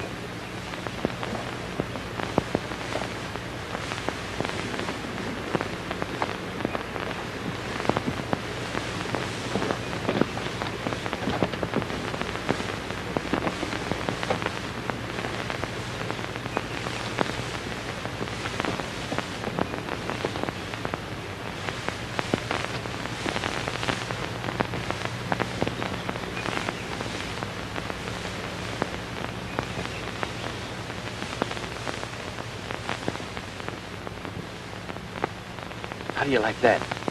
I don't. Hey, would you like to take a gamble with that mob? Nah, wouldn't have a chance.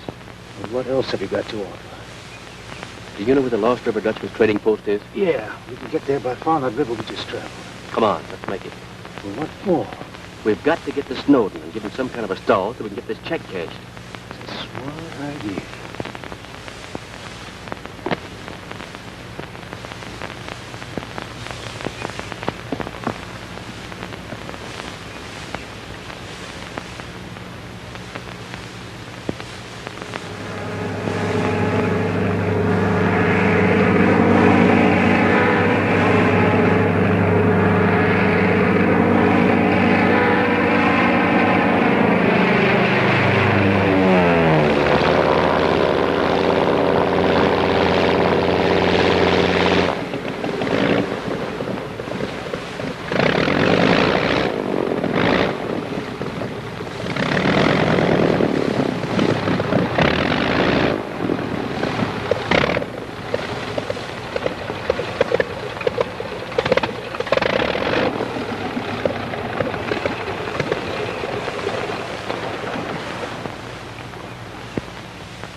Ah, mein Herr Dorn and Jean, what a great pleasure this is for me today. Ach, mein Liebchen, it is so good to hold you in my arms like this, once again. Come, we go to the house. No, Fritz, I've got to take off right away. So, what is? I got some very valuable cargo in the fuselage of this ship that I can't leave for a minute. Aber you know best. See, but I must tell Mama who is here. Come, you will come at once now. I'll be there almost as soon as you are. Yeah. Fritz knows. Aber I ain't so dumb like I look. Are you sure you'll be all right here? Yes, I'm sure. Well, I guess I better be shoving off then. But you'll be back. Oh, just as fast as the first department ship will bring me here. What's the matter? It's funny things, silly things a fellow get in his mind sometimes. For instance? Oh, I guess I better wait and tell you that when I come back. Well, bye. Bye.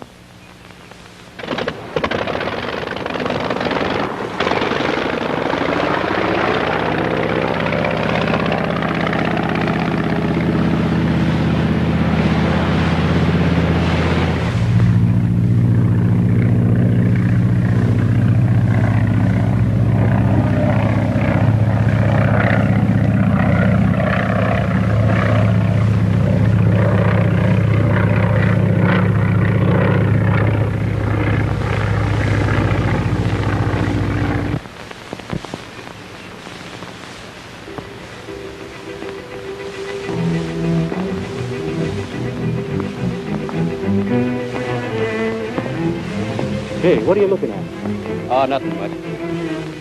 Hey, I was just thinking. Thinking what? There ain't no percentage in our going over to see Snowden at the Dutchman's. Why can't we keep hitting the trail down to Pineville? Where's that? Oh, it's a little railroad jerkwater about 10 miles from here. What's on your mind? Just this. We can hop a fast freight out of the Pineville water tank, get to St. Andrews, and get that check cashed before Snowden gets wise to us. I don't like the idea. Well, I do. It's going to be my way or else. You'll have to explain that last crack.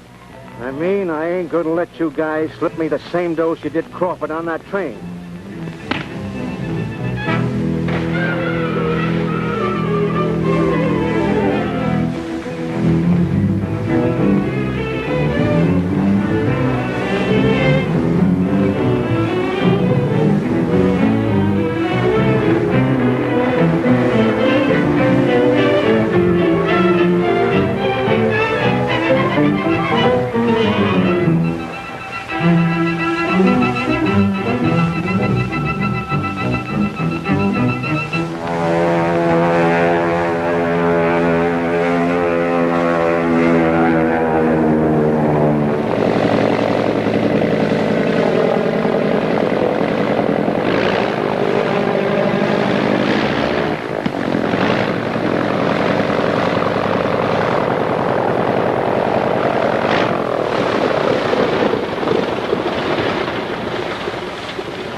colonel around? He's up talking to your friend Kansas, who just blew into some monkey he found wandering around the woods. Who was it? Search me. Kansas had to sit down to fix a loose cable, and there was just the guy he was looking for. Well, I think I've got his partner here in the front cockpit of the ship. See that nothing happens to him while I arrange his hotel accommodation. Sure. Understand, Boyer? I promise you nothing. But if you tell the whole truth, I give you my word of honor. I'll do all in my power to see that you get the best of it. I've told you all I know, Colonel. And whether you help me or not means nothing to me. If I could see the rest of them put in just as tough a spot as I am now, I'll call it a swell deal. Then that's settled. Come in.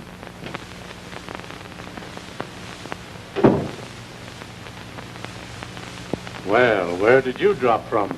The North Country. I have a prisoner below, sir. A prisoner? Yes, sir. One of the Snowden gang. A man who tried to kill me at the McNain lumber camp. And one of the three who tried to kill Casper and Remington when they rescued Miss McNain and myself from the Devil's Kitchen. And where is Miss McNain now? I set her down at the Lost River Dutchman's before coming here. At the Lost River Dutchman's, did you say? Yes, sir. Why?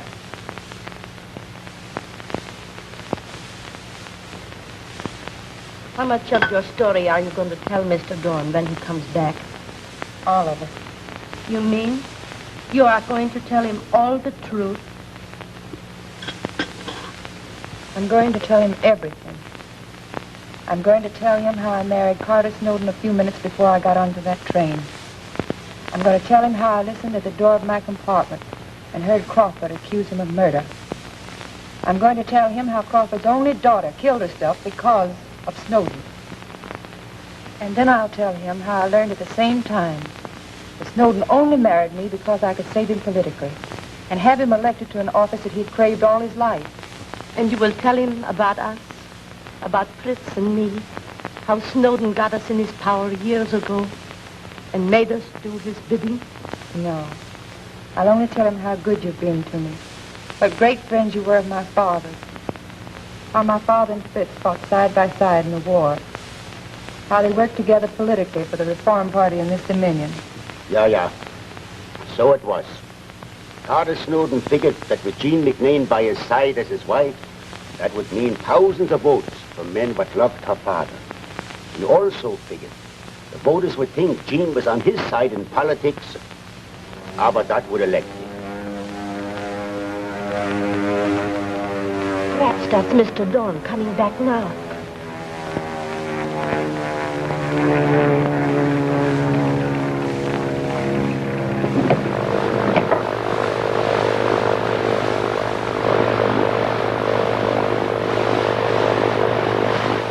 It's a big ship, one I have never seen before. Wait, I'll go and see.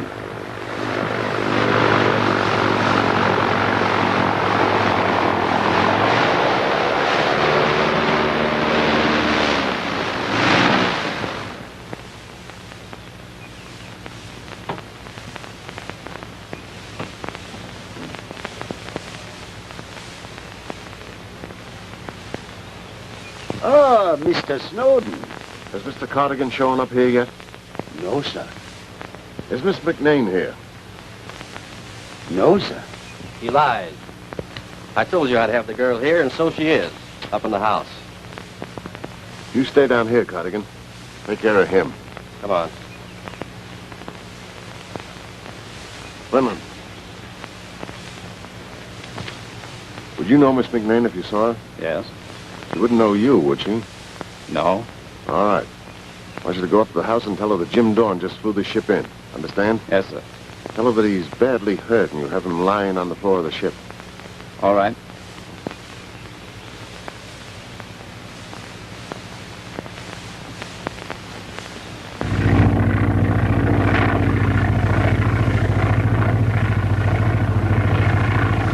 Won't be long now. What makes you think so? I'm just a little boy who loves to play hunches.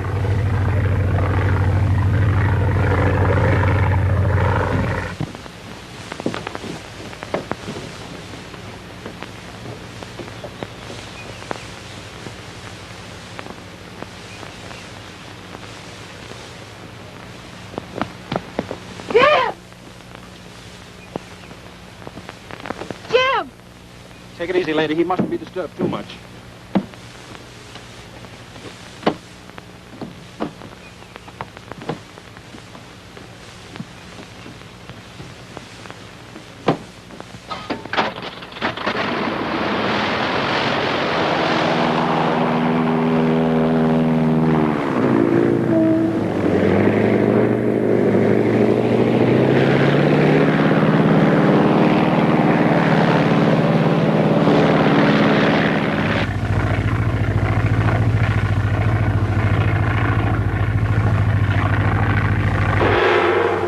Will Boyer's confession implicate Jean in the Crawford murder? How much does Durkin know about Martha and Fritz? Will Snowden succeed in escaping with Jean?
And Jean McNain are rescued from her enemies at Devil's Kitchen by 2 members of the Air Police. Later, seeking safety, Dorn flies the girl to the Lost River trading post, where he hopes to learn the secret of her life. Boyer, in order to save himself, offers to tell the police all he knows about Carter Snowden. In the meantime, Carter Snowden arrives mysteriously at the trading post where Jean is hiding. By a trick, Snowden succeeds in getting Jean aboard his plane and flies away with her.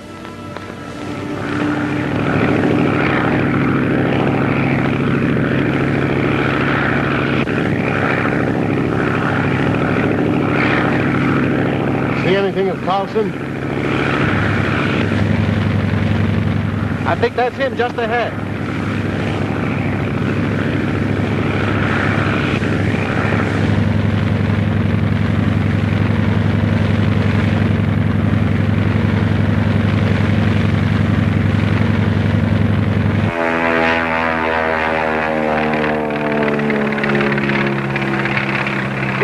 Pretty near the Dutchman's for this time. How about going down 1,000 feet or so? That's all right with me. I tell you, Martha, that's all I can remember. I was figuring on how best I could help the girl. The man was behind me. Suddenly something tells me he's sneaking on me. I turned quickly. I saw something in his hand that comes quickly to my head. That's all I remember until you found me under the porch where they must have grabbed me. Oh, du Lieber. Listen. But maybe this time it is an official plane. Wait, I go and see.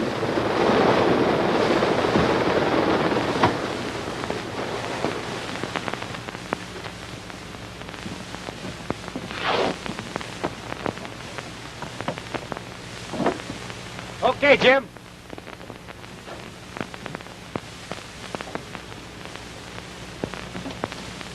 Jean. Jean? Where is she? What happened to her? She is gone. Gone? Gone where? In a big plane, the biggest I have ever seen here. Mr. Snowden has taken her away. I didn't have a chance to defend her. Which way did they take off? I don't know. Mama says they flew south. How long ago? Just a little while ago. Come on, Kansas. Climb in. I know it looks hopeless, but we've got to find her. We'll keep after him if it takes all night. Cut us loose, Fritz.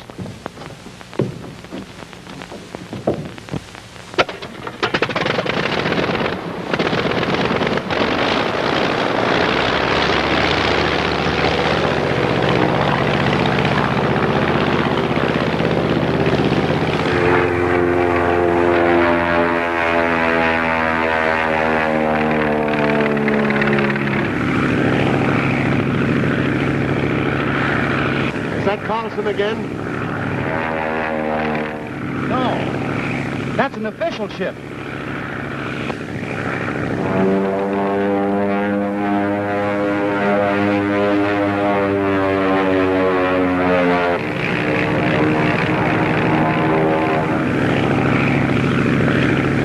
He's trying to have us down. Look out! Get out of his way!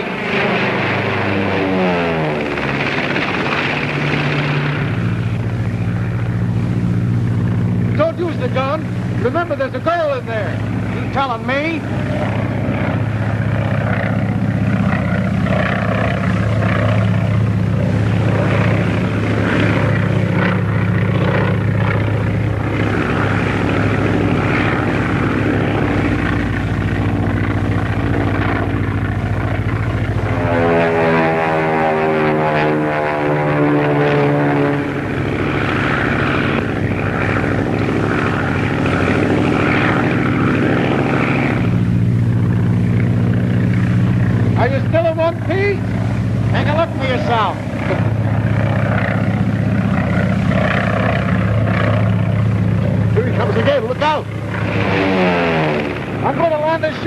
No, you're not. Level it out.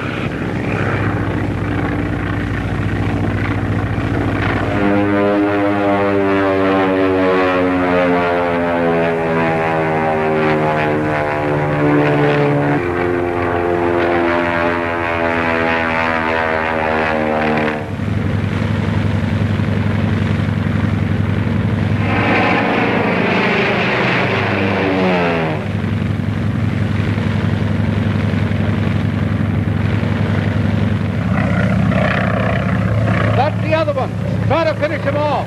Okay.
I'm going to go down for a landing. I'm going to play safe. You know the big council, didn't you? But they won't try that with us on account of the girl. Maybe you're right. But I'm going down for a landing just the same. You're going to bluff those guys out, or I'll let you have it. Don't do that, you fool. He's the only one that can handle the ship. You hear that? Now let me set the ship down. You'll do as I tell you.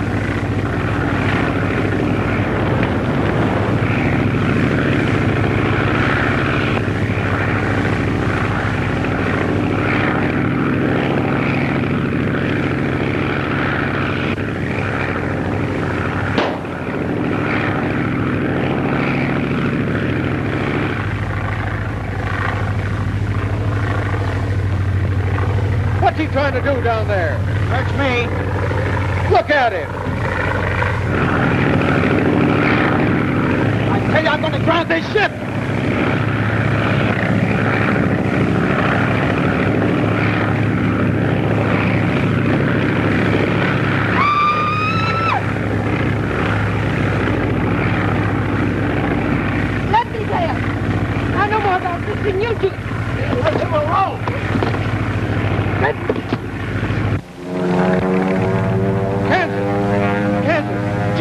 that ship, and they have no pilot.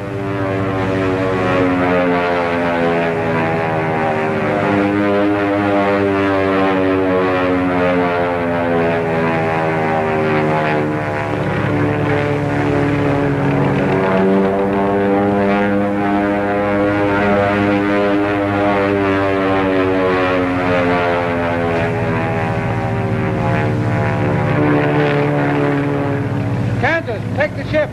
I'm going down there. You can't save her now. I'm going over just the same.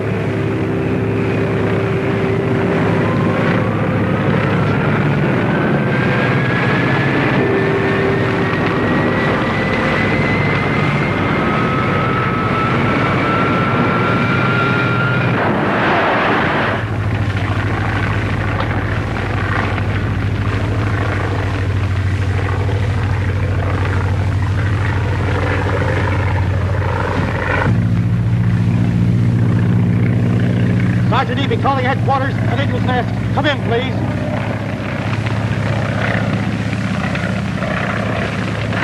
Sergeant Eby calling headquarters at Eagle's Nest. Come in, please. Sergeant Eby calling headquarters at Eagle's Nest. Come in, please. Off.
Must have been from the ball.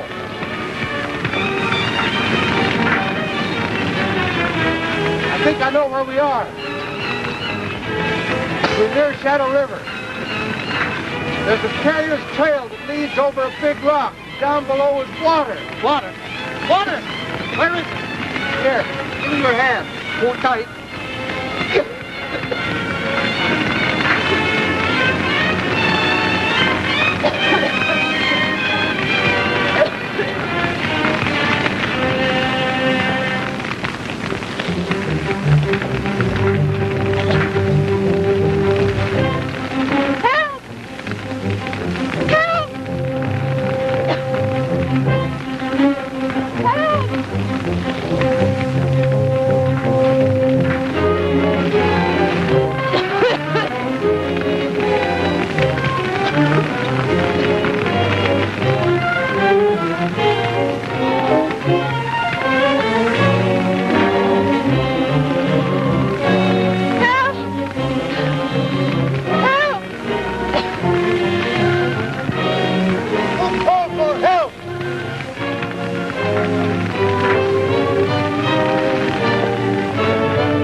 I go. Not without me.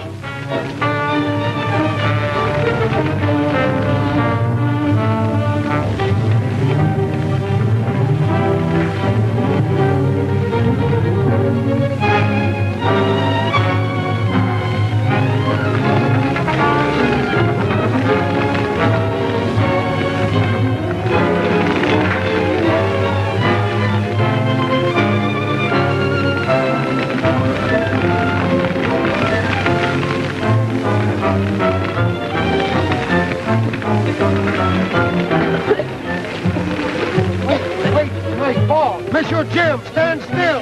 You're on edge of bluff.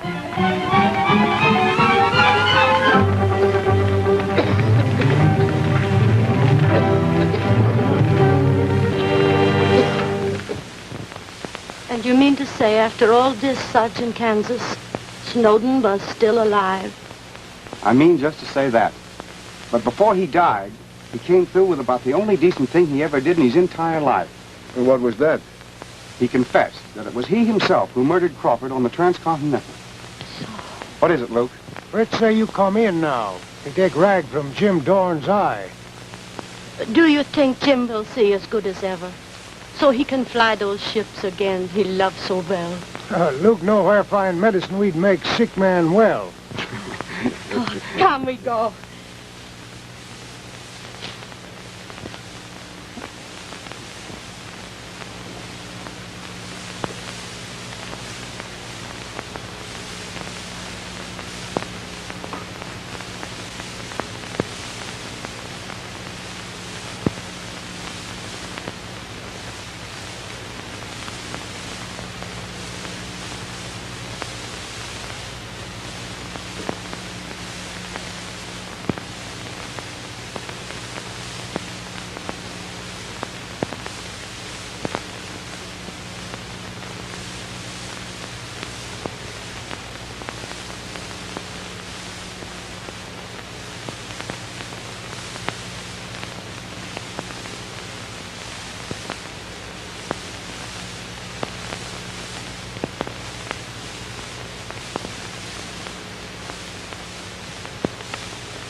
Don't talk too much now.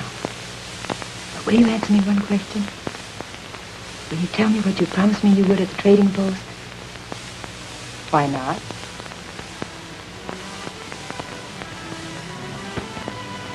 Optic for all these people.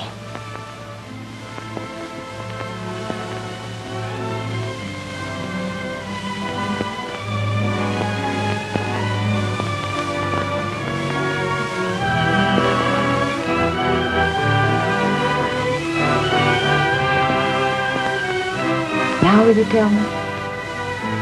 What was it?